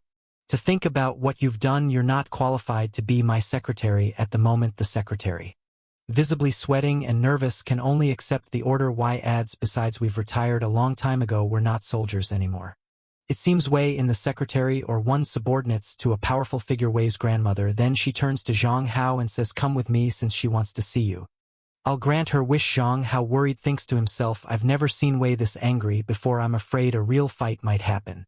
Meanwhile, Yui is at the door holding her phone, saying she's going to call the police if they don't let John Hao go. As John Hao appears, he asks Yui how she got there. She explains that her aunt from the antique shop told her he had been kidnapped, so she came to rescue him. John Hao, touched, thinks how sweet it is that she cares so much for him, but Wei interrupts, saying that if it weren't for Yua's recommendations, John Hao wouldn't have been kidnapped in the first place. She blames Yua for all the trouble and warns her to stay away from him, stating that if he wants to learn boxing or anything else, it will be with her. John Hao tells Yua to ignore Wei and asks Wei to stop glaring at Yua with a murderous look. However, Yua starts to take off her coat and challenges Wei to a one-on-one fight, saying whoever wins gets John Hao deal. Wei, furious, agrees. "All right, let's finish the fight we started before." As the tension rises, John Hao, tired of the drama, grabs his phone and walks away, saying, "If you two are going to fight like idiots, I'm out of here." He leaves and Yui quickly follows him, running to catch up. But why isn't one to back down? She catches up and insists on taking John Hao home. John Howard declines, saying that if he arrives home in her luxury car, people will start asking questions. He reminds her that she has a company to run and tells her to go handle her responsibilities because he has to make a lot of money for a certain crazy person. Yuga, seizing the moment, sticks her tongue out at Wei. Clearly enjoying the victory, Wei, infuriated, orders her guards to stop a taxi and tells the driver, "I bought your taxi, is mine, now get out and deal with the bodyguards." She then turns to John Hao and Yuaha and says, "This little car is ready. I told you I'd take you home, and I will." Back at John Hao's house, his sister, always the caring one, is waiting for him. She notices he looks preoccupied and asks, "Why are you home so early, my Hao? How you seem so distracted." John Hao replied, no, nothing happened, I'm just thinking about my streams and stuff. In reality, he was receiving threats from Y on his phone and was panicking about how he was going to make the money. He remembered that when they left the taxi, Y told him, forget about the money, just fix the plate for me and return it. Confused, he asked, wait, don't you want the 100 million? She suddenly said, marry me, you disobedient and mischievous boy. I'm ready for you to destroy my family. John Hall was taken aback, wondering marriage what? Meanwhile, Yua, who had been listening to everything from the back of the car, exclaimed, let me out of this car, please, for the love of God. But Wei insisted. Your family doesn't live here, I'm taking you home. So the two of them went together. The message John Hao received from Y read, be good, don't think about making money, I'll support you. John Hao replied, you can support me all you want, but I'll pay you back. Thanks for bringing me home, but that's enough. Y goodbye. Yuba then messaged him telling him not to be afraid of Wei, and that if necessary she would beat up Wei. Feeling bad for Yuhua, John Hao advised her not to do anything, suggesting they keep their distance from Wei, and that with time she would forget about them. At home, John Ho was exhausted, reflecting on the chaotic day, being kidnapped, getting into a fight, and being forcibly brought home. At that moment, his sister put her hand on his shoulder and asked, how are you going to stream tonight? You look tired, do you want a massage? She offered massages every day, and while John Hao didn't mind, he appreciated her attentiveness. As she leaned back, emphasizing her curves, she said, lately I've noticed you're only focused on making money, but you're just a boy, you don't need to worry about these things, let me take care of you. And there he was, just enjoying a massage, saying that her techniques were so good, he didn't even want to move. At that moment, Kim's mother called her to her room. Kim turned to John Hao and said, she continue the massage later. Once in the room, her mother found some magazines with girls making out, and she was shocked, saying, what is this filth, my daughter, what are you looking at? Kim embarrassed stammered, it's not mine, a friend gave it to me. Her mother questioned, why would a friend give you these things? And why are they in the house? Kim nervously replied, she thought it would be funny if you found them, and thought you punish me. It's a trap, Mom, don't believe it. Kim, why don't you get a boyfriend?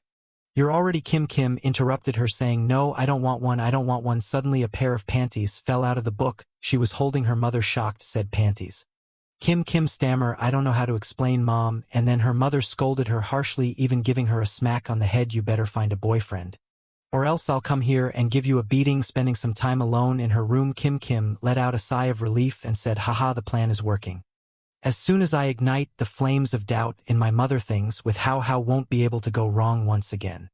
My little sister is playing chess in the fifth dimension, man, no one can predict her moves. The next day, John Ho is already exhausted, because as soon as he arrived at school, a bunch of crazy girls called him the god of masculinity, and everyone wanted to talk to him. He didn't have a moment of peace in school. Long approached him, saying, you finally arrived. John Hao was saying he had to take a day off because he was very tired. Long said he was worried and even thought about going to John Hao's house because it was unusual for him to miss school. The protagonist was eating, and it seemed that after the day of all the drama, he and his sister had stayed at home. John Hao was thinking that a day at home was full of benefits. Drooling, Long asked him, what are you thinking about? You seem a bit distracted. He replied, nothing, just some good stuff. At that moment, Wang mentioned that he saw him playing and was impressed by how he could dominate the girls in the game, saying it was even better than singing, and that he was a legend. Jiang Hao responded, oh, so if you like that kind of game, you want to keep watching my streams? Long replied, it's different when it's you, brother Hao, and mentioned that he had dragged Yua into it as well. She appeared with dark circles under her eyes. The protagonist jokingly asked, did you see a ghost? Why didn't you sleep? She explained that she stayed up watching all the streams he had done and ended up forgetting to sleep. Django was shocked, telling her, that's not how you watch streams, you can't consume 10 hours of content in 10 hours of the day. She said she was just happy to watch him. After school, John Hall tells her not to do that anymore, and to get some rest. They have a little back and forth about whether or not she should keep watching, and they share a hug. The day goes by, and as they're leaving, Long mentions that there's a swimming class on Friday, so they need to buy some swimsuits. And then the ridiculousness of it all hits. Whoever designed those swimsuits deserves a punch in the face. John Ho's expression says it all. The scene cuts to John Ho's sister on a date. She's glued to her phone, clearly uninterested. The guy is rambling on about how he'd make a perfect husband, staying home to take care of the kids, but she seems completely indifferent, only focusing on her phone and thinking how lousy this is. While glancing at the last messages she exchanged with how the guy numbs's and asks, are you even listening? Don't you want to know anything about me? She gives him a deadpan look and asks what's the advantage of being with you. He smirks and says my looks are the advantage. Striking a pose, she laughs a little. And the guy is left wondering why are you laughing. She's clearly zoning out. Obviously thinking about how good-looking the protagonist is. The scene cuts back home and there's young Hao sitting on her lap. As she asks why he's so desperate to make money, he responds even a guy needs to know how to earn his own money. The future of his family can't depend on just one person. This is another thing those guys doesn't compare to. Because even though he has a little job, he's eager to quit and stay at home, whereas Hao wants to work and help pay the bills, so there's no comparison. Hao is a solid 10 out of 10. She thinks she's also wondering why her mom sets her up on blind dates with these weirdos if they're so alike. Apparently the guy had mentioned some figures for car, house, and wedding expenses. And she commented that paying those amounts is quite easy. He grinned and said so but she cut him off asking if he really deserved it. The scene shifts through a shopping trip, where they're trying on clothes and Hao was just watching. But what a disaster, right? The classmate mentions that Long's choices are very conservative, and that he should show a little more skin. Hao was taken aback thinking no, don't say that while you are is watching. She looks disgusted by it all. Long feels embarrassed and tells her to stop looking at him with that obscene expression. Then she turns to Hao and says she knows he's looking for a swimsuit and she has two perfect choices for him. However, the boy is already anticipating something crazy, decides he'll pick his own. The girl, visibly eager, mentions that the choices she has are really incredible. However, Hao and Long leave while she stays behind feeling disappointed and thinking that she at least wanted to have seen him in a smaller swimsuit. Oh well, she sighs you and looks at her and asks, "Can you help me choose one? I don't really know much about this." She responds, "Sure, I'll help you, let's go." She then comments, "It's good that you're opening up more and more." You are responds, "I love the skills you're teaching me. Having a friend is very useful." They share a hug, and when you want, her friend asks you, "How are you getting better at understanding your own thoughts?" You pauses, then suddenly blurts out, "I like Hao." You and Yuan is startled and says, "I understand, but I like him too." Both girls blush and look at each other a bit awkwardly. Hao realizes that he left his friend in a room with these girls to buy swimsuits. It might cause trouble. He should probably go back. But it's too late. His friend comes out all ready for swimming, really prepared. Thankfully, the artist put a large white bubble to protect my wallet. Hao is stunned thinking, is this for real? Can she wear this in class? She responds, "Everyone dresses like this, there's no problem at all." Then she asks, "Didn't you pick out Yui's outfit?" She says, "Yes, I did." He anxiously asks, "Oh my god, where is she?" The friend points, "She's over there trying it on." Hao turns to look and Yui that emerges saying, "I'm fine." Hao, "I just find this a bit weird. Does it make sense to wear stockings for swimming?" Friend argues it makes sense. The stockings are designed to protect women from the cold. Recent studies show that men love to see women like this. Hao and Long are left unsure of what to expect next. And the friend announces, "Here comes the latest trend. You have show off the beauty of the new era." She steps out and the scene is covered with sensor bubbles. What did they do here? Hao wonders, noticing that they made some adjustments. Your comments, "I feel kind of strange in this." Hao was speechless, frozen. The friend chirps, "There's another piece here."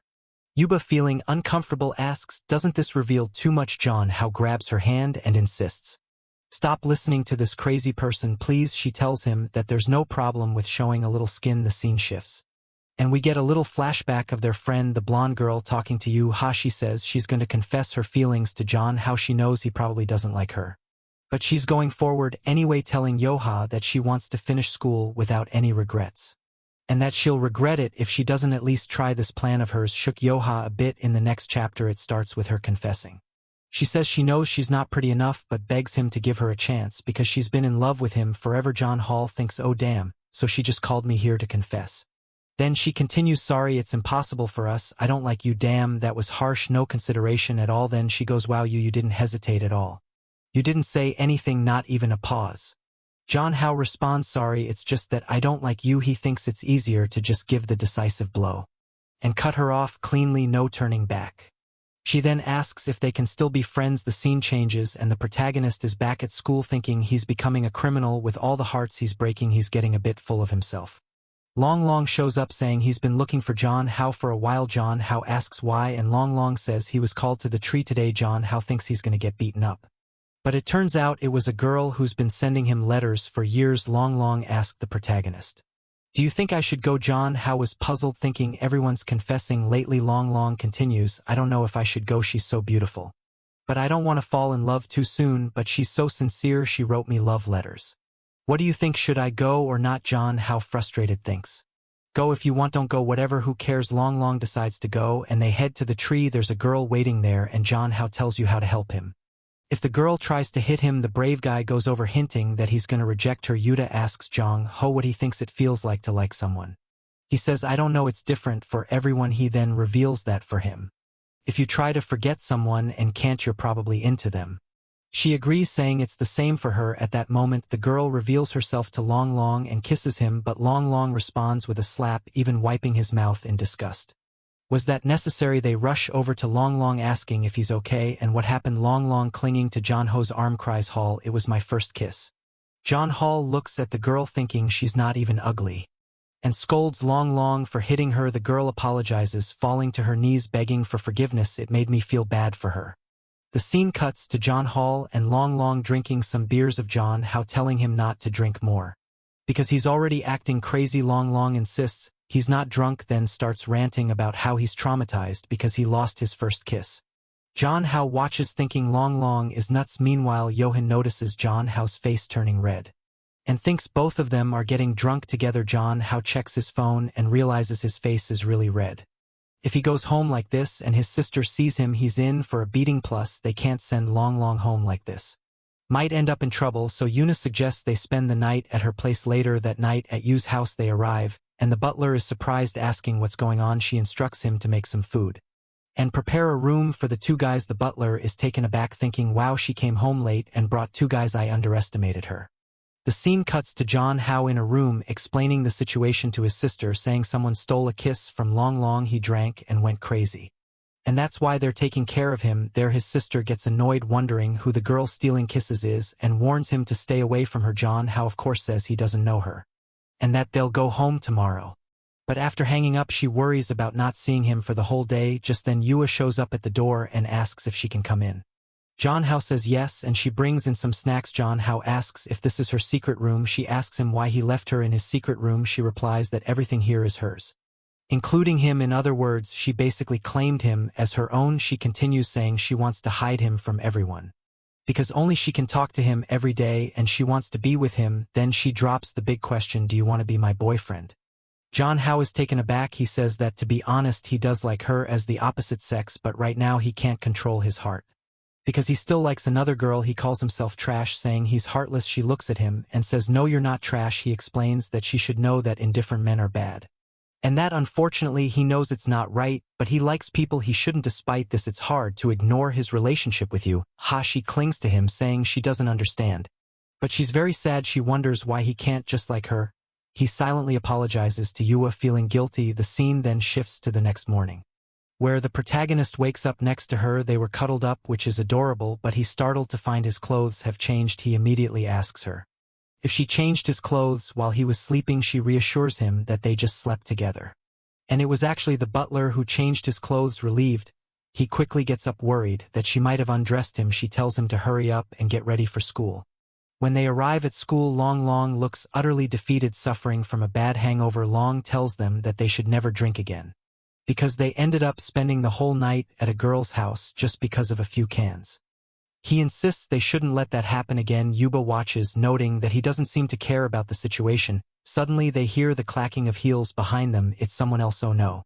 If Wai Nam was trouble, this girl looks like she could be even worse for any competitors. She calls out how he turns and sees his sister Kin Kin. He asks, why did you come here? She replies that she was worried about him and was going to die from the concern. He tells her not to worry because he's not a child. Long abruptly says he's going back to class, looking a bit depressed, which John How notices and wonders why he suddenly seems down. Kin Kin then asks John How, who is the student next to you? I don't know her very well. He introduces Ming Yuha, and the sister politely responds, nice to meet you, I'm John How's sister. She adds, I've never heard him mention you before.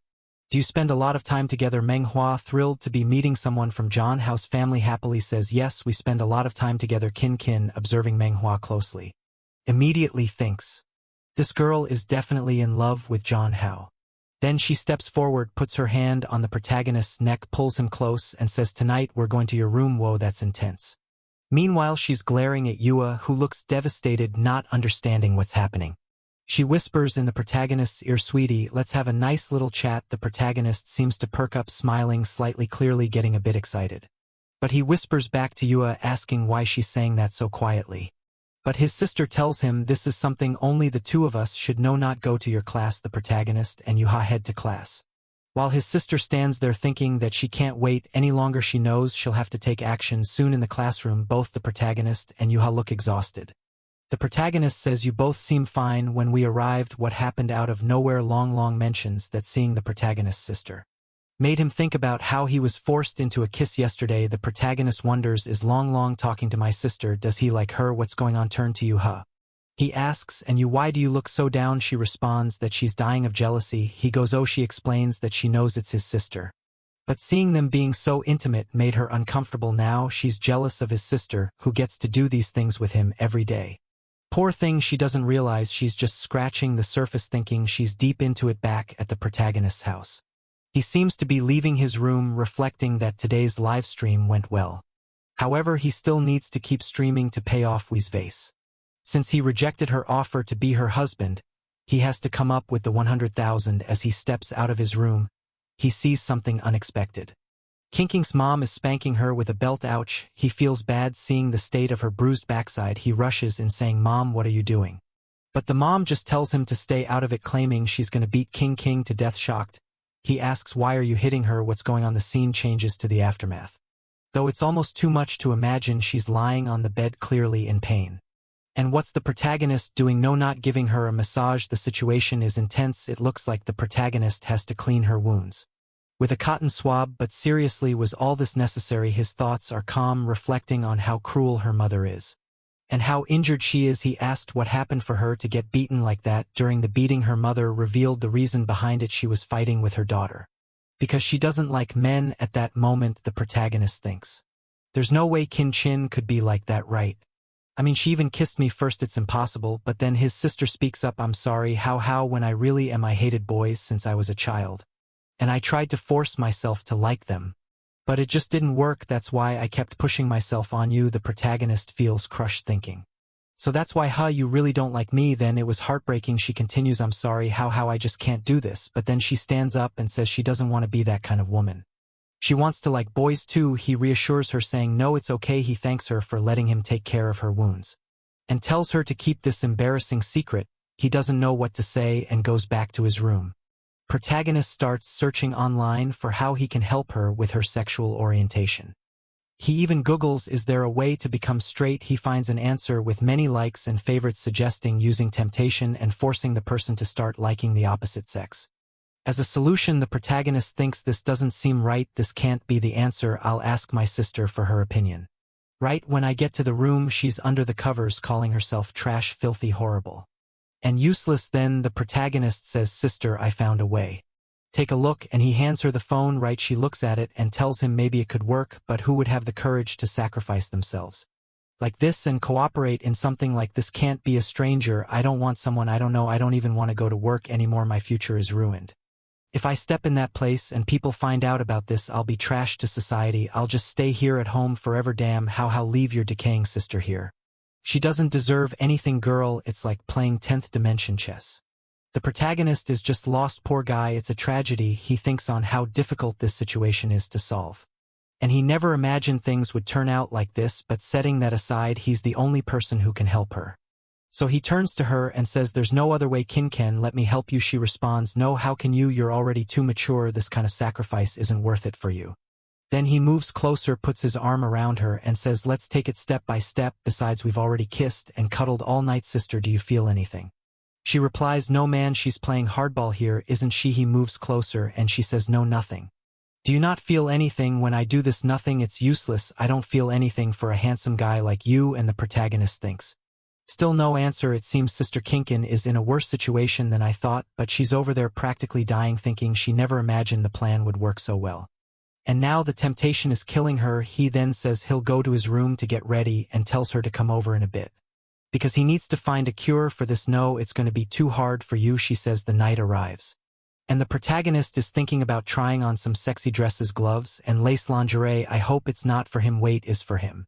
Oh man, a false alarm. He said he's not going to wear those things. Phew, that was a close call. He decides not to use anything too extreme. But some shorts should be enough, right? He read somewhere that if he wears black and white gloves it will surely drive the girls crazy. It's like the equivalent of girls wearing stockings. The protagonist is lying in bed just hoping that all this will really help. The clock ticks, time passes, and the protagonist falls asleep. Then he hears how good night, and look at how she comes in. God help us, immediately thinks. Sister Kin Ken, what are you doing here? Our parents are sleeping. He's thinking maybe she's a spy or something. As he didn't hear her coming at all, he was fully prepared. He tells her, lie down here first, and let's just cuddle and pretend we're going to sleep as usual. However, in his thoughts, she's already looking beautiful. Even in the moonlight, I can see how wonderful she looks in that outfit, and she's starting to sweat a little.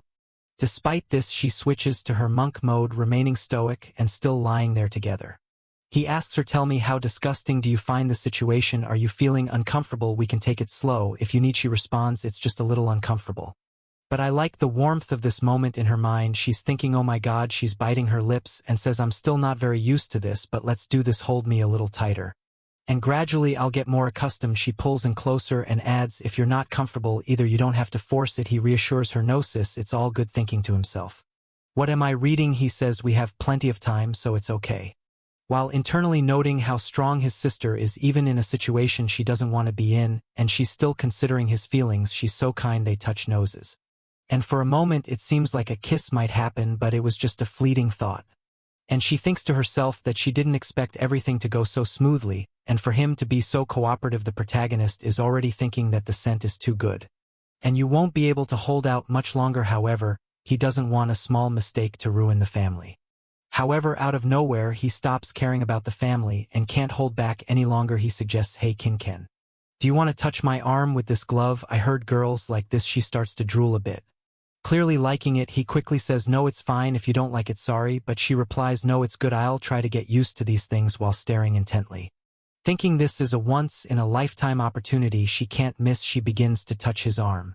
She continues to run her hands over his arm, thinking that her entire life is now worth it. My goodness, she's practically melting. Someone get a fan. The protagonist reassures her, saying, you don't need to force yourself, it's okay. Thinking that her sweating is due to nervousness. He even feels her fingers trembling, not realizing how deep the issue was. Okay, he says, you made a great sacrifice. You can relax a bit. She moves to the side, putting a hand on her nose, thankful that she didn't get a nosebleed. She tells the protagonist that she still can't get used to the feeling of a man's hand. It feels weird. The protagonist moves closer behind her, while she's trying to calm herself using a meditation technique. Tempting to control her heart, he gently touches the back of her neck and asks, you want to try a kiss to see how it feels? Our last one was with a lot of resistance. She's taken aback. A kiss? My goodness, my brother is so wonderful to make a sacrifice like this. He says, I want it too. And you still think I'm such an innocent boy? You're so beautiful. I just want a kiss from you. At this, she feels like she's about to explode. She punches the ceiling, her sanity dropping to zero. And then she grabs him. The protagonist is stunned, thinking what just happened. She quickly tries to cover up, pretending she didn't enjoy it, and says it was really weird, that she needs to prepare herself mentally for it. The protagonist begins to question if she's okay, wondering if she really didn't like it. The situation seems strange. She then said she'll try to be more proactive. And things escalate. She kisses him again, pushing him onto the bed. The protagonist is bewildered, needing to calm himself down. She starts talking about her dream of possibly being with him, and says if things continue like this, she'll have to make it a reality. She doesn't even care if her plan gets exposed. In the middle of everything, she accidentally calls him Xiao Yang. The protagonist is shocked, asking who's Xiao Yang. But before he can finish, she kisses him again, holding his hand and pulling him closer. He's out of breath, wondering what's going on. As she becomes more intense than ever, she's practically drooling. Then she responds that despite everything, she still feels a little uncomfortable. It seems like the name she let slip was the name of a girl. Protagonist asks, did you call me a girl? She explains that she used a girl's name to disguise the situation. And not feel worse, the protagonist asks if this is the girl his sister likes the most. And she confirms, saying yes. The protagonist thinks that if she called out that name, her situation must be really critical. Even in a moment like this, she says she needs to go to bed, because she has to study and wake up early. The protagonist, now very suspicious, asks, are you really? She replies, my sister would never lie to you. If I lie to you, I'll be your slave. Wow, what a promise. The protagonist thinks slave-like as she starts singing a little song to help him sleep. The next day, she's just staring at him, thinking, sorry, how I didn't want to lie to you like this. But I don't want you to hate me either. Given your past and traumas, this is the only way I can achieve the result I want in the future. I promise to be more careful and make up for all the harm I'm doing now. So please forgive your little sister." The protagonist wakes up thinking that the previous night was too exciting. He's at the pool. It's Friday, the day of the swimming class we talked about. And everyone is staring at him. The girls are practically barking. Long appears behind him and says, "I want to go home. I'm too shy. This outfit shows too much." The protagonist, surprised, says it's the same outfit as always. It doesn't show anything. He tells Long to stop being silly and be a real man. The worst advice ever, but okay. The girls continue complimenting Long, saying the outfit looks perfect on him and that he looks amazing. The protagonist, getting tired of the situation, says he understands why girls hate these kinds of guys. Then he turns to Long and says, "Out of nowhere, I lost the desire to stay in this class." Long suggests they pretend to have stomach aches and leave. The protagonist agrees and decides to help Yuhua learn to swim since it's better than staying there with all the crazy girls around them. She's preparing to jump in and ask the protagonist if the best way to swim is just to jump in and start paddling hard. He tells her that's not the way and that he'll teach her. They do a little warm-up, and for some reason the protagonist is staring at her armpit. "Do got that weirdo desire?" He looks at her and says he didn't see her put on that swimsuit, the one she bought last time. She asks, "Do you want to see me wearing that?" He says, "Well, it's not that I don't want to. But yeah, I do." The protagonist is up to no good either. He caused all this mess with his sister last night. Yuna mentions that after the protagonist and Long left, she went back and bought a few more pairs. And if he wants to see, he can come to her house and she'll show him that she doesn't want anyone else to see. The protagonist says that since he promised to teach her to swim, he will have to go to her house to teach her. He can't break his promises. But for now, he'll just teach her at school. He tells her to take a deep breath, prepare herself, and then he pushes her into the pool.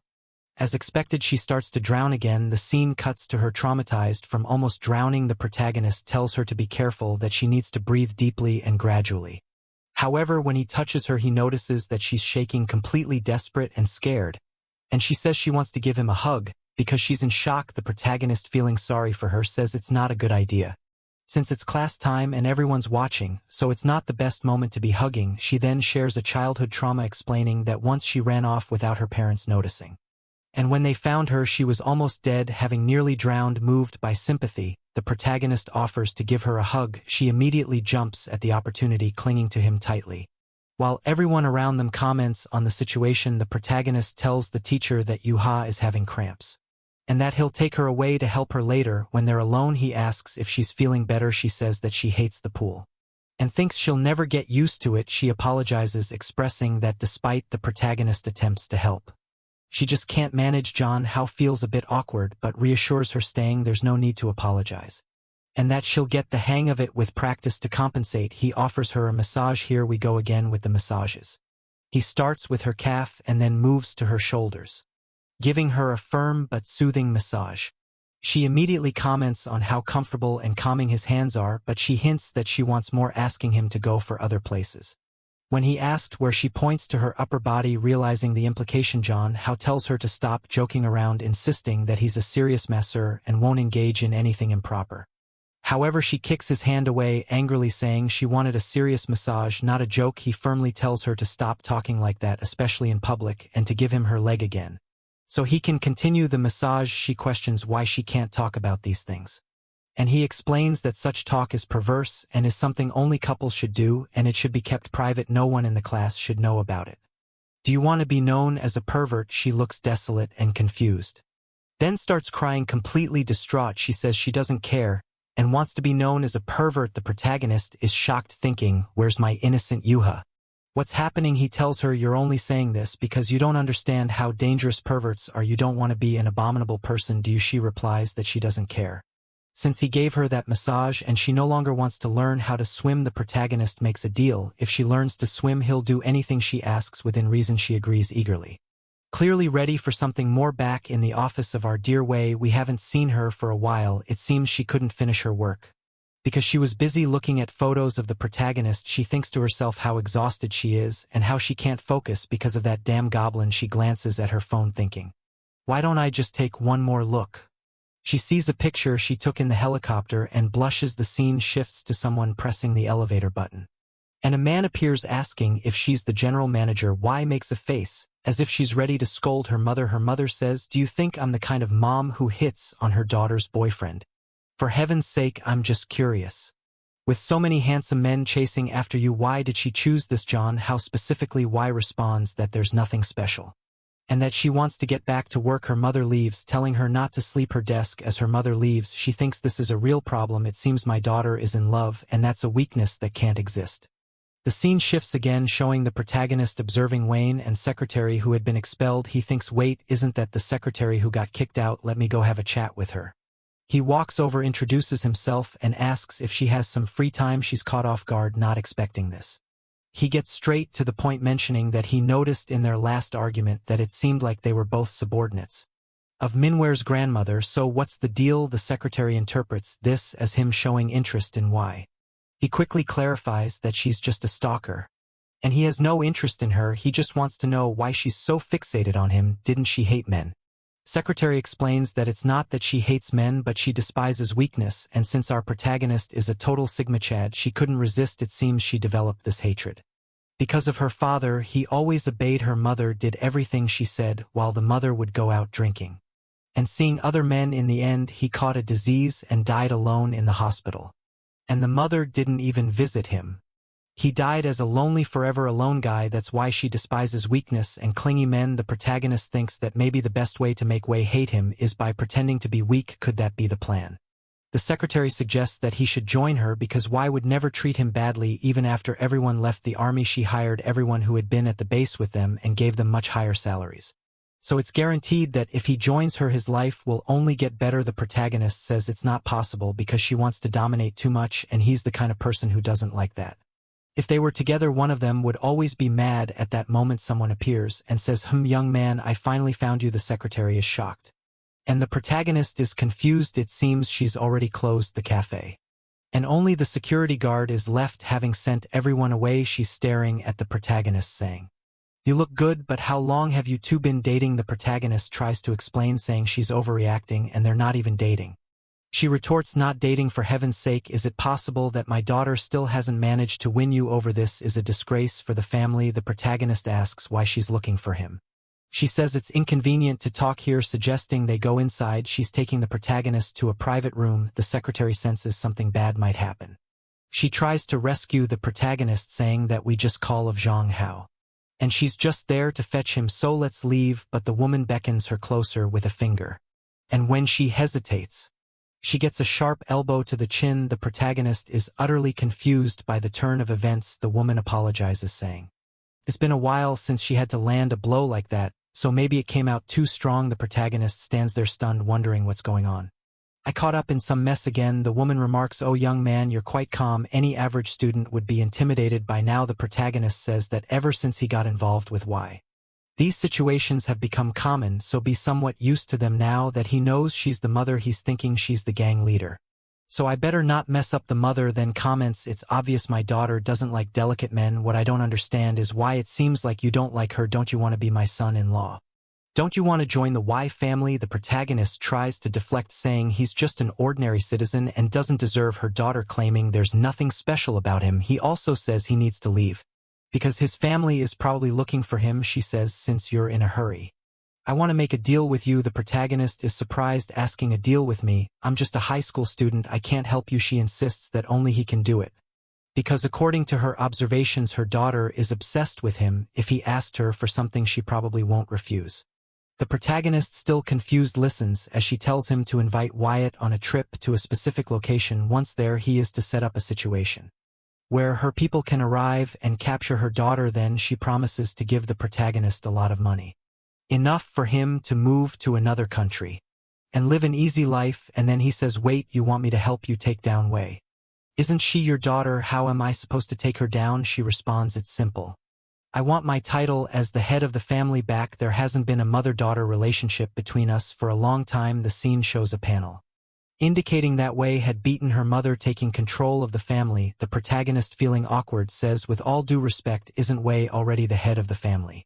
Since she took over, the family status has become more significant and relevant in the entire city. But why do you want to fight her? It seems like she's doing a good job." The mother explains that the only thing she has left is money, and she wants to use it to do whatever she wants. "I have no family, no one left," she says, "so why not stir things up?" She asks, "What do you think?" You don't even like her, do you? Let's take advantage of the situation. The protagonist is shocked, unsure of what to do. The scene shifts to the secretary, who is semi-conscious, looking around and thinking about how her training helped her withstand the blow. Otherwise, she might have been done, for she realizes she needs to alert Wei as soon as possible. She suddenly taps her wristband, sending a silent signal. The scene cuts to Wei's phone, where she receives a message indicating that Madame had contacted John Hao in a private room. Wei is startled and orders the car to be prepared immediately. The scene shifts back to the protagonist and the mother. The protagonist says that even if she manages to defeat Wei, managing the family won't be easy. As many people support her, he suggests that despite the issues between them, they should try to talk things out. The mother dismisses this, saying Wei is a cold-hearted person. It's better to have a dog than her. She's been against me ever since her father died. There's no way to talk to her. If I had known what kind of woman she would become, I wouldn't have given birth to her. The protagonist, knowing the truth about the father's death, thinks the mother is lying because he knows the father died because she neglected him. And he was left alone in the hospital trying to deflect. He says that's a lot to deal with. I understand why resents you because of her father. But all you need to do is show a little more care for the family and everything will get back on track. Mother retorts, oh, are you trying to convince me to give up on this? I came here because I sensed you didn't like her. But it seems like you're trying to protect her. She points out that the punch she gave to the secretary was a declaration of war. She insists, all you have to do is take Wei to the location I specify and I'll give you the money. You won't have to worry about anything else. The protagonist asks, if I don't agree to help you? The mother rises, you don't want to help me or take the money, fine. Then your family and you will become my hostages. Simple as that. The protagonist, with a serious expression, responds, it's one thing to threaten me, but to bring my family into this, I can't let that happen. I'm sorry, you made a mistake by not bringing any bodyguards with you. She looks at him intrigued and says, do you think you can defeat me physically? He challenges her, come and see. As the scene shifts, a car pulls up and Wei orders the driver to move aside. The secretary spots Wei and tells her, finally you're here. John Ho was taken by your mother a while ago. I'm afraid something might have happened. Wei asks which room they're in, and sends her guards to untie the secretary, intending to confront them. As she approaches, she hears the conversation. The mother is saying, it's common for everyone who gets close to my daughter to have some kind of agenda, but it seems she likes you. And I wanted to know what you're like. The protagonist asks, is that why you went to so much trouble? Does Wayne know you came to see me? The mother replies, I have a memo. She might be furious if she finds out. That child has always insisted that I stay out of her relationships. But this is the first time I've seen her like someone, so I was curious about you. She continues, now that I've seen you, I understand why she isn't wrong. Besides wanting to see you, there's something else I want to ask of you. The protagonist asks what it is, and she explains that Wei's birthday is coming up, and she wants to give her a present. However, she knows Wei won't accept it if she gives it directly, so she wants the protagonist to deliver it.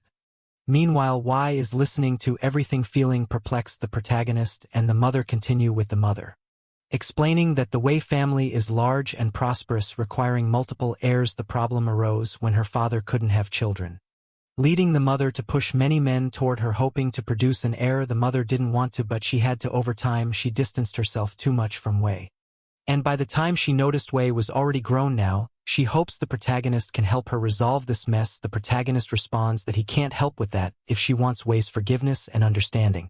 She needs to earn it herself. Moreover, she needs to understand that no matter what she does, she can't make up for lost time. The scene changes to the protagonist leaving the room, where he sees Wei Man. He asks, what are you doing here? She switches topics, asking, did you hear everything we talked about? We apologizes, saying she told her mother not to do this, but she came on her own. The protagonist asks if she plans to reconnect with her mother. Wife replies that she'll keep things as they are, and nothing will change. She then asked the protagonist what he would do if his mother, who had abandoned him for years, suddenly reappeared, wanting to talk. The protagonist reflects on his family with his sister and parents and says he'd prefer if his mother didn't return, because his family is fine as it is. Wei asks, so you're good with your family? How's your relationship with your half-sister?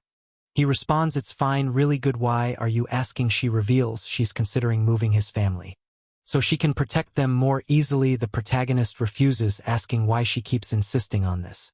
Since when am I your man? He asks. She confidently states, sooner or later. The protagonist insists it's not going to happen suddenly. She stops the car and he asks what she's planning. She explains that her father gave up and surrendered just like her mother did, pressured by her grandmother. But she won't give up on him and won't let him be with anyone else. She'll keep pursuing him until he accepts her completely. The protagonist warns that this is too extreme, but the scene ends with a close-up of her lips, and he can't help but be charmed. Covering her mouth, he was being all cute. But our boy gave her a little tap on the hand and said, "Stop pushing things, girl, we're on the road here." She looked at him and said, "Wanna go to my place? Let's go." He told her to just take him home. But just then his sister called. He picked up and she immediately scolded him, "It's super late, where are you? Why aren't you home yet?" Our boy tried to cover it up, saying he was at Long Long's place and lost track of time. But Y was watching him lie the whole time. He turned away and said, "You've heard that I gotta go home now." She called in Fox Boy again and asked, "So you know how to lie, huh?" He responded, "I'm only lying because of you." She then asked, "Does your sister care about you that much?" He confirmed yes. "Because we're family." She just said family. But why? I was already thinking it might not be that simple. When he got home, his sister greeted him and he started apologizing, saying Long Long had held him up or something. But she stopped him and said, "Why are you lying to me?" Yikes. He was caught off guard, trying to play dumb sis. "What are you talking about? I'm not lying. I've never lied to you." But then she revealed, "I called Long Long. He said you left his place a long time ago." Busted dude.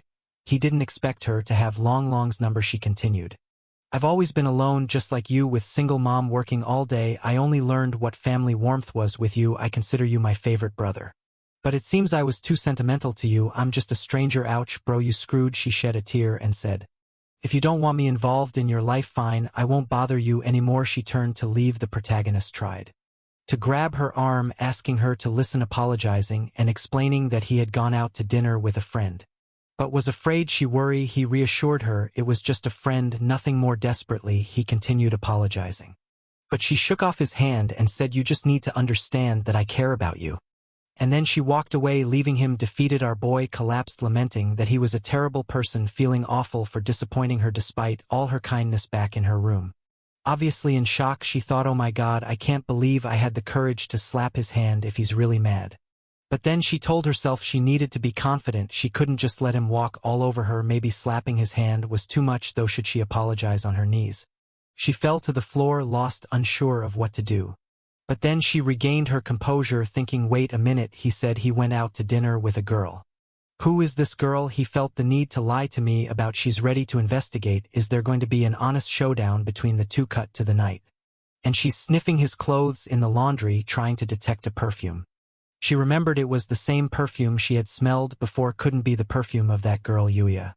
She's left pondering. The next day, it seems they're going out. She offers him a chance to rest and sleep in the car if he wants, but he's just thinking he needs to find a chance to talk to her and explain the situation. They're apparently going to his father's cousin's house, and he's curious about what's going to be like, since he remembers the guy being pretty cool and handsome. However, his father suddenly says, "Who's that kid staring at us?"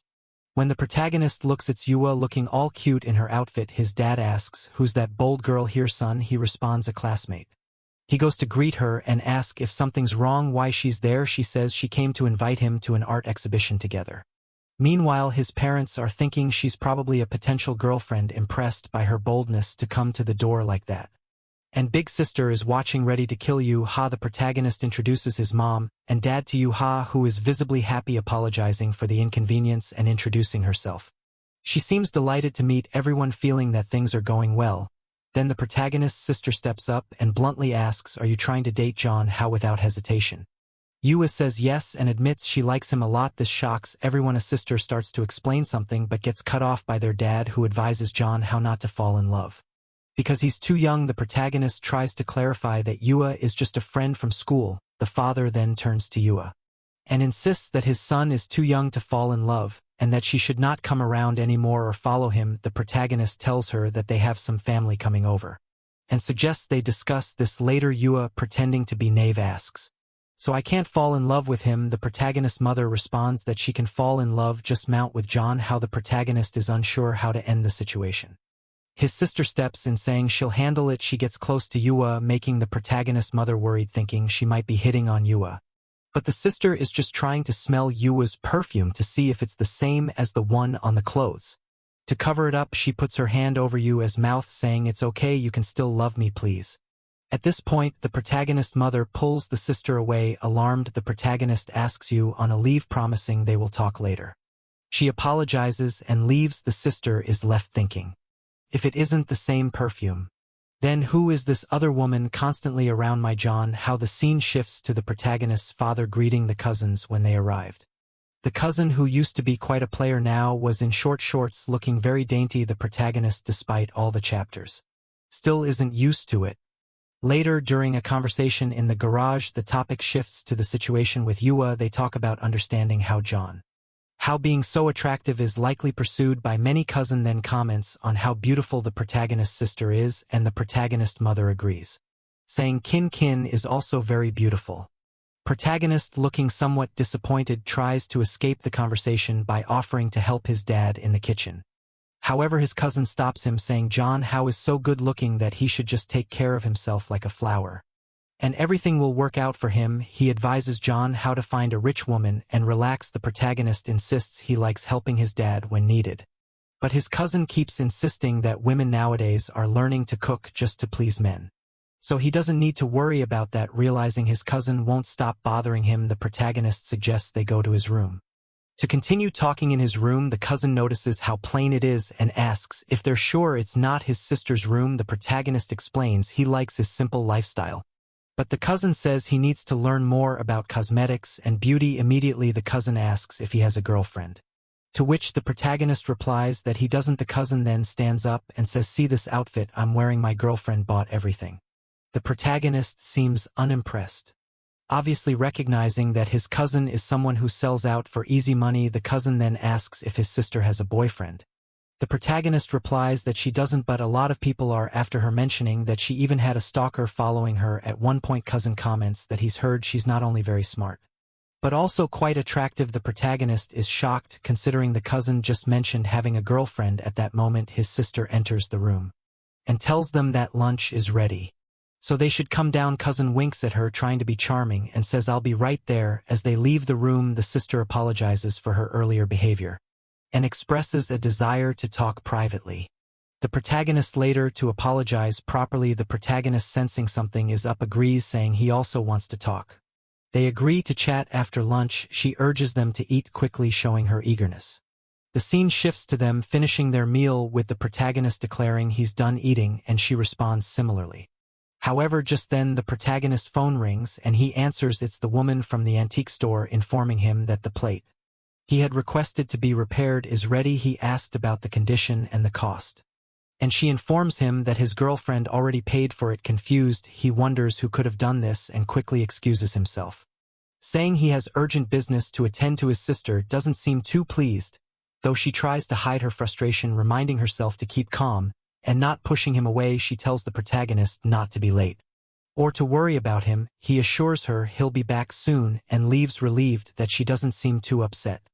After he leaves, the cousin makes a comment about how attractive the protagonist is and suggests he might be going on a date. This only irritates the sister, stands up with a murderous look, agreeing that she needs to keep a closer watch on him. At the antique store, the protagonist receives the plate with a note on it saying, "I paid for your repairs, so come see me when you get this." It's from Yanan. Clearly, she's the one who paid for it, and the protagonist doesn't look pleased. Back at Fenghan, the company, Yanan is looking stunning as the protagonist walks in. Asking for permission to enter, she immediately questions why he didn't knock before coming in.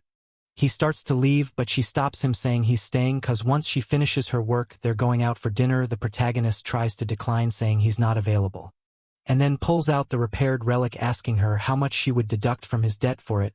He suggests that if it's not much, he could sell it elsewhere and bring her the money. However, she seems uninterested in the monetary value and more concerned about where they'll eat. The protagonist finds it challenging to deal with her, as she always has a response that he doesn't want to hear. Trying to change the subject, he suggests taking the relic to an auction and informing her of the amount it fetches, but she walks over, grabs the plate, and smashes it. The protagonist is left speechless, as the item was worth millions and involved so much trouble, including death, just to repair. Even though she didn't want it, he asked for it because it was worth a lot of money. Apparently it fell into the trash can, and he ran to retrieve it. She told him to stay away from it because it was dirty and broken. Antiques weren't worth much at that moment. She grabbed his wrist to lift him up and ended up breaking it. His wrist literally snapped. The protagonist and Y are both confused by the situation. The next scene shows him wondering why he has such a fragile body. Y examines him and says there's no major damage. It was just a tendon strain and he'll be fine soon. However, she advises him to see a doctor. Out of nowhere, the protagonist asks her, "You retired from the military. And you're still so strong. Did you really see combat?" She confirms she did and almost died. She offers to tell him the whole story if he stays the night. Protagonist declines, saying he wasn't that interested. He was just curious. He starts to leave, but she insists he stay for dinner. He retorts that she's too persistent. She mentions that she read all the novels he wrote, and they seem too real. She wants to talk about them over dinner. The protagonist wonders about her connection to the girl from the moon and flops onto the couch. Surprised that his novels had such an impact, he considers staying since he hadn't eaten much earlier with his sister and was still hungry. Wake quickly orders dinner for two and teasingly asks what made him decide to stay the night. The protagonist, embarrassed, clarifies they only agreed to dinner, not the whole night. She then teases him about looking at her legs and accuses him of being dishonest with his eyes. He awkwardly explains that he was just admiring her expensive-looking clothes, since he's from a poor background, but she quickly moves in and pins him to the couch. The protagonist, shocked, asks if she can't control herself. She insists she doesn't need to, as he's destined to be hers. He tries to laugh it off, saying she's reading too many novels, and playfully squats her behind. She gets annoyed, accusing him of teasing her without following through. She questions if he's afraid. The protagonist, offended, retorts that he's not afraid of anyone and threatens to teach her a lesson. However, when he tries to push her off, she doesn't budge. He then notices the significant size difference between them.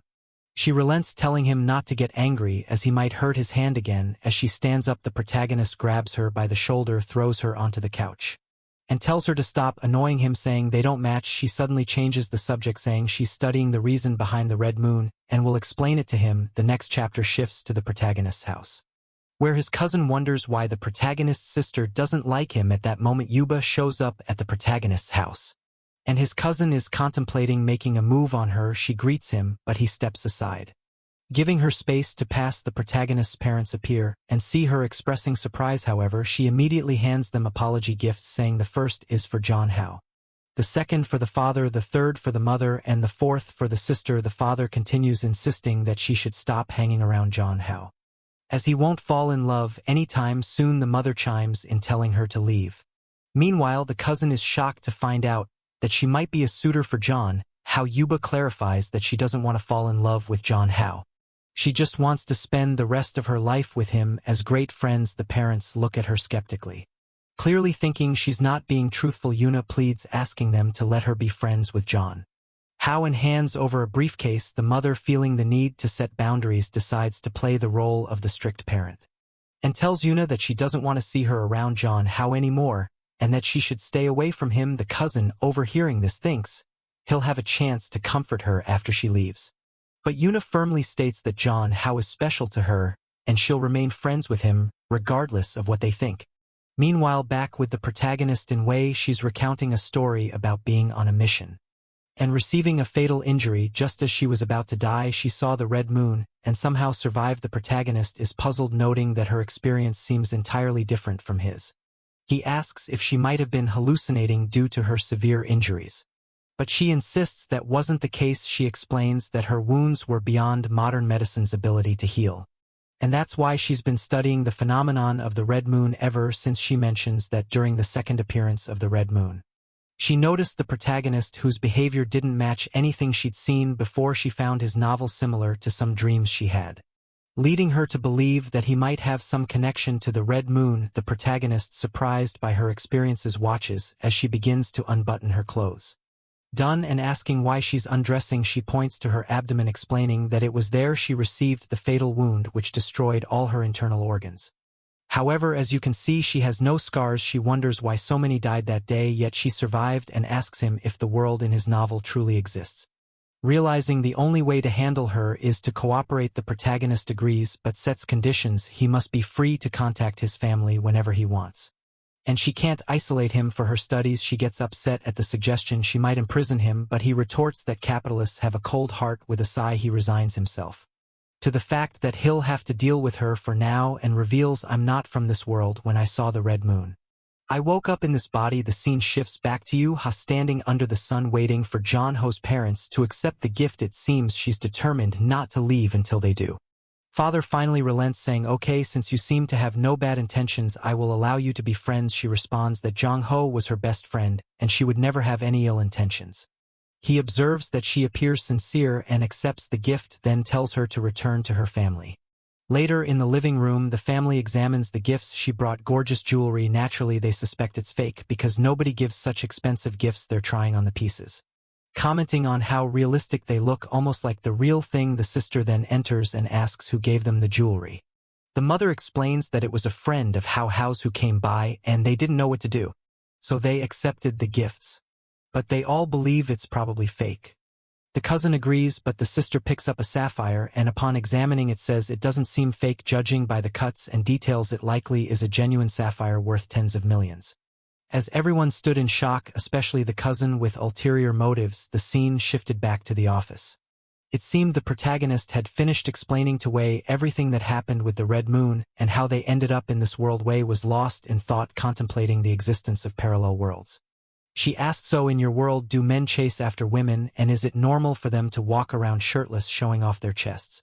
This led to the protagonist wondering what would happen if he went to the beach here. Would it be strange?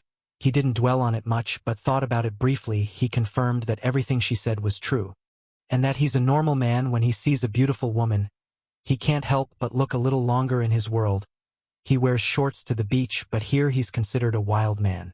So he's probably not a good match for her. Moreover, he might return to his world at any moment. And since she's a great woman, he doesn't want to hurt her. He suggests she finds a normal man. Ignoring his concerns, she asked if it would be normal for him to take off his shirt now and show everything since he's from that world. The protagonist replied, "Of course, in my world, if it's hot, guys take off their shirts." We imagined the sight, seemingly stunned, thinking about men walking around shirtless and how daring they must be. She then challenged him, "If that's the case, take off your shirt now. I want to see how it is. If you're telling the truth, you won't feel anything about it." Reluctantly, he started taking off his shirt, thinking he'd show her what a man from his world is like. But as he did, he noticed her intense, almost soul-sucking gaze, making him hesitant. At that moment, you were called the goddess, and wondered if he was assimilating into this world's norms and if his thoughts and behavior were changing. Accordingly, meanwhile, Wei was clearly flustered, her hand between her legs, hearts in her eyes trembling, as she urged him, "Well, are you going to take it off or not? What's wrong? You said it was easy. Why are you hesitating?" The protagonist, wanting to prove his manliness, pulled off his shirt, revealing his chest to her. She trembled even more, thinking it was too much for her, and awkwardly asked him to put his shirt back on. Admitting she couldn't control herself, the protagonist felt defeated by the situation, especially by his hesitation to take off his shirt. It should have been a normal thing. Wei, wiping her face, stated that from now on they would work together and express pleasure in getting to know him. However, the protagonist, firm in his decision, told her not to contact him unless necessary, as he was busy, and got up to leave, insisting that next time, if there's any meal involved, he would be the one to invite her. He had things to take care of, so he bid her farewell. Wei, still flustered, asked if he really couldn't stay, offering anything he wanted as long as he stayed. The protagonist firmly refused, saying not to even think about it, as he wouldn't agree to anything. Upon returning home, his sister was staring at the sapphire, thinking about how sapphires symbolize loyalty and perseverance. She pondered whether Wei had the financial means to give such a valuable gift to her brother. In that moment, she eyed the protagonist's cousin and thought, "If that's the case, I'll have to use this guy sometime later." Jong-ho was back home. His father, all worried, asked why the hell he took so long. That's when he mentioned all the jewelry Yua had left for our boy. Ken Kin commented that besides being very wealthy, the girl seemed to come from a rich family. The father made a serious face and told the protagonist that he couldn't like the girl just because she was a millionaire. Meanwhile, the cousin was fuming because he wanted to have received that necklace himself. Thinking about Yua, he swore to himself that he would win her over. After all, she was his ticket to wealth. However, he was already imagining the wrath of someone and thought that at least he had her waiting for him. The boy was daydreaming, thinking he had options to choose from, even though he believed that John Hao, despite being handsome, wasn't very seductive. Sometime later, someone said they were arriving. John Hao apologized, saying they couldn't accept the gift because it was too expensive. Suddenly, his cousin appeared, saying they had met again. John Hao remarked that it was quite a coincidence that they had already seen each other. In the cousin's mind, all he had to do now was create a little physical contact and stumble like an idiot. Yuba seemed scared as he approached and promptly kicked him in the chest. She apologized, saying she acted instinctively. While the boy was coughing, she asked if he was okay as his legs seemed wobbly. John Hao suggested they should be more concerned about others for now, while the cousin realized his plan had completely backfired. John Hao once again stated that he didn't need those gifts, and Johan asked if he didn't like them. The father intervened, saying that such gifts were too expensive and somewhat intimidating. John Hao replied that he didn't need such things to improve their relationship, returning the gifts and stating he would accept a kindness. But she could keep those things. She asked if he hated her. Because of this, the parents, embarrassed, reassured her that she didn't need to worry about it, and that their relationship hadn't changed. The sister stepped in, saying they were just friends, so there was no reason for him to hate her, and suggested she return the gift if she wanted to remain friends with him. Kin was furious that the damn cousin hadn't accomplished anything. Then Kin turned to Yuha and said it was getting late, so she would take her home. However, the mother insisted that she would take the girl, already suspecting that the daughter was trying to hit on the girl in the car. In the end, Kin's plan to have a conversation with Yuhua failed. Everyone was leaving together, and she couldn't do anything about it. At that moment, John Hao's cousin asked to add Yuhua to his contacts. However, John Hao, feeling possessive, quickly said that she wasn't that casual and wouldn't give out her number. Cousin realized he didn't stand much of a chance, and you have agree with what John Hao had said. Shin, upset, told them not to get too close because it was dangerous. John Hao noticed that his sister wasn't hiding anything anymore. However, the fool thought his sister was also in love with Johan, already imagining that the girl was amazing for winning everyone over around her. Now he was motivated to make peace with his sister, because she seemed very angry. The next day, his sister will come up for breakfast. He arrived all sleepy, saying good morning. When he asked where everyone was, since it was just the two of them, she told him that the cousin and the others had left. So it was just them there. Our boy already knew that life at home wouldn't be easy. Embarrassed, she asks what he's doing, and he apologizes for lying lately. Meanwhile, the sister thinks her plan was to make peace, but she didn't expect it to be so easy. Now, feeling completely better, she says it's even better when he takes the initiative. She acknowledges that something sad happened, but emphasizes that the future is more important. She asked John Hao never to hide anything again. He hesitates for a second, knowing he's hiding a lot of things, but simply says okay because he's not about to reveal any of it. He thinks to himself that after everything is resolved, he will confess the secrets. With that, the poor girl feels completely relieved, thinking he's so kind. At this moment, John Hao says she no longer needs to hide that she's in love with Johan. The poor sister is utterly confused. She starts laughing, thinking he's acting this way because he's jealous. She takes advantage of his foolishness to ask him not to bring Yua around anymore, otherwise she won't be able to control herself at home. Strangely, he says it's been a while since they did a special training, and asks for help. Kin, who has a problem with her sweat glands, agrees to help him, so she puts lipstick on our boy. And with that, she says that these events make all the sadness irrelevant. The scene shifts to Wei's secretary in front of her nursery. She thinks this must be the right place. Inside, a woman is on the phone and tells her to come in. As soon as she appears, she introduces herself and says she has some questions. The woman welcomes her and tells her to sit down. The secretary hands over a sheet of paper and says she wants to know everything that happened with these two people during their time there. She's trying to find out if the girl abducted the boy, and more importantly, what she did to make everyone in that place cover up the events. The woman starts trembling when she sees the photos of John Hao and Kin. Hesitantly, she asked the secretary how she found out about this. Secretary responds that she doesn't have to explain anything, and demands to know everything that happened. The woman, frightened, seems to hesitate, but explains that she will never forget this person in her life. She recalls once asking Kim Chin where she had taken John Hao, and more importantly, what she had done with him. Kin replied that they were just playing together and questioned if that was a problem. The teacher said it was indeed a problem, because she couldn't just take other students out of there as she pleased. She warned that she would have to speak with Kin's family to take action. But Kin asked if that was really the best option. The teacher was a bit confused, but the girl advised her that it might not be wise to escalate the situation. She explained that no one saw them return, and no one knew she had taken the boy, so she suggested that everyone would probably believe her if she said the teacher was just making it up, or worse, everyone would blame the teacher for letting it happen if it were proven that something happened. As a teacher, she would be held most responsible. Kin then asked the teacher if she really wanted that to happen. The poor woman stood there frozen, while Kin urged her to answer quickly. Back in the present, the secretary asks if she really gave in to that. The woman responds that she contacted the family, ask how the boy was. That's when the family said the boy would never return there. And they were moving away. The secretary asks if that resolved the situation, and the woman says yes. Since no one returned, she then asks if the woman knows what Kim Kin did when she took Zhang. How the woman says she doesn't know. But discover how Kim Kin referred to Zhang. How curious, the secretary asked her to explain quickly. The woman explains that Kim Kin called Zhang Hao her little toy. Back in the moment, Zhang Hao says he will show the strength of a man. She is there very sad and clearly not saying much. She then says she wants to tell him something and grabs his face. She tells him he is amazing, thanks him, and says she is ready. He asks if she really wants to continue with the strength training. Suddenly she is caught off guard and confused. He says that if they keep practicing, she'll soon like men again. While the boy like a bold declares that now that he's here forward, she's a bit scared, not expecting him to be so forward, especially since he had such an innocent appearance. Our boy starts sweating cold, realizing things are getting serious. He gave her a simple foot massage. Time passed, and the boy had put in a lot of effort.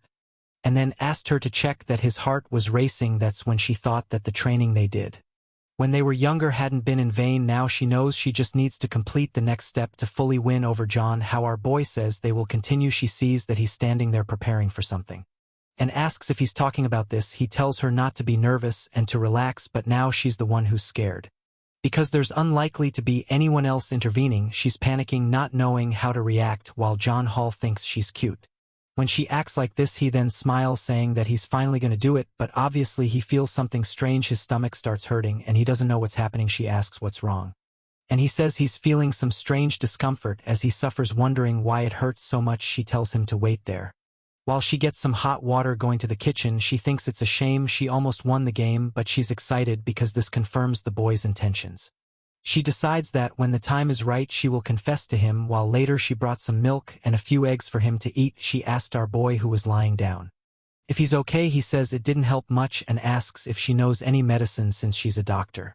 She says that medicines have side effects, so it's better for him to rest for now. Then she says she has an amazing idea. Suddenly she climbs over him, lies next to him, and says she's going to give him a belly massage to help him relax a bit. She also puts on some relaxing music, and the notes filled the room. While our boy thought she was amazing, he began to think that maybe staying in this world forever wouldn't be so bad, as having someone take care of him like this every day wouldn't be bad at all. The scene shifts to someone banging on Kim Kin's paper. It's the president pounding the table, saying she knew something was wrong. The secretary asks what they're going to do. But then she remembers that John Hao had set a rule that she couldn't contact his family. She hesitates for a second, unsure of the best option, and says she'll have to make a call first. A while later, John Hao was sleeping, and Kim Kin said he was very cute like that. Suddenly he received an unknown call. She immediately hung up, relieved that he didn't wake up. She picked up the phone thinking she had to be careful because it could disrupt things, but then she got scared. The message included records from when she was younger. She immediately realized someone was investigating. Grabbing John Ho's head, she gave him a kiss on the cheek, saying she wouldn't let anyone take him away. The scene changes to a restaurant. Someone calls out to Wei, asking why she's investigating. It's obviously the big sister. Wei tells her to sit down because she ordered her favorite flavor, Chin Xian. Quickly asks who she is. Wei immediately says that she likes Zhang Ho and that it's best for the sister to stay away. Ken Kian said that she didn't expect it to be Zhang Ho's stalker and warns that unfortunately for Wei, Zhang Ho prefers her a wife, pulls out the photos and warns that the boy would be very sad if he saw all that, indicating she has proof that she's been stalking him since he was younger. However, the psychopathic Kin just asks if she really thinks that's an effective threat. She explains that she's simply been taking care of him since he was younger and declares that in the end, he'll be hers. We laugh in her face and warns that John Hao will find out that she made her mother marry his father just so she could become his sister. She threatens, saying that John Hao was a different person and not her toy. Now Kin fell silent and sighed, saying that if she discovered all this, she must be rich and powerful. However, she says she understands that Wei probably tried to win over John Hao with money, but it didn't work. She adds that it's a shame, but John Hall will never truly like her. The two stand in silence, staring at each other, when he claps her hands, saying it's expected from the girl who threatened teachers when she was 7 years old. She then decides to introduce herself, saying her name is Yaman from the Feng Hong Company. Kim Shin immediately recognizes the name of the company. Wei informs her that she called her there because she had promised Zhang Hao that she wouldn't hurt his family. But if she crossed the line again, the family matter would be set aside. Kim Shin realized she had just received a death threat. As Wei walks past her, she asks if she really knows the Zhang, how she likes leaving the girl in silence. Kin punches the table in a fit of rage. The scene shifts back home. Zhang Hao is slowly opening his eyes. He gets up and sees his sister beside him working on the computer. He asks what's going on. And she just wants to know if he's still feeling uncomfortable mentioning that she brought a hot water bottle for him. She then says that while he was sleeping she read the entire novel he wrote.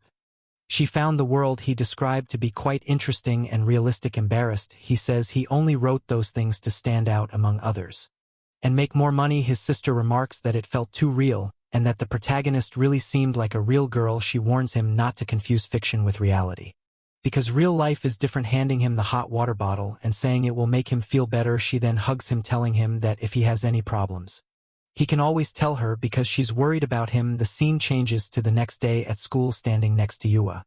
He's thinking about how strange his sister was the day before. During the day she seemed normal, but when she came back at night something had changed. Yua hands him something and he thanks her, saying he'll keep it instead of the jewelry. She immediately says she has another gift and offers him some lunch. Embarrassed, he tells her she doesn't need to be so considerate. However, she says she just wants to be nicer to him. He tells her it's okay, as long as she doesn't keep giving him expensive jewelry. She then asks if his family hates her now because of it. He reassures her that's not the case and she doesn't need to worry. But she expresses that she often feels like she makes people's lives worse. When she interacts with them, she questions whether she's just a friend who brings problems, but he tells her not to worry because he values their friendship. She then says that even if his family doesn't like her, it won't affect their friendship. John Hao explains that his family likes her.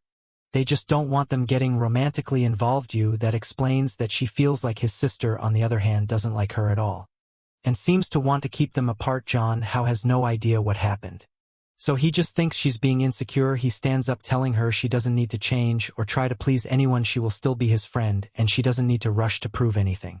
This cheers her up a bit, and she explains that recently she at least learned to swim. He says if that's the case they can have fun of the weekend. The scene changes to a sunny day. Our boy was walking around the city when someone called out to him. It was Yuba, all dressed up. Our boy felt better, wondering why she had dressed up so much. He tells her they can start their outing with that.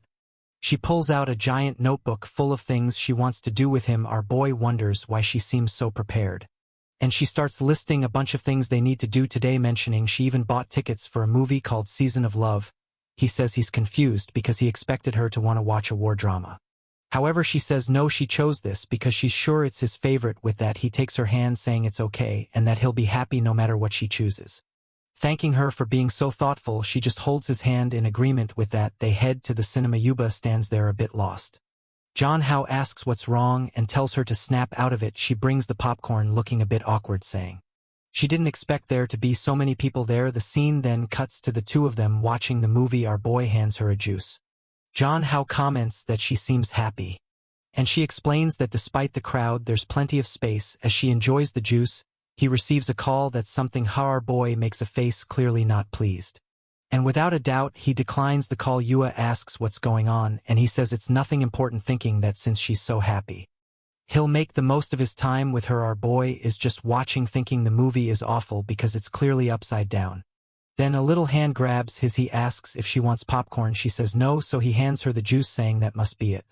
But the girl is nearly exploding with embarrassment. She says she saw on a guy that this is the step before a kiss, and asks if he agrees. John Hall plays it cool, asking if she learned the strategy from Yuan. She says no, it's just that they haven't done this in a while. And now our boy is about to explode. She says she likes him a lot, and that they could be a couple. Our boy tries to explain that he likes her too, but not in a romantic way. And she can't be so dependent. She explains that she's just following the guide she read, which said girls needed to take more initiative. With that, she pulled his face while he was worried because it was a public place.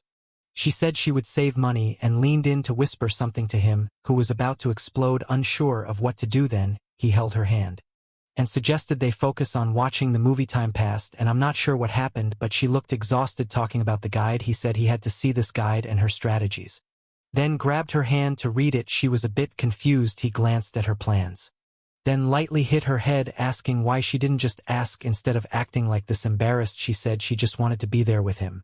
And he could do whatever he wanted. John Hall thought she was always extremely careful, but then confiscated her little book saying it was time for some real fun. The scene changes to an esports internet cafe.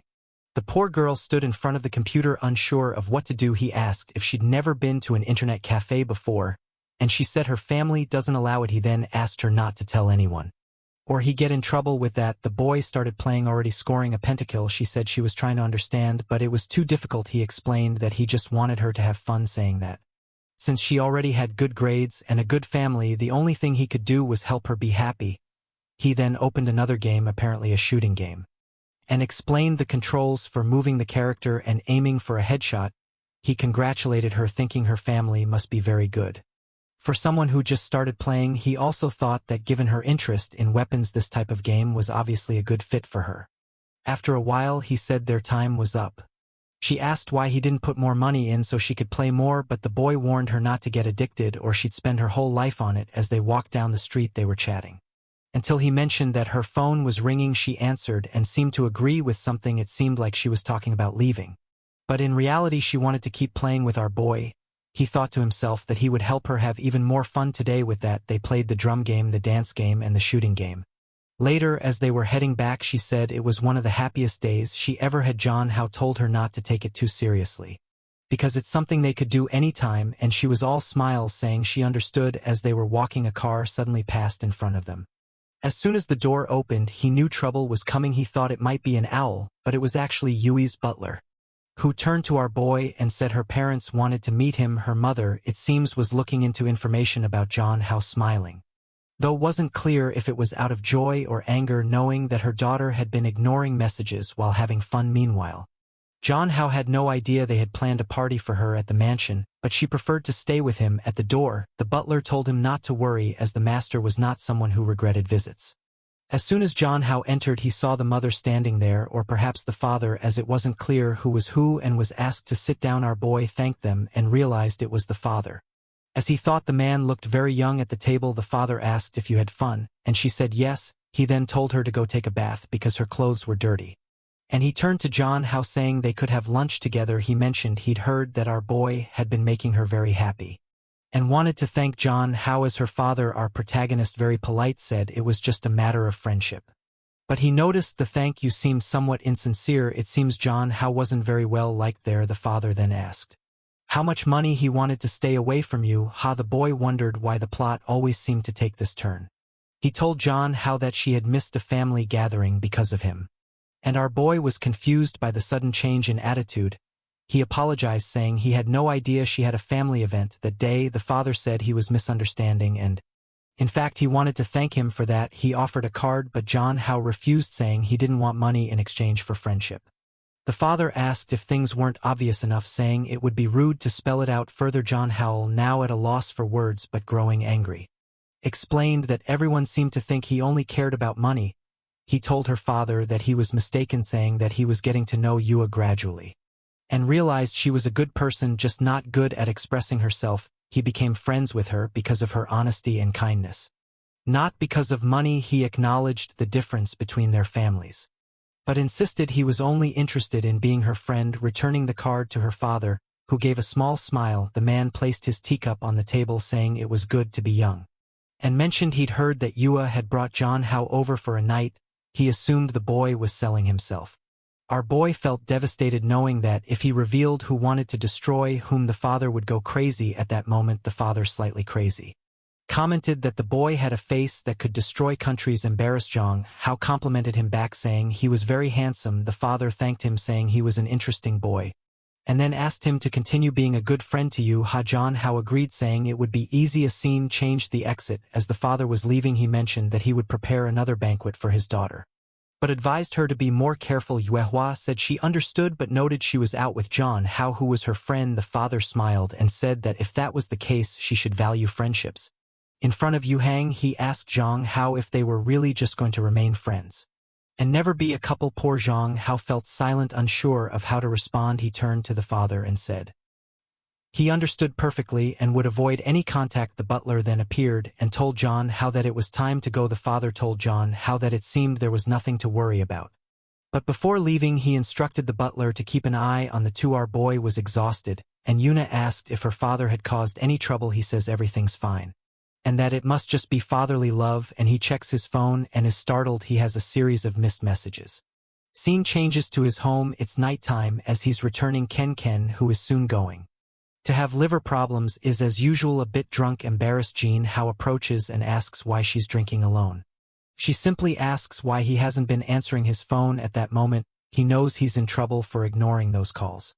He starts making excuses saying he had it on silent, but she ignores that and just asks if he had fun with his classmate. Embarrassed, he says he did but shouldn't have ignored the calls.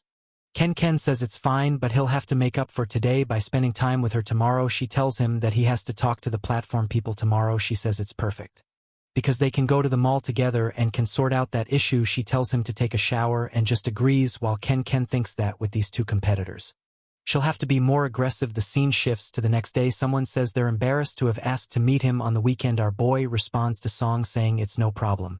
She says that his fan base isn't small anymore, and that he needs to appeal to his new fans. She hands him a tablet with streaming auction for him. As soon as he sees that it's for him to act like a fool in a kimono, he says he's not that type of streamer. She then shows a second photo of a night cosplay saying he won't have to show much skin. He agrees, saying the second option is more acceptable. But he's shocked when she says that in that case they're doing it now. Before he can react, she's already got the camera in hand, telling him to take a look with no other option. He soon dressed as a knight posing for the photo. What he didn't expect was a crowd watching. And apparently this video was already recorded and shown to someone during a meeting. The girl comments that it's a great place to invest because that cosplayer alone attracted a lot of people. However, people are thinking that the cosplayer is very handsome until he realizes he's being filmed by a drone sending footage to the meeting. At that moment, the signal is disconnected. She apologizes, saying she'll send someone to investigate. But someone in the meeting says they'll handle it themselves. It's Nan who says that since he destroyed the drone, he'll have to pay the price later. Our boy is exhausted, because it took forever to take all those photos. He hears someone knocking on the door and asks if it's his sister, but when he opens the door, it's Nan. Arms crossed, he tries to close the door, but she blocks it, saying it seems like he's really trying to ignore her. She glares at him, asking if she has to break into the house.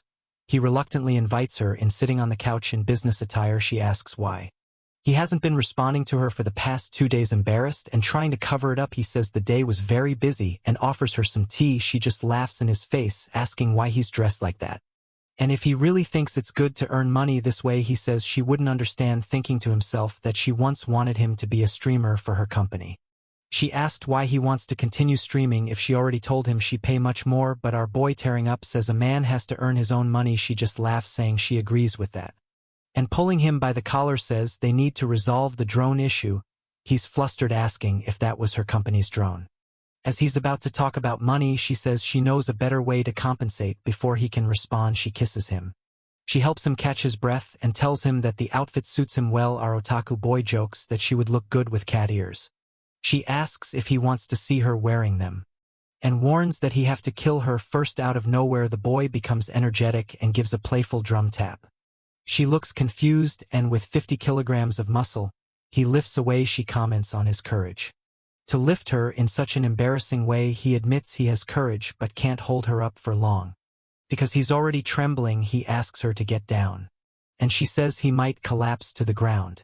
She then remarks it's a shame he failed the counterattack. Our boy is disheartened, realizing his body is indeed very weak. Wei tells him that in terms of strength he stands no chance. She helps him catch his breath once more. Half an hour later, our boy is exhausted and worn out, while Men, still radiant, talks about the red moon that only appears after a solar eclipse. John Hao is curious, knowing this phenomenon occurs only once every 14 months. She explains that there's another type of lunar eclipse influencing the red moon, and that her investigations suggest this new eclipse is related to the red moon.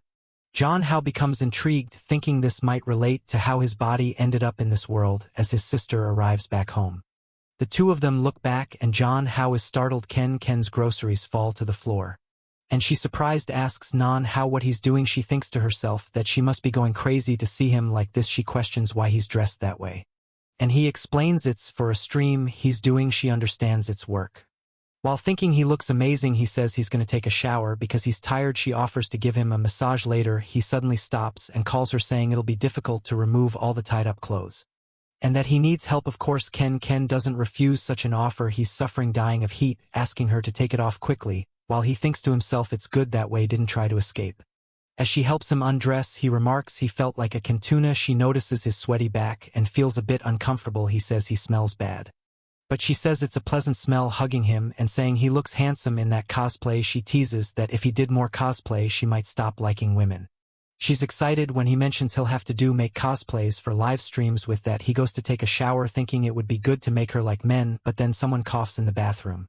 When he looks back, Y is not standing there staring. Poor guy. As he's about to say something, his sister asks what the problem is. He quickly tells Wei not to stay silent, and turns to his sister saying he stubbed his toe, but it's okay. She asked if he needs help, and he insists he's fine. And she doesn't need to come in. He asks why she didn't use the chance to escape. The warrior isn't paying much attention and just asks how he can be shirtless without any change in expression. He calls her weird for acting like a pervert hiding in someone else's bathroom. As he leaves, Y remarks that it's interesting he has a sister who wants to try various cosplays, and reminds him that his sister isn't so simple. John Hao tells her not to worry. On the other side, Kin calls him to come quickly to drink some milk and get a massage. We stands up angrily saying he indeed has a very caring sister, now certain this woman has some evil plan. She storms out saying it would be good for him to visit her tomorrow afternoon. Otherwise she'll have to come back to deal with things. The scene shifts to the wife family villa. The usually stern boss is cooking. This time our boy is already there, complimenting her, saying she's impressive. He approaches, offering to help her cook, saying she doesn't need to do it alone. She tells him not to worry, because it's normal to cook for the boy one likes. He blushes and tells her to stop with the subtle hints. She gets closer and says it's rare to see a cute boy like him, who knows how to cook. He replies that unfortunately he had to live alone for many years, so he learned. Just then his pan starts burning. She pulls his face towards her, telling him to be careful. Embarrassed, he apologizes, saying it's been a long time since he cooked. He steps back, thinking he never imagined she had this side. A while later the banquet was ready. She said she wanted to see his reaction when he tried it. Our boy was hesitant, unsure of what to expect. He tried the food and said it was very good. The competitor then asked if it was better than Kin's cooking. He said there was no comparison because Kin was family. Weinan questioned if he really thought they were family. John Hao affirmed that he did and was very happy to be her brother. However, Weinan remarked that if Kin were so good she wouldn't pretend to like women just to get close to him. John Hao argued that it didn't make sense for her to pretend that, given how much she cared about what others thought of her, and that he genuinely liked Kin. Wei then questioned if he liked her, to which John Hao firmly responded that he did. We started getting angry, calling Kin a formidable competitor. She leaned back and told him to go ahead and eat. He asked her to stop getting involved with his family if they were to continue their cooperation. Wayne was convinced that while he considered Kim family, she saw him as a toy, and the place he called home was nothing but a lie. We then see some things the secretary discovered. It appears that Zhang Hao's father's marriage to Kin's mother was orchestrated by Kin herself. In other words, it was all a tactic to get close to Zhang Hao. Upon hearing this, Wei Nam was certain she couldn't let someone like that stay by his side. A while later she watched him leave through the window and grab her phone with a wicked plan. She made a comment about Kin in the conversation, saying things would change from John Holler, and she wasn't really his sister. The scene shifts to Kin at home, looking up at the sky. She says the time is coming. A while later John Hao arrives and asks why she left work early. She says their parents aren't home, so she wanted to arrive first. However, she feels disheartened when she sees that Yua is also there. Yua greets her, and John Howell says she doesn't need to be so formal. Kin wants to know why he brought someone home without informing her. He apologizes, explaining that he's doing this because of Yua's social difficulties. Excited, Yua says she even changed her shoes. John Hao invites Yuma to go upstairs, and Kim says she'll bring some food, though she's fuming inside, thinking that this girl is ruining her plans. In the room, Yuma compliments the smell, which confuses John Hao. John Hao offers to give her whatever she wants. At this moment, Yuna starts rummaging through a drawer, pulls out a pair of smoking Pikachu underwear, and says she'll take that. Just then, Kin enters the room with some juice. She sees the underwear and looks disheartened. Poor John Hao tries to explain, saying she shouldn't misunderstand.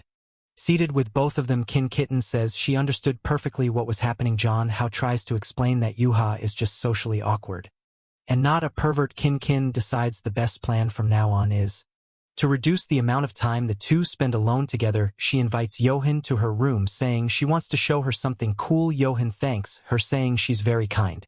But when Kin suggests watching a movie that girls love, Jong-ho gets a bit confused. He pulls Yua aside saying it's not a good idea to teach her those things. Kin reassures him saying she will only talk about girl stuff.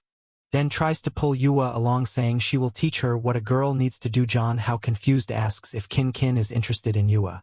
Suddenly Kin falls silent and insists that she definitely isn't. Jong-ho is a bit confused, and suddenly Kin threw herself onto him, putting her hand on the back of his neck.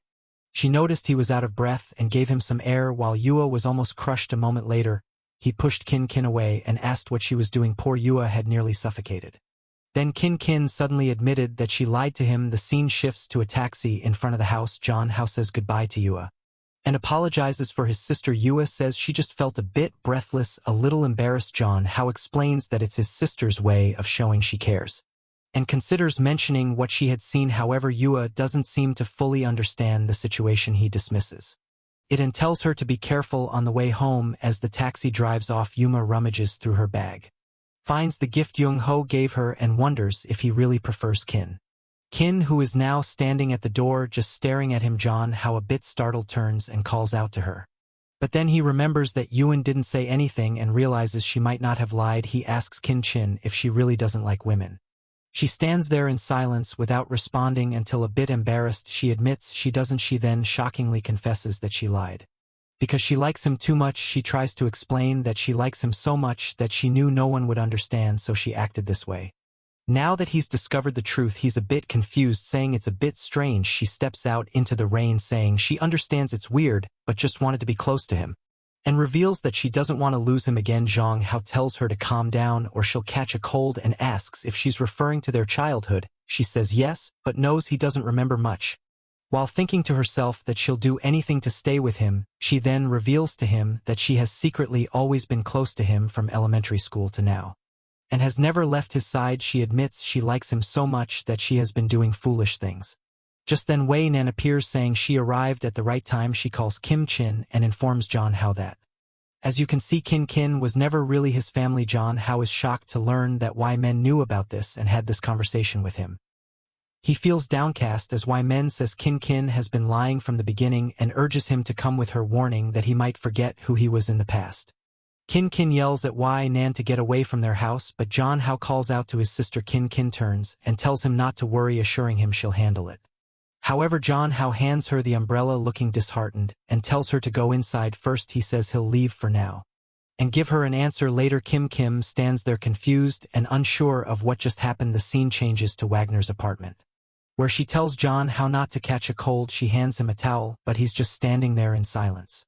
The two stand quietly for a while before he asks if she really needs to reveal his true identity to his sister. She dries his hair and asks if he truly believes his sister is innocent.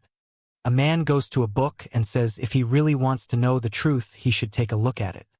Jong-ho looks at all the records they gathered on Kin and starts to get scared by what he finds. When they were younger, she would hit any girl who talked to him. This behavior continued as they got older. Even though she was accepted into a much better university, she chose to stay in the city to stay close to him. It turns out that her mother's marriage to his father was orchestrated by Kim Shin. To get closer to him, somehow asks how this is possible. Wei-nan, a bit unhinged, comments that she admires how far Kin's love has gone. The poor boy sweats coldly, not understanding what this crazy woman is saying. Either Wei-nan approaches and says that normally those being pursued never really understand. She takes out a cigarette and says she'll try to explain, clearly noting that in his world it's usually men who pursue women. In this case, all she did was try her best, going to great lengths to follow and interfere in his life, affecting his social status and even his family. Wei-nan asks if what she's done is perverse or not. Sun-ho stands there, poor thing, unable to say anything. Wei-nan extends her hand, saying that if he comes with her, he can forget these problems and study the red moon. Sun-ho, scared, says he can't think straight and needs to go home first. She offers to take him, but he insists that it's okay, and he can manage on his own. With that, he leaves without saying anything more. On his way home, he keeps thinking about how strange and frightening his sister is, having done all those things. What he finds odd is that fragments of his memory suggest she's not that kind of person. He has no idea which version of himself she likes. And this kind of thing can only be discussed face to face. The boy returns home to find her standing in the rain. She is desolate, still unable to recover from the shock. Even when he approaches, she can't understand anything. Until he offers her an umbrella. Confused, she looks up and the boy, all cute, says he's back. Her expression changes and she welcomes him back warmly. Once inside, she says she'll warm up some tea for him. She starts talking about a lot of things she wants to do. But he tells her she doesn't need to try so hard. And says there's something he wants to ask. She trembles, asking if there's a problem and if Wynan said something about her. He mentions that it seems like in her childhood what she did was more than just staying close to him. Kin realizes her past has been revealed and turns away startled, saying it seems he knows everything. Zhang Hao explains that even though Wei Nan might not be unscrupulous, all the evidence seemed too real. Ken Keaton starts trembling, unable to speak, and collapses to the floor, not knowing what to do. She calls his name and says she needs to tell a story. She talks about a girl who was happy until one day her parents divorced and all the joy disappeared. Her father soon found another family and she lived with her mother for a while, but life in that new family wasn't enjoyable and her former family couldn't complain about anything. The girl had to live on the streets for 2 weeks before her mother came to pick her up again. Since then she began isolating herself from everyone. Until a boy invited her to play, she ignored him, but he kept following her, suggesting they have lunch together. She remembers the other boys telling him not to talk to her. But whenever he saw her alone, he approached and invited her to play, always cheerful and smiling. That's how the boy entered her heart. But then an accident happened and the girl made a mistake that caused the boy to lose his memory and be sent to another school. The light in her life disappeared again. However, instead of giving up, she decided to secretly protect his life. Eventually, she realized that the distance wasn't enough.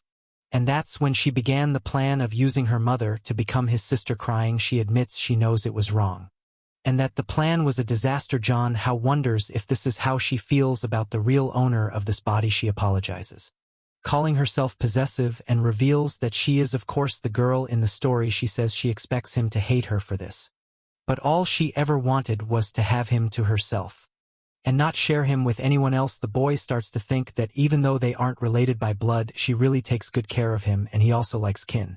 She says if he really thinks she's disgusting, she'll stay away and never bother him again. But then the boy says she doesn't need to apologize, understands how valuable she is, and that's enough for him. He tells her they can be together because he likes her too. What a thing for him to say. Now she's gonna go crazy. She hugs him, saying that no matter what happens, she still loves him, and our boy awkwardly tells her she's getting snot all over his shirt. With that, she gives him a UFC-style hug. She threw the boy to the ground and has always helped him catch his breath.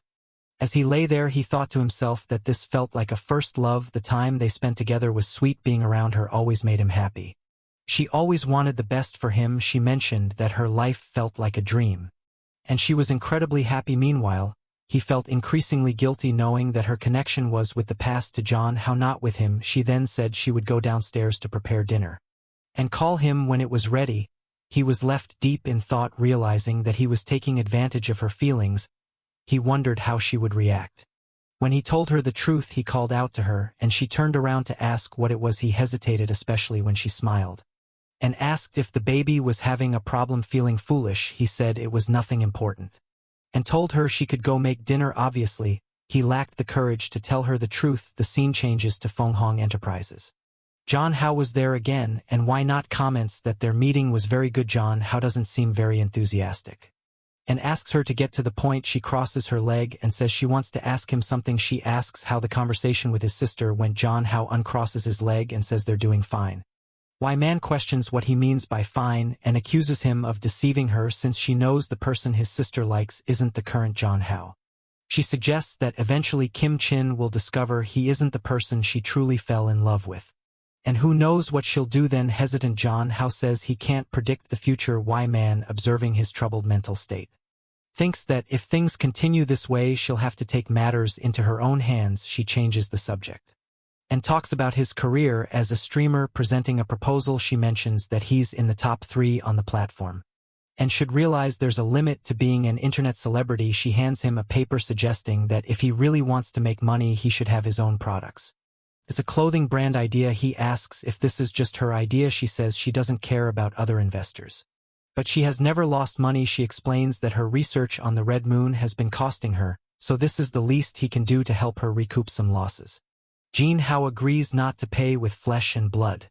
But if it's a matter of time he can help a bit and promises to repay her for all the help she's given him.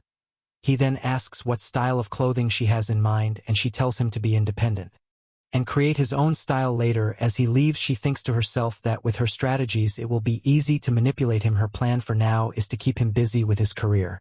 As he's the type of man who enjoys making money this way, he'll be more independent from Miss Kin Kin. And she can use her influence to pull him away from his sister later. John Hao returns home. Kiki asks if he's busy and tells him not to spend too much time on that clothing company. John Hao reassures her not to worry because they're helping him a lot. However, she knows very well that this clothing company is undoubtedly connected to Inan. She calls him over and says that now that they're together he doesn't need to work so hard, because she will support him. Just then their mother appears and says it's time to let her brother sleep, starting to notice that something is strange. John Hao thinks that lately she's been taking good care of him, even though they've been spending less time together. She always cheers him up. If he wanted this life he's living could last forever. The scene changes to the next day. John Hao is exhausted, sitting in his school chair. When Yuna comes over and asks what's wrong, he says he's fine but seems down. He explains that he's just tired, because he's been working on creating a clothing brand. As he was about to mention needing a professional model, he sees her standing there and gets a perfect idea. He tells her he'll need a favor. After school, the scene changes to a photo shoot session where they're taking pictures of Yua for the clothing catalog. Someone comments that the girl has potential and could even join the company. Suddenly Kin Kin shows up complimenting John Hao on his good work. He asks her what she's doing there, and she says she brought some treats for her favorite person. The people around think she's very beautiful and friendly. Then someone else arrives questioning why there are so many people there. Kin Kin wants to know who invited this person. It's obviously Wai Nan, who claims she's there as an investor to supervise Kin. Kin retorts, calling Wai a capitalist here to oversee her slave. Wai Nan retorts, saying it's better to be a boss than a fake family member. John Hao watches from afar as the two bicker. He tries to calm them down, but Yuha invites him to eat something. At that moment both women stop and turn angrily, asking why Yuha is the model for his products. Embarrassed, he tries to explain that it seemed like the best idea. Suddenly the women start competing, with Wide Man putting on lipstick and Kin Kin done in another outfit. Clearly both wanted to compete for the role of his model. Confused, John Hao, with the camera in hand, asks why he has to do this. Waynon insists that only he has the honor of photographing her. Once again the two start arguing. While John Hao doesn't know what to do, he asks them to stop so they can finish early, and now even Yuo wants to pose for the photos. Kevin sits and tells Yu how to put her hand in her hair. Excited at how photogenic she is, he tells Wai Nan to sit in the chair and smile. Feeling excited seeing why, he decides it's best not to give her any instructions, fearing backlash. However, seeing that she's not posing properly, he tells her to stretch her leg. Feeling thrilled to be ordering a CEO around like this. Time passed as he took the photos, while Yua watched the competition between the girls. At the end he thanked everyone and offered to treat them to dinner later. Once again they were competing for his attention, leaving him unsure how to handle it. He decided to let them figure it out and not get involved anymore. Later, back at home, the product link and the page were working well. He felt a bit insecure since it was his first business venture, but with everything set up he had no choice. Started a live stream and there were 17,000 viewers. He mentioned the shopping cart in the right corner and invited those interested to check out his products. What he didn't know was that most of the women watching weren't pleased with this. Even his biggest fans started saying that the image of the perfect idol was breaking. Some commenters mentioned that this move was a misstep. While some in the chat supported him, the majority criticized him. A few people recognized Y-Man, and even at Kin Kin's workplace she was also recognized. The boy's popularity was growing, reaching 125,000 viewers. People were looking at the designs, noting they were unique, and asking if he had created them. Of course, he had borrowed all the ideas from the world he came from, which is why he decided to launch fashionable women's clothing. As viewers saw the prices, public opinion started to shift positively. When Adam was excited, noting that it seemed like it would be a success, way eager to help, plan to buy a ton of products to boost sales. In no time sales went from 1 to 123,000 in total. John Ho was confused by what was happening. He knew there was a chance for things to go well, but this was over the top. Later he was online and noticed many posts about him. People were even sharing the clothes he wore, claiming it was the new fashion trend. He just wanted to watch some videos to relax, but all he saw were ads for his own products. He couldn't believe that in less than a day everything had sold out. He concluded that the girls had probably done something. The atmosphere wasn't great. When the three were together, someone approached and asked what he was complaining about. John Hall, embarrassed, wondered when she had arrived. She gave him a hug and guessed he was confused because his company had done well, and he wasn't sure what the next step should be. He turned and said he wasn't prepared. She reassured him that he didn't need to work so hard, and that she would support whatever decision he made. Embarrassed, our boy thanked her and mentioned he was planning a celebration party and invited her. She accepted but said she would take a bath first. In the bath, she pondered why he was throwing a party to celebrate. She was sure that Wai Nan and Yuha would definitely be there. She realized she needed to clarify her relationship with John Hao to keep the others away. She knew this would make things harder for John Hao and decided she might follow a more aggressive plan. A scene changes to the celebration banquet. The girls are all there waiting for our boy, who arrives with his sister saying they didn't need to dress up so much. The three women immediately start to dislike each other, and he suggests they find a table. Even while serving food, they compete, likely to see who would serve him first. Leaving John Hao unsure of what to do, he decides to drink a bit, while the two are at each other's throats. Eventually he was outside to throw up. Realizing his body is weak and sensitive to alcohol, someone brings him a towel. He thanks them while wiping his mouth, only to be shocked when he sees the girl from the Red Moon. Says it's been a while since they've seen each other and calls him Dear Jong Ho. Surprised, he asks if she is the goddess of the Red Moon. She confirms and pulls him by the chin. Commenting on how well he's adapted to life in this world, she praises his successful business and a partner who loves him dearly. However, she asks if he hasn't noticed that he's becoming more like a native of this world. She warns him that he will assimilate at this rate and reveals a secret: human souls can merge. Confused, he asks what she means by merging souls, and insists that he won't assimilate. She says the choice is his and that they'll meet again when all this is over. As he yells for her to wait, she disappears in front of him. Now he's confused about this merging of souls and assimilation. Yuya appears and asks if he's okay. He says he is, and she informs him that the two women are fighting inside. He suggests they go back inside before the two kill each other, but he doesn't mention the Red Moon or another world. A while later, John Ho's life had returned to normal. He didn't have as much time to spend with Kin, but their relationship was more stable. 2 months later, autumn arrived. Yu-won complained that it was too cold, like winter. John Hao was nearby, just looking at his phone when she approached and asked which girl he was talking to. He told her to respect his privacy, and Long said that as a celebrity he wouldn't talk to just any girl. Yu then arrived and greeted John Hao. Later, back in class, the teacher announced the school's 50th anniversary was coming up. She said there would be a dance involving a boy and a girl, and everyone would have to participate. After the pairs were formed, they had to practice for 2 weeks. The teacher informed John Hao that he would be the leader since he had experience dealing with the public. Immediately, all the girls in the class wanted to be invited to dance with him. Within a second, a discussion broke out, and he was surrounded. Frustrated, he shouted for everyone to step back. He went to the bathroom, thinking how exhausting it was to live like this. He thought about who to ask and soon decided on Yua. However, she turned him down. He was taken aback, as it was the first time this month he'd been rejected. Feeling down, he sat in a corner. Yua tried to explain, saying she didn't want to draw attention and feared being too uncoordinated, causing him embarrassment. Suddenly he called her name and told her she couldn't live like that. He said that people who give up without even trying will never succeed. He admitted he didn't know how to dance either, but was willing to learn, and asked her to trust him one more time. The scene changes to their first practice. Someone, likely the teacher, told them to relax. The teacher, sweating, instructed Yua to put her hand on John Ho's waist and stop being so shy. He reassured her, saying there was no need to be so nervous. She apologized for not being very good, but he told her it was fine as long as she kept practicing. The tired teacher said that was enough for today, and that they would continue the training tomorrow. John Hao observed her, exhausted, thinking it was funny how flexible she was in fighting, but he felt like someone was always watching them. Yuba then called him, saying her locker seemed stuck because it wouldn't open. They found that something had been put in the lock to prevent it from turning. Later, they called a school employee, but John Hao realized that someone had targeted Yuhua. The next day, after physical education class, Long praised John Hao and asked how the dances were going. Then he noticed something in Yuhua's shoe. He pulled her aside, and a bunch of tacks fell out. Seeing this, he knew she would have hurt her foot.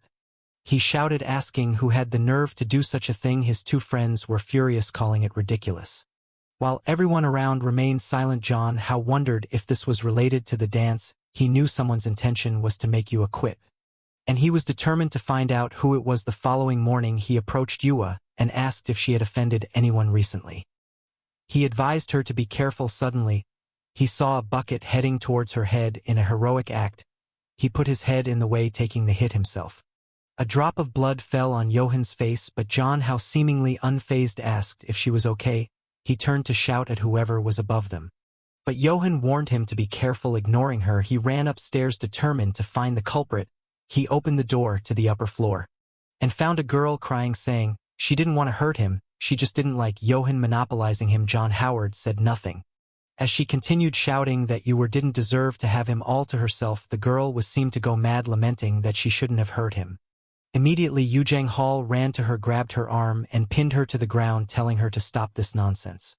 He sternly told her to stop getting involved, saying it was up to him to decide who deserved to be with him. The girl stayed silent, just listening.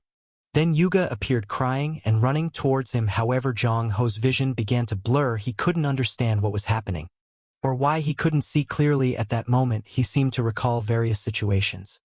It wasn't clear if these were alternate timelines, or perhaps memories of the body's previous owner. A while later, he slowly opens his eyes in the hospital, wondering if the scenes he just experienced were hallucinations. Yua calls out to him, saying that he finally woke up, and apologizes for causing him to get hurt. However, she assures him not to worry, because she will take revenge for him. She even says that the other girl will pay dearly. At that moment, Jong Ho sits up, insisting that he's in good health and that they should get back to practice. He advises her not to seek revenge, as it would only cause more trouble, reminding her that she promised to impress everyone. For the next 2 weeks, they continued practicing. John, how you hired a professional dance instructor. You have gradually became more confident. However, during one of the training sessions, received a call from her mother. John Hao pondered over it, since he had only met her father so far. During the call, her mother revealed that she had already spoken to the teacher to prevent Yua from participating, urging her to quit. To avoid embarrassing the Min family in front of important people, Yua tried to explain that people depended on her, and that she had been practicing for a long time. Her mother insisted it would be better not to disgrace the family. The poor girl was at a loss for words, until Jong Ho took the phone from her hand. He first apologized for his behavior, and then pleaded for her to let Yua participate, explaining that she had been working hard and would not embarrass anyone. Suddenly, Yua grabbed the phone and shouted at it that she would not give up, saying goodbye to her mother, and ending the call, she turned to John Hao and apologized, insisting that he had to participate. He thought to himself that she was impressive. When she was serious, the scene shifts to the day of the performance. The announcer declares it the school's 20th anniversary. Yu's mother is present as his wife Nam, attending as a renowned entrepreneur from the city. The school representative announces the start of the event. The curtains open and a tango tune plays. The two participants exchange a quick glance and start their dance. Yuna's mother watches, while John Hall feels confident about her performance. The audience praises them, and why not looks displeased. Yua's mother begins to wonder what caused such a change in her daughter, who she remembered as not being so confident. Suddenly, the stage lights go out. John Hao is confused, because this wasn't part of the plan. The audience questions if this is part of the performance. The school representative calls out to John Hao. He asks what happened, and she explains that there was a problem with the circuits, which it would take 20 minutes to fix. He protests, saying it would be foolish to leave the audience with nothing to do for 20 minutes. They would all leave. He worried that Yuha would lose the chance to impress her mother. A friend next to her mother remarked that her daughter seemed lost in this emergency. While the mother just watched to see what would happen, the teacher was about to announce a 20-minute intermission, but John Ho grabbed her megaphone and confidently declared that they were always prepared for anything. Meanwhile, backstage, Long Long was trying to come up with a solution. Then Wai Man appeared, asking if they needed help. At that moment, Wan Wan called for John Hao, who saw that Wai Man had found a light for them. Though it wasn't perfect, it was the best option at the time. Without power, the instruments weren't working, so they had to perform without them. The situation suddenly turned into a slice-of-life scene. As Yuva danced, the audience was impressed. Meanwhile, John House seemed to be singing with Wine and watching him closely. A while later, the performance ended. Yu of his mother approached, asking if he was the one who had taken her daughter's phone. Awkwardly, he confirmed and apologized. Yu returned to her mother, thanking her for coming, and her mother silently observed. She reached into her pocket for something but paused, then called for Yuhua. After a while, Yuhua's mother said she did well not to embarrass the family, and that next time she could bring John Hao to their home. The two stood there, not quite sure how to respond. Yuehua simply thanked her and ran to hug her mother. John had thought that all the effort over the past weeks was worth it for this moment. He felt that although the performance wasn't perfect, it was enough. He was feeling proud. When someone pulled him by the shirt, it was Yuehua asking if he had time now. They went to the physical education room. He asked why she brought him there considering they usually practice there. She said she wanted to bring him to that place because she wanted him to listen. She said she had been very happy since she met him every day during recess. She wanted to talk to him more, and every weekend she wanted to go out with him. She even said she learned a lot from him. But because of his appearance, she felt she was losing control. She said that when she saw other girls talking to him, her heart ached and she had nightmares. She began to approach him, saying she thought it was some kind of illness, but then she took his hand and said she was certain about her feelings. She asked if they could be together now. He was in trouble because everything she said was extremely serious. He considered her a good option because of her personality, but there was someone else on his mind and he couldn't deny his feelings.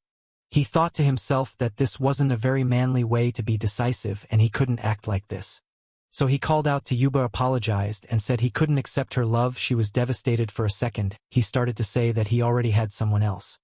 When she interrupted and hugged him confused, he asked what was going on. She said that even if he didn't like her, she would continue to like him regardless of what he did. This didn't seem very healthy.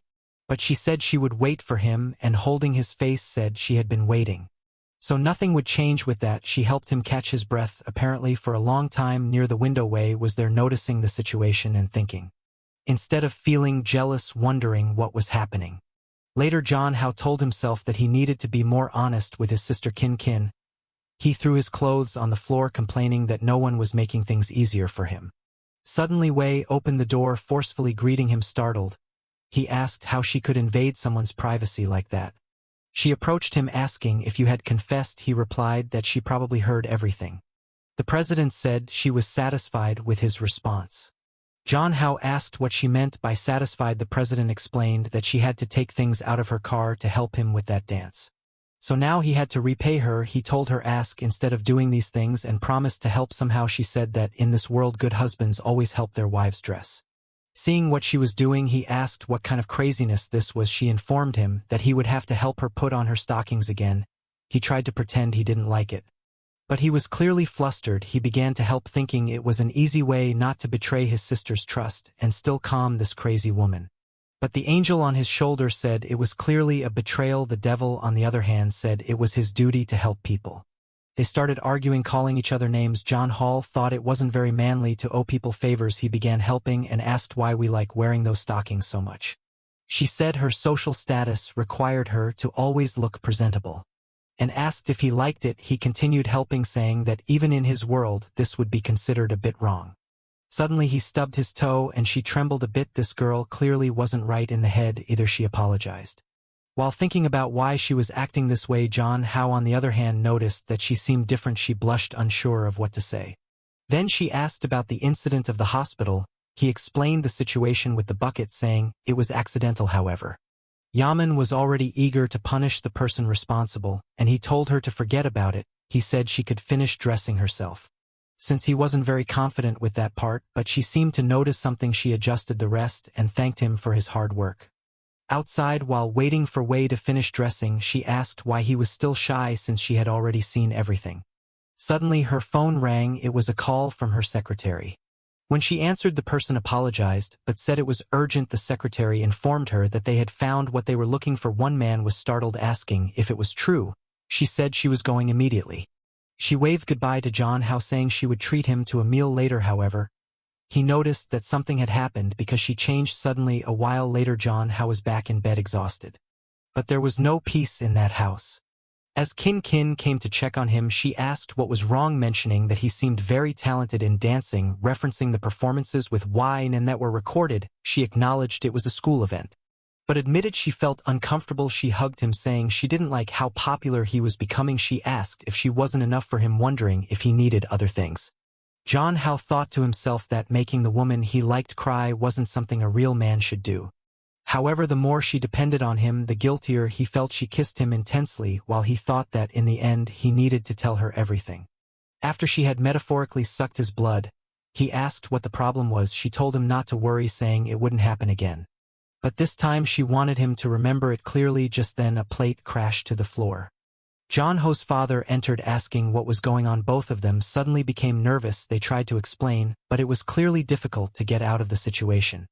A while later someone demanded they speak up. It was Kin's mother, saying she wanted to know what was going on. Kin tried to downplay it, saying they were just playing around. But her mother slammed the table, saying family doesn't play like that, asking if Kin had forgotten she became John Ho's sister. When she moved in, both stood with their heads down, unable to respond. The mother called their behavior disgraceful. Kin remained silent, unsure of what to say. John Ho's father suggested they might not need to take it so seriously. But the mother insisted that Kin had always been peculiar and never spoke up when things happened. She regretted letting Kin live with her loser of a father. At this, Kin's expression changed, and she said she would tell everything.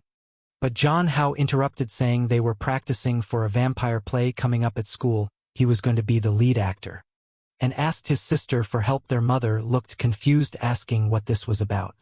Kin just watched quietly. Their mother, believing John Ho to be an honest person, thought he probably wasn't lying, and told them to be more careful in the future. John Ho knew that if he hadn't stopped him, she might have started a war at home. The problem wouldn't go away until he resolved everything. In the following days, John Ho focused on his live streams and work using the memories of his past life.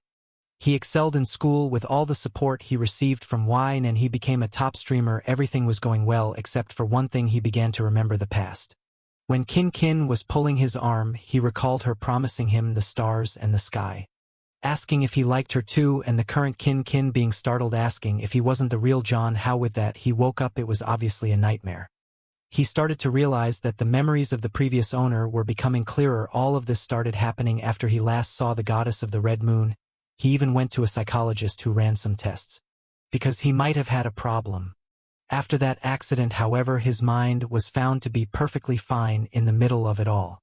He receives a video call from a red-haired girl who says it's something urgent. She is the operator of the platform where he streams, and tells him they have a problem due to short videos. Because of this, they are launching an offline campaign and need someone who can attract a lot of fans. She explains that he is the only male god who could turn the situation around. Our guy already knows they're asking him to do something he doesn't want to do again. However, she assures him that he doesn't need to worry because it will be easy and it's an offer he can't refuse.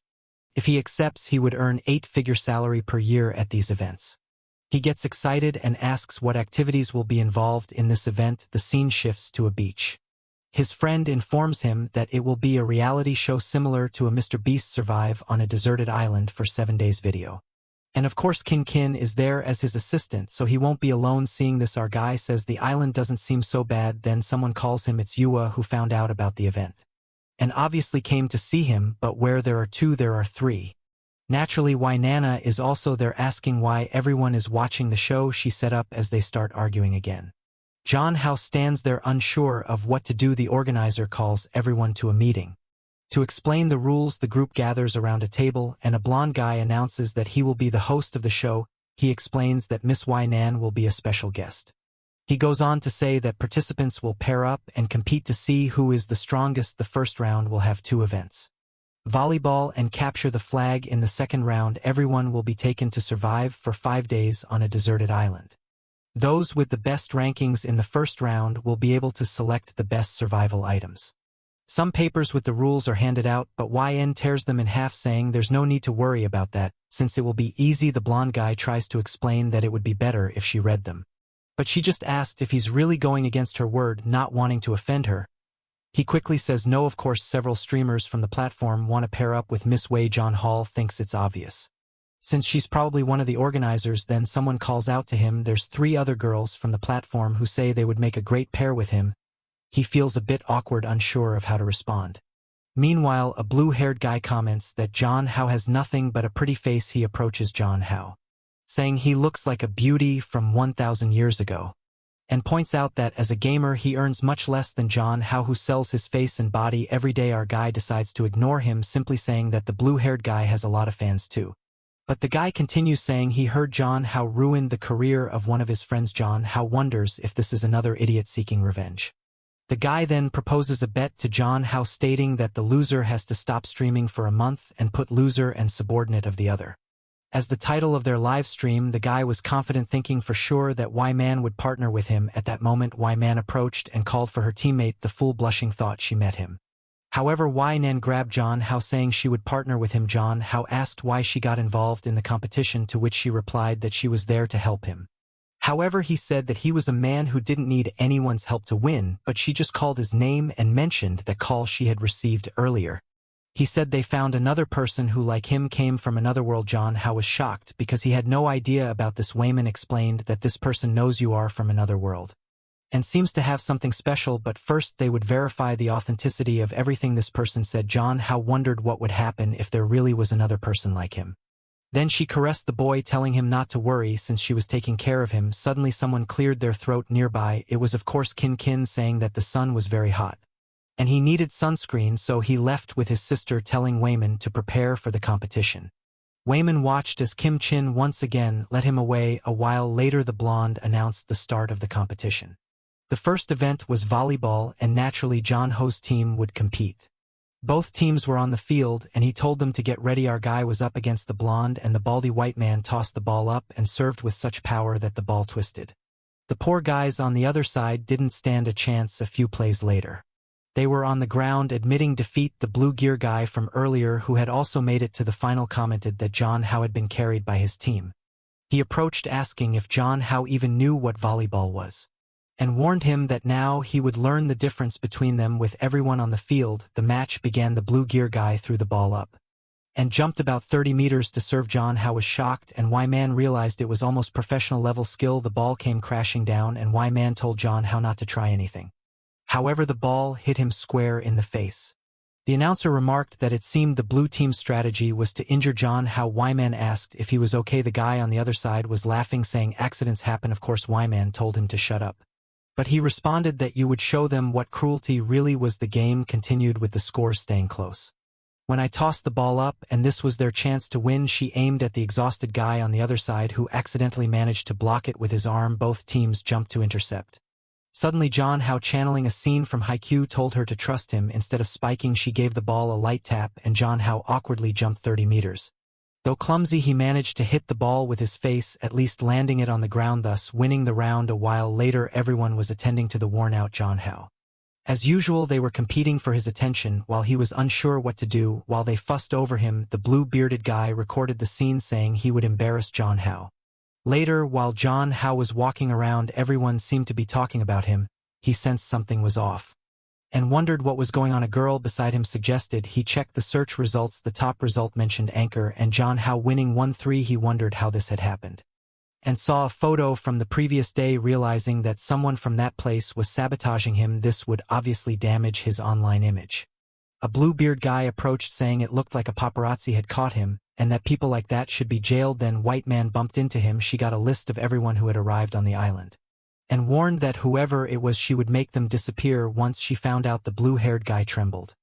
John Hall thanked her but said it was trivial and reminded her that it was a public place, so she couldn't threaten people like that. She blushed, saying he was being too presumptuous. Meanwhile, the others wondered why Wei Nam was acting that way. Then Kin Chin and Wei entered the room. John Hall turned to ask what they wanted. Kin Chin ran to him, asking if he was okay and saying she would handle it. She said she already had a good idea of who it was and would investigate it by tonight. The guys seemed scared, wondering why his sister was there. Then Wei Hao mentioned calling her grandmother to bring in some people from the military. John Hao, alarmed, said it was an exaggeration and unnecessary. He thanked them for the support, but thought he couldn't rely on them like this. He already knew who the troublemaker was and just wanted to let him dig his own grave a bit more.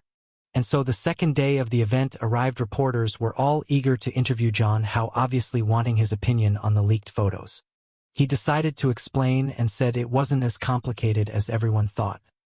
He clarified that 2 of the people in the photos were Yuha and his sister, who were there as his assistant and camera woman, respectively. The other person in the photo was Y-Man, who was also participating. He explained that they were discussing the day's game and showed his phone, explaining that their faces were hidden because the intent behind the photos was clear. However, he had no hesitation in clarifying the situation and said he believed the only way to combat these rumors was by being honest. Beside him, White Man remarked that he was really boosting the show's popularity. Chin Chin appeared saying that white man should pay more attention to the situation she put him in. However, Wai Nan simply said that lately he could lie without even blushing and asked Kin Kin if she didn't think he had changed a lot recently. In the bathroom, the guy who took the photos knew he was in trouble. His plan was to deny everything and hope they couldn't pin it on him. Just then Kin Kin appeared and said she knew it was him. He turned startled and asked what she was talking about. She told him to confess, saying she had proof. He claimed ignorance, but she informed him that she had hacked his phone, restored the backup of the photos he took, and found other things from his past. He panicked and asked what he needed to do to keep her from leaking it all. She simply approached and told him to disappear, grabbing him by the collar. She said he was lucky she wanted to grow old by John Ho's side. Then she threw him to the ground, leaving him crying like an idiot. She turned with a smile and told him to take care of his own life, leaving him there snotty and abandoned. Outside, she met Yua and told her everything inside had been resolved.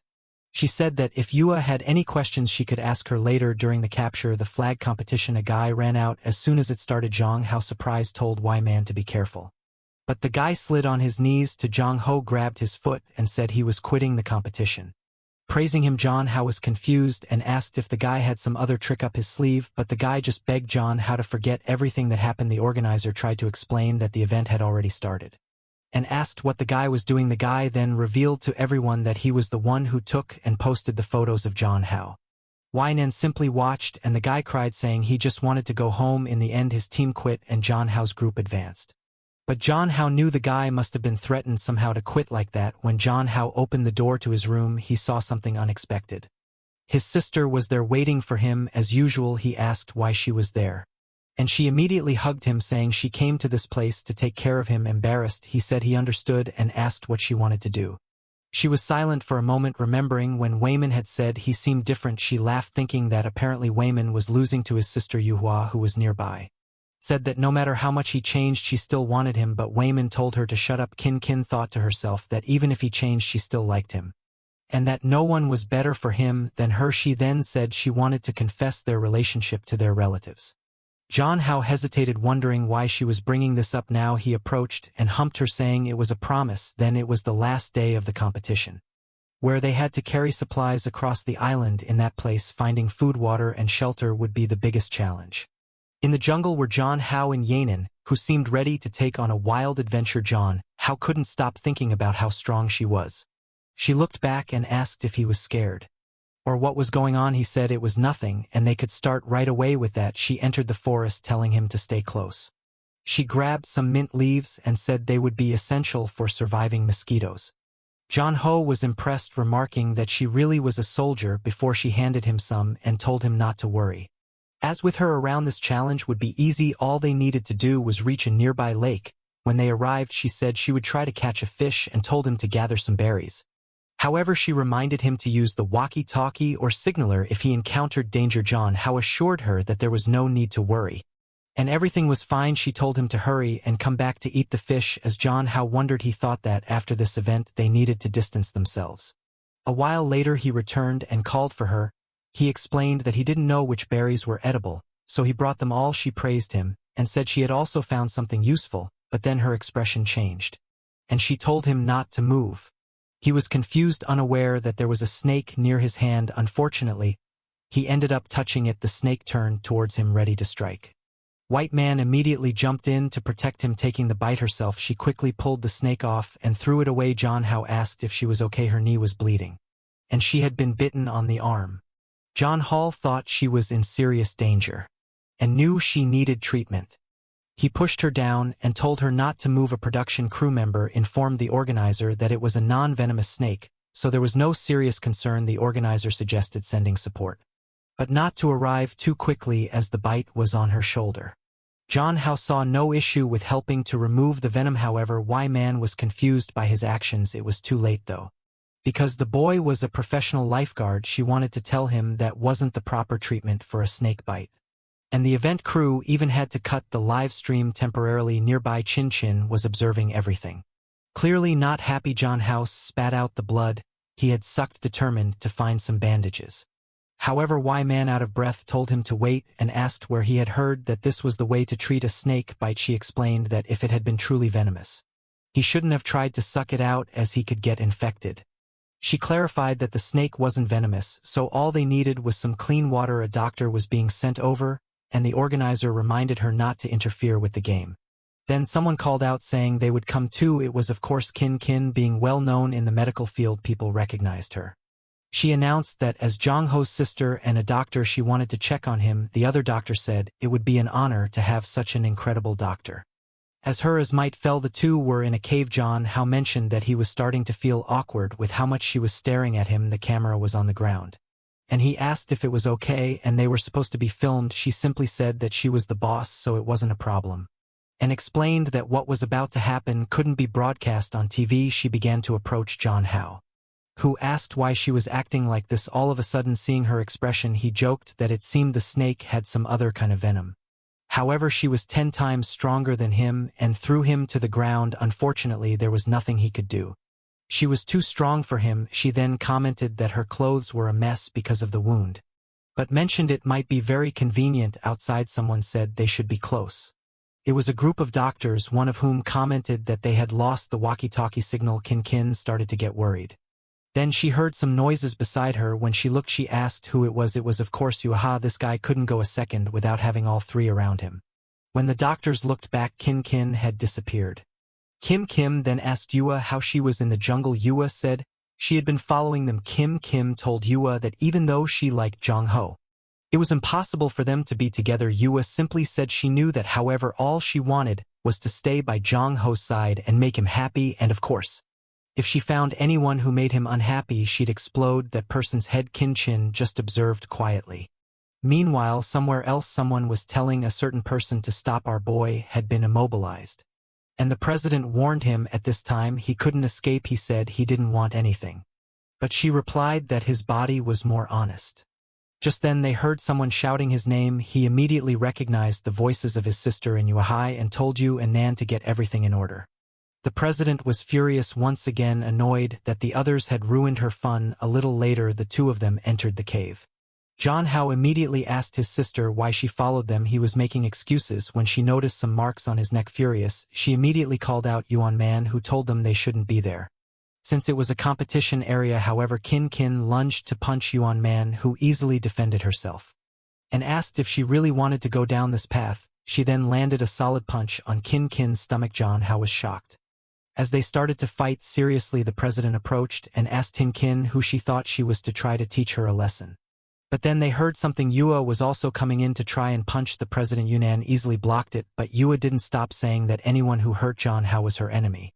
She managed to land another kick, declaring she would fight anyone who caused him trouble. This time Yu and Nan was pushed back, and like a joker she started laughing, her expression soon changing. Kim got up saying she didn't think the president of the Hong Fong group would be so shameless. Yuba told her to shut up, but Kim retorted that she was just an old woman trying to get with younger people. Enraged, Yu and Nan approached saying she would make Kim shut up and slapped her across the face.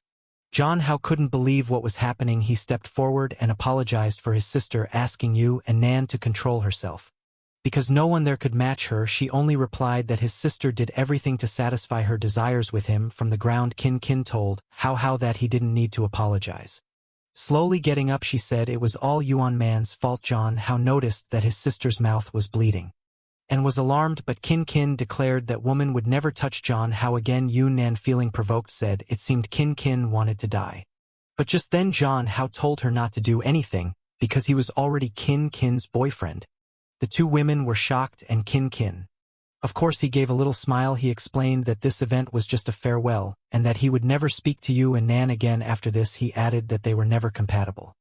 And now that Yu was with Kin, it was all over. The scene shifts to the doctors walking through the forest. They discuss among themselves why Kin seems to be acting alone, but the blue-haired guy notes that from the tracks on the ground she isn't alone. They see a fire in the cave ahead and assume that's where the group is. Back with Jong Ho, he told Yuan Nan once more that he wanted her to stop interfering in his life. But Yuan Nan just told him to shut up. She didn't care about the spells Kin had used on him. After dealing with Kin, they would talk. Jong Ho tried to reason with her, saying this did make sense. Kim Jin admitted that Yuan Nan was strong but insisted she wouldn't give up on Jong Ho. Just then they heard a sound behind them. When they looked, they saw two doctors hiding behind a pillar. Embarrassed, one of them awkwardly commented that they seemed to have arrived at a good time outside. She said that if Yu and Nam was okay, they could take her back to the starting point of the island, but the president warned them not to talk about anything they had seen there. The doctor agreed, saying she wouldn't tell anyone about it.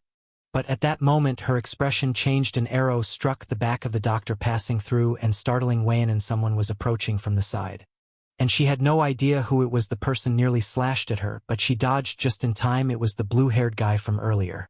Zhang Hao came in with a kick, telling Wei Nan to back off, and he sent the guy flying. At that moment she sensed another arrow coming, and threw herself to pull Zhang Hao aside. He was in shock, realizing he had almost died. From the shadows someone emerged, saying that Miss Wei Nan had grown rusty. It was a woman in camouflage clothing with a tattoo on her waist. Wei Nana asked why they were alive, and Zhang Hao wanted to know if she knew them. She confirmed, saying they were a group of extremist terrorists, and that the snake tattoo represented the Ouroboros organization. She mentioned having had fun with them once before. The woman replied that that wasn't the case, and that because of their past, they would have to fight to the death. She explained that they had been waiting for the perfect opportunity, and this event in the forest was just what they needed. Of course they weren't going to miss this chance. Kin shouted, telling them to wait, and announced that she was surrendering. She said that if their issue was with Wei Nan, the rest should be let go. And she promised never to speak of this incident, even offering the large sum of money. The woman acknowledged Kin's intelligence in trying to remove herself from the situation, but said they were professionals and couldn't leave any witnesses behind. A man told them there was no negotiating with these people, and said that when the fighting started she would protect them and they should try to escape. However, John Hall thought that escaping wouldn't be easy. They had 4 people, but the attackers were well armed, and might have others hidden. With that, the order was given to advance. Everyone rushed towards Wei Nan, and Kin threw herself at John Hao, telling him to follow her. However, the blue-haired guy came up behind Kin, asking where she thought she was going. John Hao jumped in front to protect her, punching the guy's hand before he could slash. Tin wondered how he had such skills, and John Hao told everyone to stop fighting and flee with him. The woman seemed impressed. Meanwhile, the organizers were relaxing with drinks, talking about the man getting promoted to director if everything went well. Unfortunately, the group was still surrounded as they were about to enter the cave. Wayne and questioned if John Hall thought this was a good plan. He said he wasn't sure, but it was better than guaranteed death. Outside, the woman told her team to finish them off, as they were done for Wayne, and turned and told them to go in first, warning that it would be dangerous if everyone turned their backs. John Hao hesitated for a moment, but she urged him to stop wasting time and get inside. One of the attackers lunged at her, and Wei Mount went to face them, telling the others to flee. Inside the cave, John Hao found the supplies they had missed earlier. He found the passage that was part of his plan, and thought it was a good idea. He turned to the 2 women and told them to go ahead while he went to rescue Wei. His sister insisted it was too dangerous, but he replied that even if Wei was a difficult person, he couldn't abandon her. He started heading toward her, telling his sister to flee. She just watched in silence, feeling a strange emotion she couldn't quite understand. Outside, Wei Name is taking down the first attacker, warning that anyone who continued would die. The woman realized that none of her plans were working. The entrance to the cave was so narrow that they had to face Waynan one at a time. Waynan declared that their fight would be endless, and stepped in, saying she would bring an end to their organization. The woman had no choice at that moment, and shot an arrow without knowing what else to do. It entered the cave, but no one knew what happened. She told the woman beside her to watch the exit, while she called for reinforcements. Running through the cave, John Hao just hoped Wei was okay, but when he arrived he saw something unexpected. Poor Wei had been hit with an arrow in her arm, and wasn't doing well at all. He approached, asking what had happened, and she wanted to know why he came back. He simply said there was a passageway, and he was going to take her now. However, she told him to flee because they could still be caught. Ignoring her, he picked her up, saying he was getting her out of there. She blushed, questioning why he came back. If he wanted to end contact with her, he shouted that was nonsense and told her to forget it, saying he was going to take her alive out of that place. For the first time, Waynan felt the sensation of being protected. On the other side of the cave, Kin and Yu Hao were anxious because they weren't returning when they finally approached. Kin called out his name. John Hollow said he was back, but Wei-man wasn't in good shape. Yoda looked happy, but Kin seemed somewhat desolate. He turned to Kin, asking her to check Wei's wounds. She diagnosed that it was bleeding a lot but wasn't fatal. Kin Chin tore off a piece of her shirt and Wei asked why she was saving her like this. Kin replied that John Hao had worked so hard. And she didn't want to waste that effort. She said that since they weren't out of danger yet, once she finished the bandages she would get John Hao out of there. Wei Nan agreed that was the best option. Since she was the target of those people you mentioned, the Red Moon research. And told John Hao to talk to Secretary Jean. Kin noticed something but said nothing. John Hao insisted it wasn't time to talk about that, and that they needed to escape, but Kin shouted his name asking why he was willing to die for Wei Nan. She told him he should go back home and return to their life together. John Hao simply replied that maybe he wouldn't be able to return. Wei Nan had saved him, and as a real man he couldn't leave her alone. Thought to herself how amazing he was. He mentioned that he learned this from Brother Long. Clearly from his other life he told Chin to return, saying that you all wanted to save Wei Nan, but Kin didn't want to give up, saying he shouldn't leave the two of them alone. John Hao apologized, saying he wasn't the John Hao she knew, and if he had the chance in the future he would explain everything. He asked his sister to be obedient and leave with Johan. Kin seemed to insist, saying she wanted to protect him, but Johan said she wanted to be as masculine as he was. Or maybe a masculine woman. She wasn't sure what to say. John Hao thanked them for their kindness, but warned that everyone would die if they didn't escape soon. Told them to stop and flee. Kim Kinnan said she could go back alone, but life didn't make sense without him.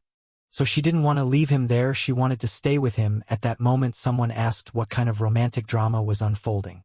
It was the woman from earlier who asked if they were tired of the cat and mouse game. John Hao realized this time they had brought many more people. The production team was waking up after drinking a lot, and began wondering what all the noise outside was about. Looking at the sky, they were shocked to see a lot of helicopters approaching the forest. In the middle of it all, John Hao was lying on the ground, everyone having been immobilized. The moon was red, and the woman questioned why everyone liked that boy. She began to draw her weapon, saying that if they had more time, she would try something else, but just as she was about to end the boy's life, the blade stopped a second before she turned and commented on how wonderful Wei Nan's expression was. At that moment she said it was ridiculous that such a cautious woman was in this situation. Because of that boy, poor John Hao was unconscious on the ground, unable to do anything. Wei Nan began to cry, saying that if the moon hated letting him escape, she would do anything it wanted. The woman laughed, asking if she really would do anything. She mentioned the brother Wei Man hadn't let leave alive and declared that this time no one would escape, and then the ketchup was spilled. At that moment Django felt lifeless to the ground. But something appeared in front of him. He saw red hair and asked why she was there. It was the goddess of the Red Moon, just watching him die. She laughed and asked who he was. Suddenly he woke up in shock. He got up from the bed wondering if he was dead. But then someone beside him called him husband. The woman asked if he was having nightmares, sweating. He didn't understand who was being addressed. It was Wei Man wearing an oxygen. The scene shifted to the middle of the city. John Hao had really returned to his own world. It was the place where he used to work, and beside him was Wei Man, who had always been the CEO of his company. He was sure this was the work of the goddess of the Red Moon.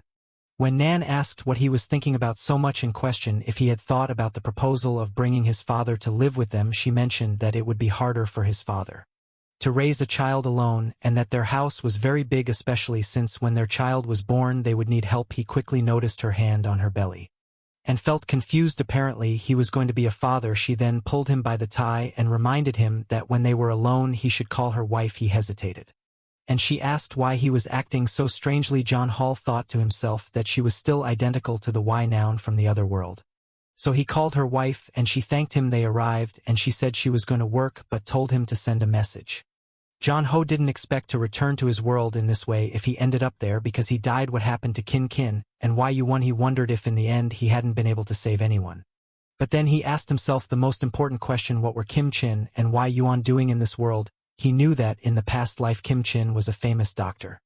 He searched for her name on the internet but found nothing. This made him question if her entire life changed because she didn't meet John. How he then decided to search for Wei Yuan.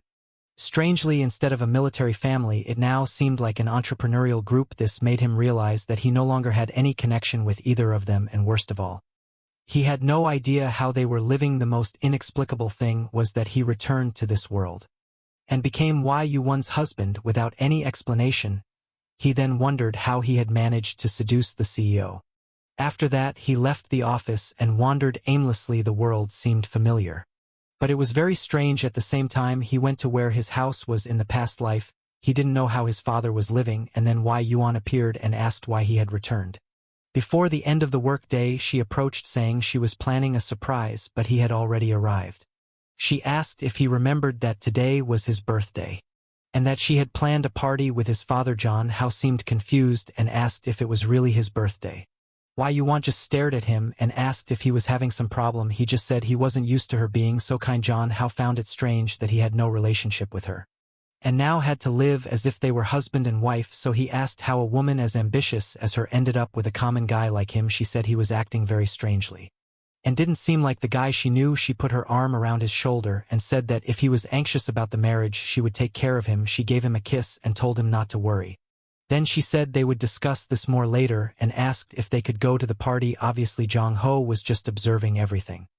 His father was there normally in front of him. He asked his father if Wai Nam was really going to spend the day with them at the house. His father said yes, and John Hao said he only had 2 beds, so he would have to sleep with his father, but his father just told him to learn to resolve couple issues together with her, saying that he should always speak the truth to his wife. John Hao tried to protest, saying that his father didn't understand anything. However, his father just got up and said he was going to rest. He closed the bedroom door and wished him a happy birthday. There was silence except for Wai Nan in the kitchen with nothing else to do. He approached her saying he would help. She then mentioned that Lost Mag had been great.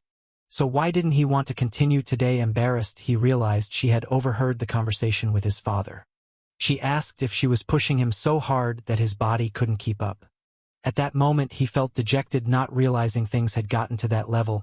He just observed her, wondering if he had really experienced all this before. The problem was that he had no memory of these events. Ignoring all that, he decided to ask her a question. He wanted to know how their first date went. She explained that it was during a company event, when a guy tried to put drugs in her drink. Being an important person involved with the company, she was hesitant to refuse and potentially ruin business relations. Then John Hao stepped in, grabbed the guy's arm and pretended to be her husband, saying he would drink it. Instead, she never imagined he would be brave enough to pretend to be her husband and drink it. Second later, he fell to the ground like an idiot, foaming at the mouth, and told her that it was very dangerous. She turned to confront the guy, who accidentally admitted it was just supposed to be an aphrodisiac. With that, everyone at the company found out about the guy's plans. He was taken away by the police, and the 2 of them stayed behind. She asked if John Hao was okay, and he explained that he had lost all his strength and collapsed. She then asked how he knew something was wrong with the drink. He said he had been watching the guy and saw only put something strange in the glass. Knowing the guy's reputation, he was afraid he might do something to her. She then asked why he went to such extremes for her. Was he in love with her? John Hao replied that he wasn't. He just found it amazing that a woman like her had reached such an important position. Since his desk was near hers, he often saw how hard she worked. He was afraid that if this incident happened, people would think she got her position because of her looks. She said he seemed very concerned about her. Embarrassed, he said he just wanted to do the right thing. She said it seemed he was her hero of justice. He felt shy and asked why she was using those expressions. She laughed and asked if there was someone he liked. After that day, they started talking and gradually got closer. Suddenly John Hao hugged her. As he leaned in, she asked what was wrong. He thought to himself that he could tell all this was true, and felt good about it. He realized that having Y men in this world was amazing. However, he then called her name and asked if she believed in parallel worlds. She was taken aback for a moment and asked why he was talking about that. He explained that she might not believe it, but he had a dream so long it felt like he was in another world. In that place she also existed, but their relationship was more like friends. What connected them was his biggest secret.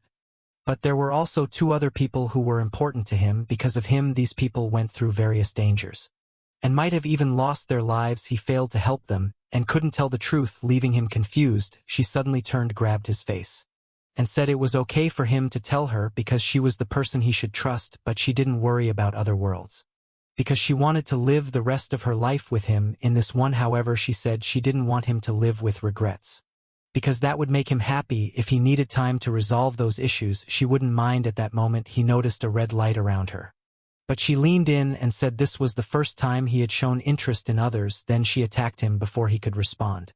At that moment, he seems to remember something. She tells him that he must understand that no matter what world he's in, she will always find him. He starts to question what is happening and why he feels the presence of the red moon.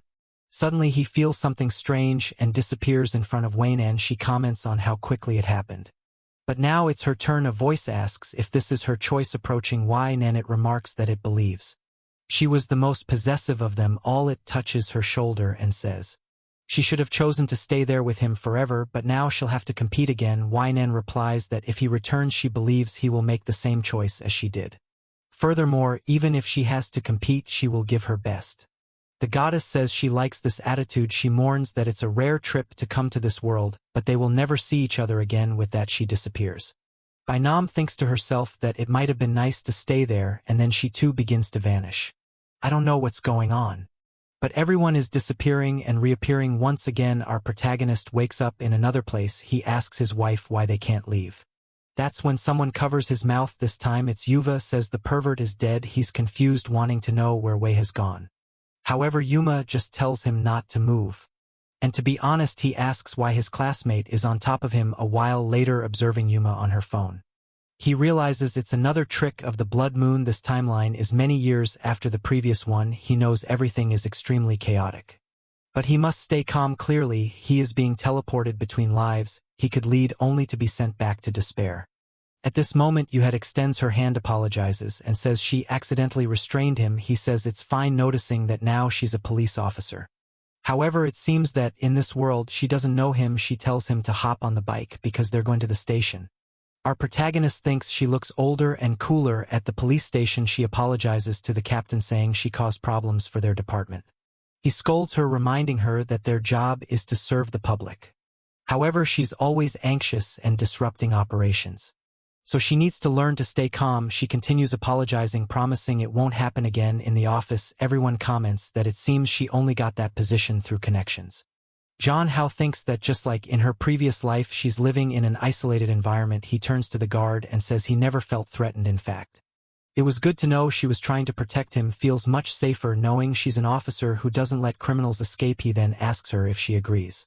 Before she can respond, he raises her arm and declares the case resolved. She doesn't quite understand what he's doing. The scene shifts to another location. They're sitting in a building analyzing some newspapers.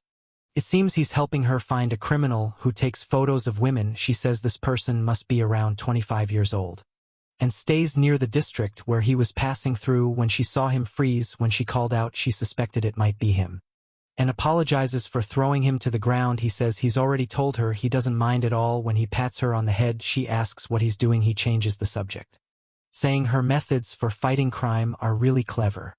However, he starts giving some tips, suggesting she should disguise herself before watching that area. He also suggests they should use some method to lure the person, instead of just waiting for someone to pass by. Another thing they could do is visit websites where this person might be sharing these photos. He quickly covers her eyes, saying that's something a child shouldn't see. They soon find a person who assures them that all the photos are taken without anyone knowing. Zhang Hao then turns to Yuha and says it's time for the final step.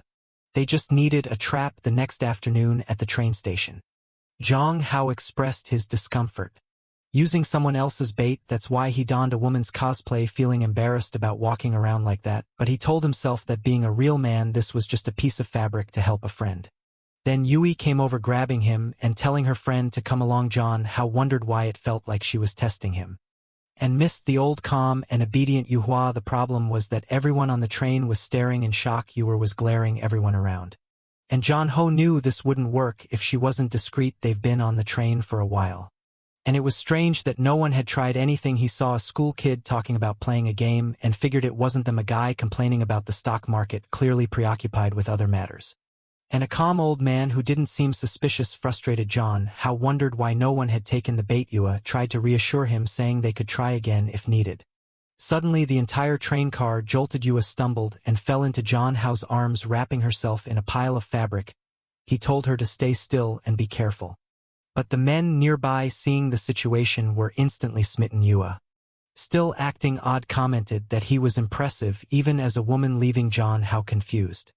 As people began commenting on the minor accident, John Hao felt someone touch him. Realizing there was a person behind him, he noticed a partially open suitcase underneath. Suspecting there was a camera inside, he stepped on the person's foot, who yelped about his expensive shoes.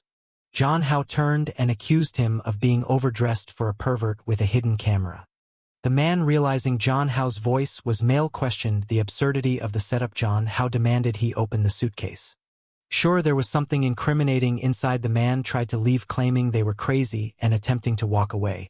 But Yuta grabbed him by the shoulder, threw him to the ground, identified herself as the policeman. Stunned, was told he was under arrest. Jong Hao hoped this would at least work out. The scene shifted back to the police station.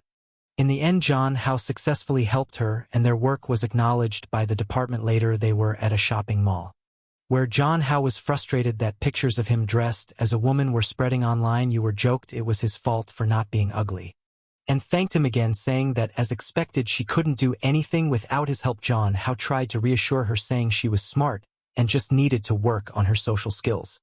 But Yui insisted that wasn't what she meant. She clarified that she couldn't do anything without him. Moving closer to him to explain further, Jong Hao grabbed her cheek, asking if she was drunk. She denied it, and he told her to stop saying such things. She started crying, saying it was hard for her to suffer alone. She joined the police academy thinking she would like it, but everyone kept their distance. Because they knew her grandmother's position, this caused problems with her family, who began pressuring her to find a partner and setting up blind dates.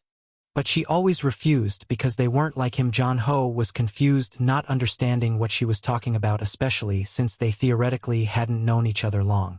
Suddenly she collapsed into his arms, her face turning pale. It seemed she was sick, and the protagonist apologized, saying he would make up to her.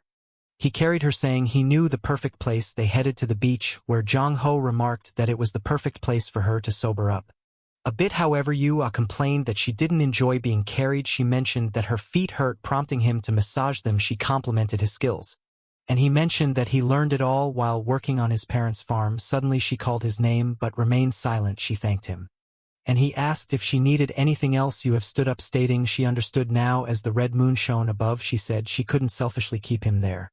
Confused, Jong Hao asked what she was talking about. She referred to him as classmate Jong Hao, telling him he had somewhere else to be. He was at a loss for words, realizing she knew they were in the same class. Something she shouldn't have known. It dawned on him that the red moon was at play again. And then he vanished. Yu Hao reached into her pocket, pulled out the pendant he had given her, and said she would miss him. The goddess appeared, commenting that the girl from the Lin family seemed very fragile and not too smart in her decision. She warned that Yu Hao would have to compete with the other two without any real advantage, especially considering that it wasn't guaranteed Jong Hao would return. Yuya insisted that as long as the goddess kept her promise, they would prevail. Meanwhile, Wei Nan stood beside a body in a hospital. She saw Yuya stand up and congratulated her on her success.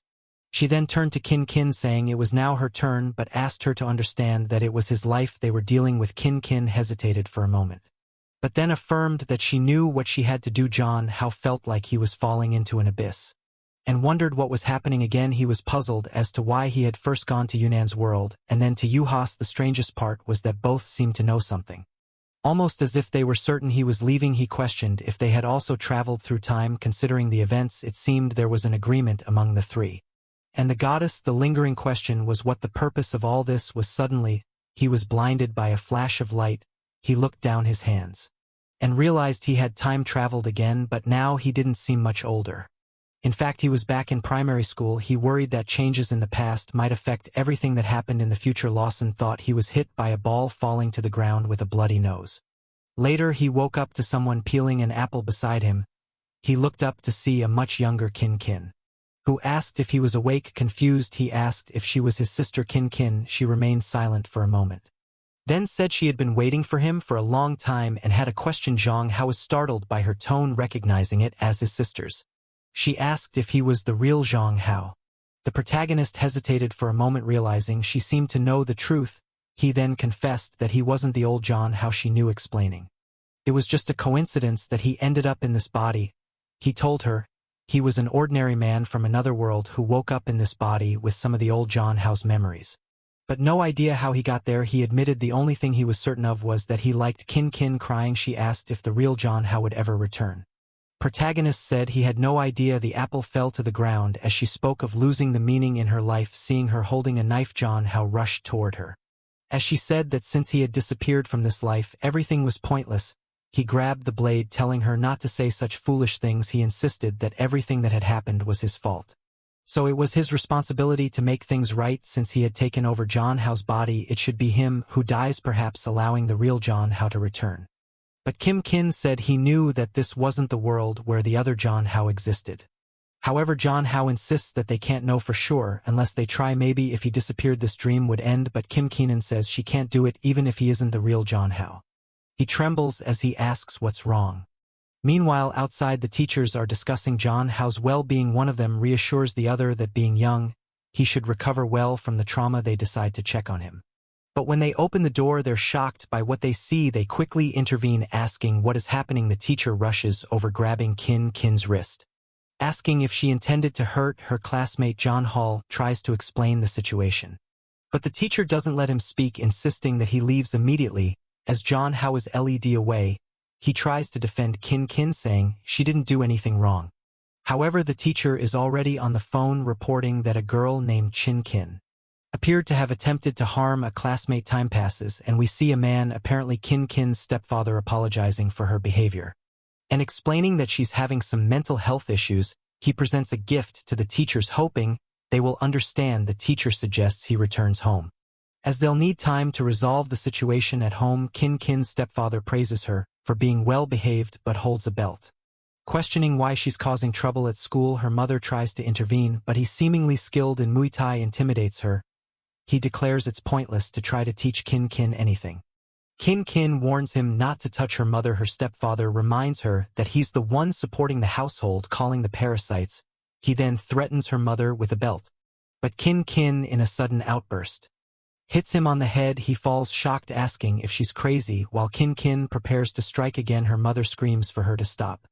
As Kin holds a pencil close to his eye, warning him to ask for a divorce, he apologizes, saying he understands, but suddenly grabs her arm and throws her against the wall.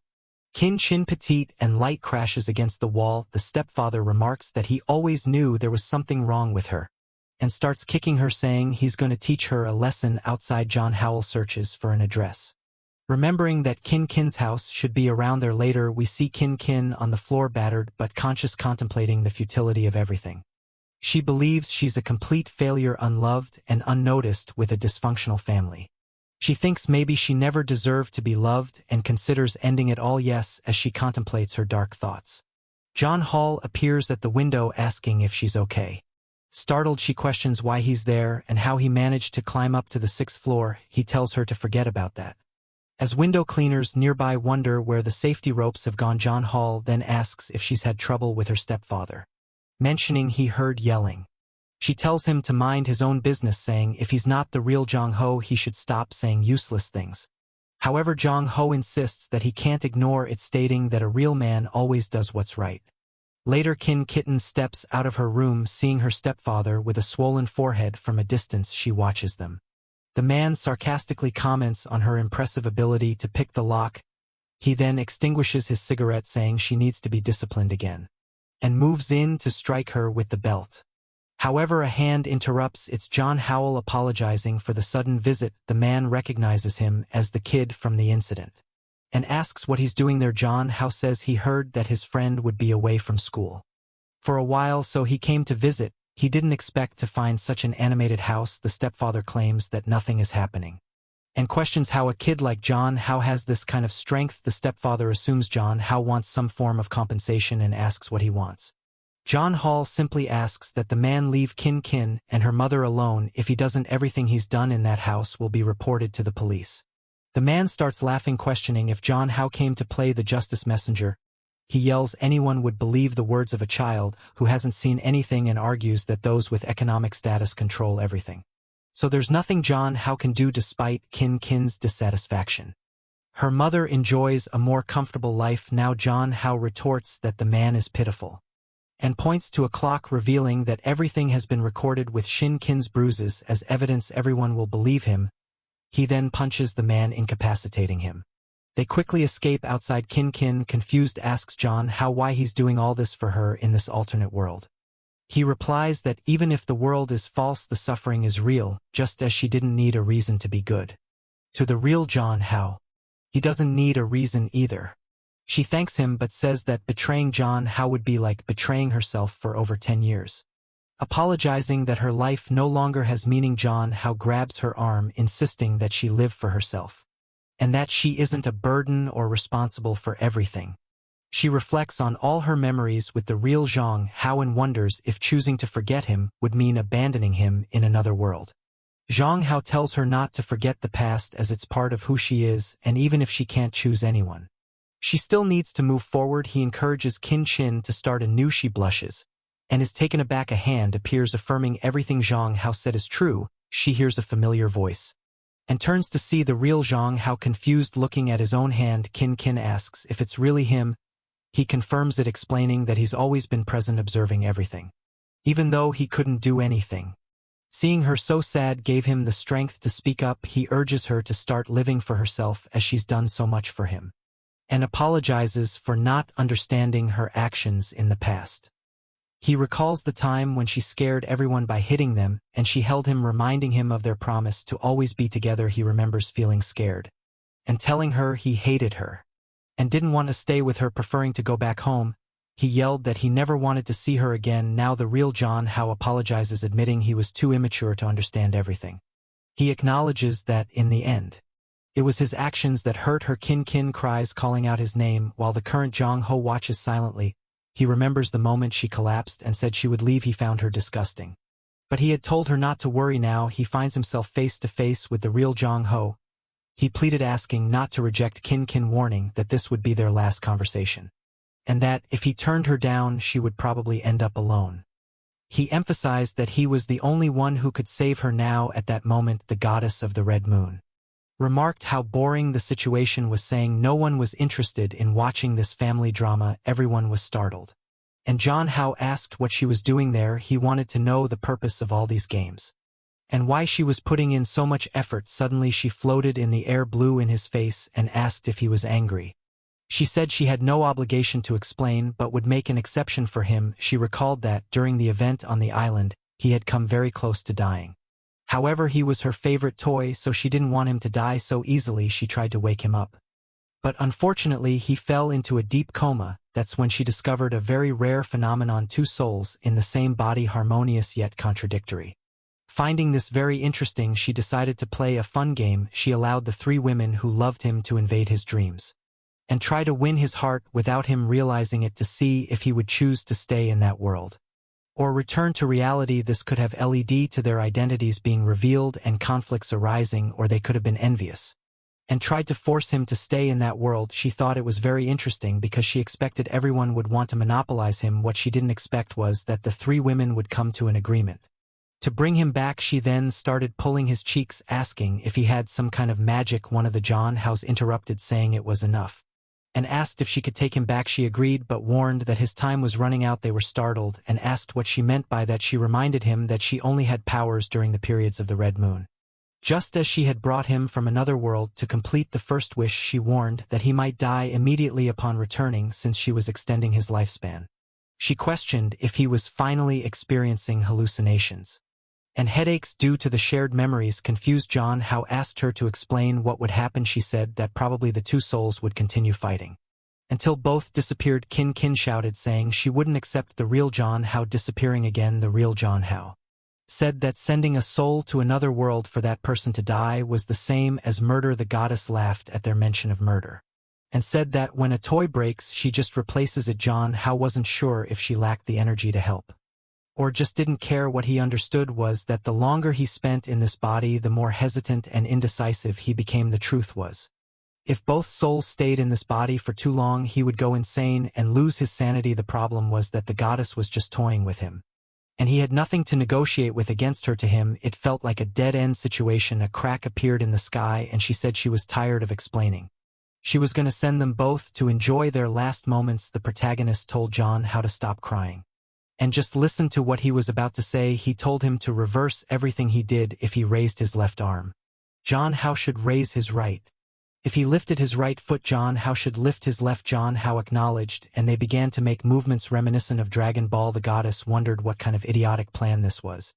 Zhang Hao said that the reason for all this was love for Qin Qin. Both wanted to be good to her, so they couldn't fall into the abyss of guilt. The protagonist said they would have to merge, and Zhang Hao asked how. The protagonist told him not to hesitate and just shout at the right moment. With that, they performed a fusion move from Dragon Ball, saying they loved Qin Qin.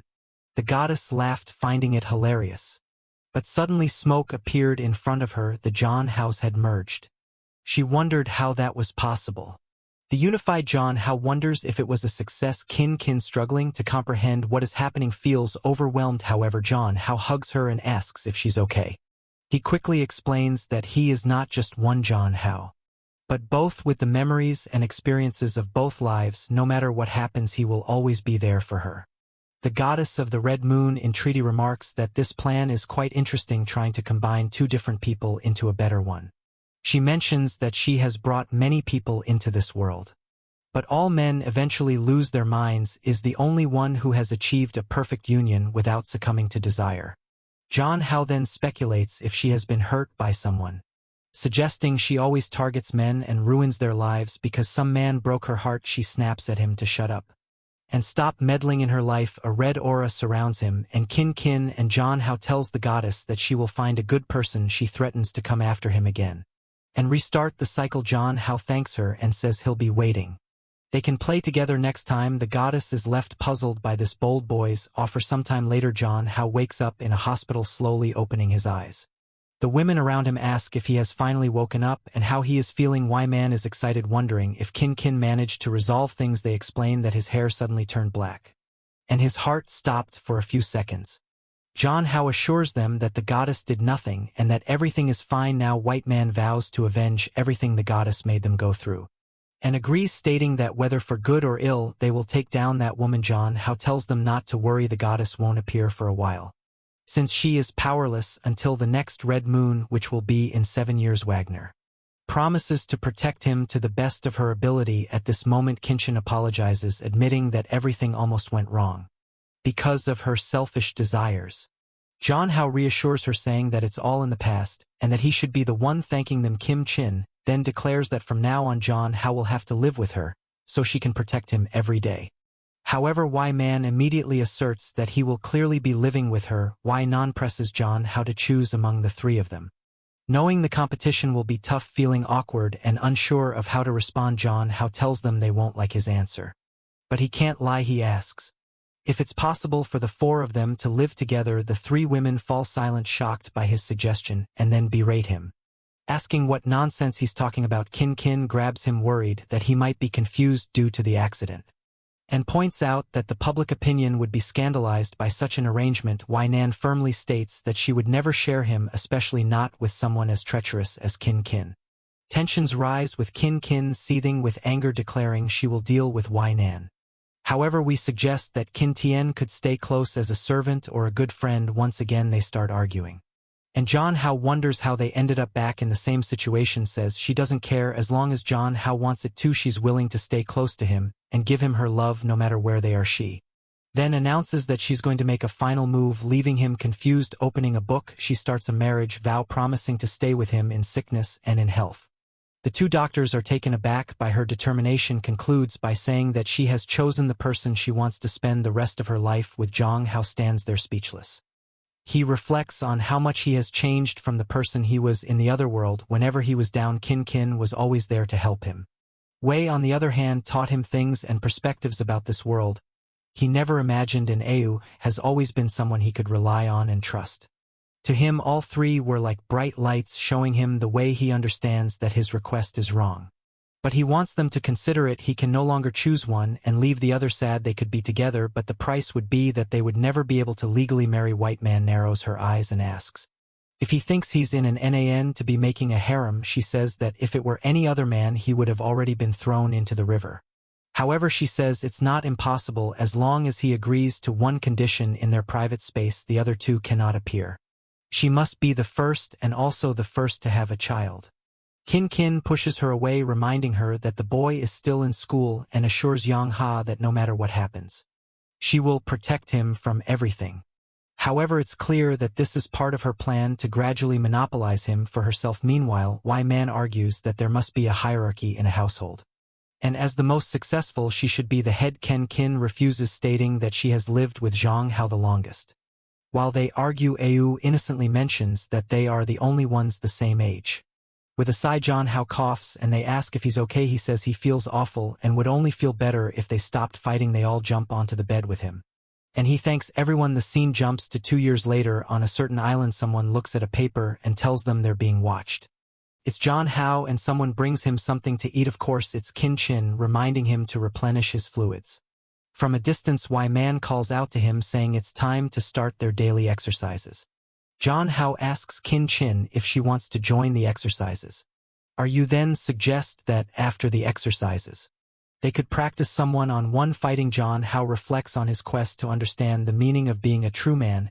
He thinks it involves knowing what you want in life, pursuing it, and always taking responsibility for your choices. Looking around at the scenery, he says everything seems great and invites us, the viewers, to start being the protagonist of our own lives.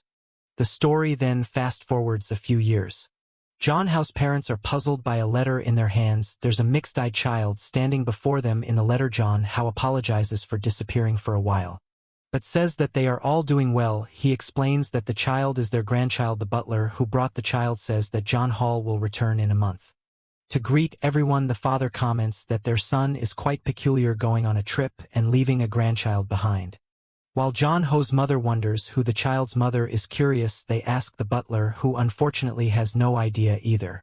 Suddenly, Man's mother appears at the house. Everyone asks what she's doing there. She says she's there to see her grandchild, noting how cute the child is and how much he resembles her daughter. She affectionately pats the baby's head, mentioning that the baby will need to inherit the company since her daughter abandoned it. Just then, Ayu's grandmother appears at the door, demanding they let go of her grandchild and threatening to call the police. Man's mother retorts, pointing out the child's resemblance to her daughter, but the grandmother counters, insisting the baby clearly resembles Ayu.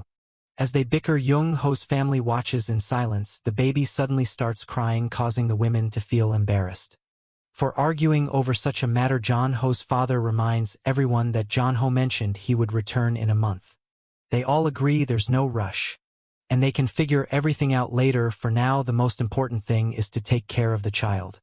The goddess washed everything, remarking that another person had been born with different abilities. She thought that when the time was right, she would have even more fun with all of this. At the airport, the three women told Zhang Hao that it was a bit irresponsible to leave their child behind like that. However, Zhang Hao reassured them that he trusted his family, so there was nothing to worry about. Though they seemed displeased and wanted to complain, he hugged them all, saying there was nothing to worry about and that it was time for them to enjoy themselves. Their honeymoon together was about to begin. Even though they couldn't have a proper wedding, they should still go through all the rituals. And with that, they were off. To leave a like on this video that helps Mamoru make more juicy content for his viewers. Activate the cheeky little bell, and I'm out.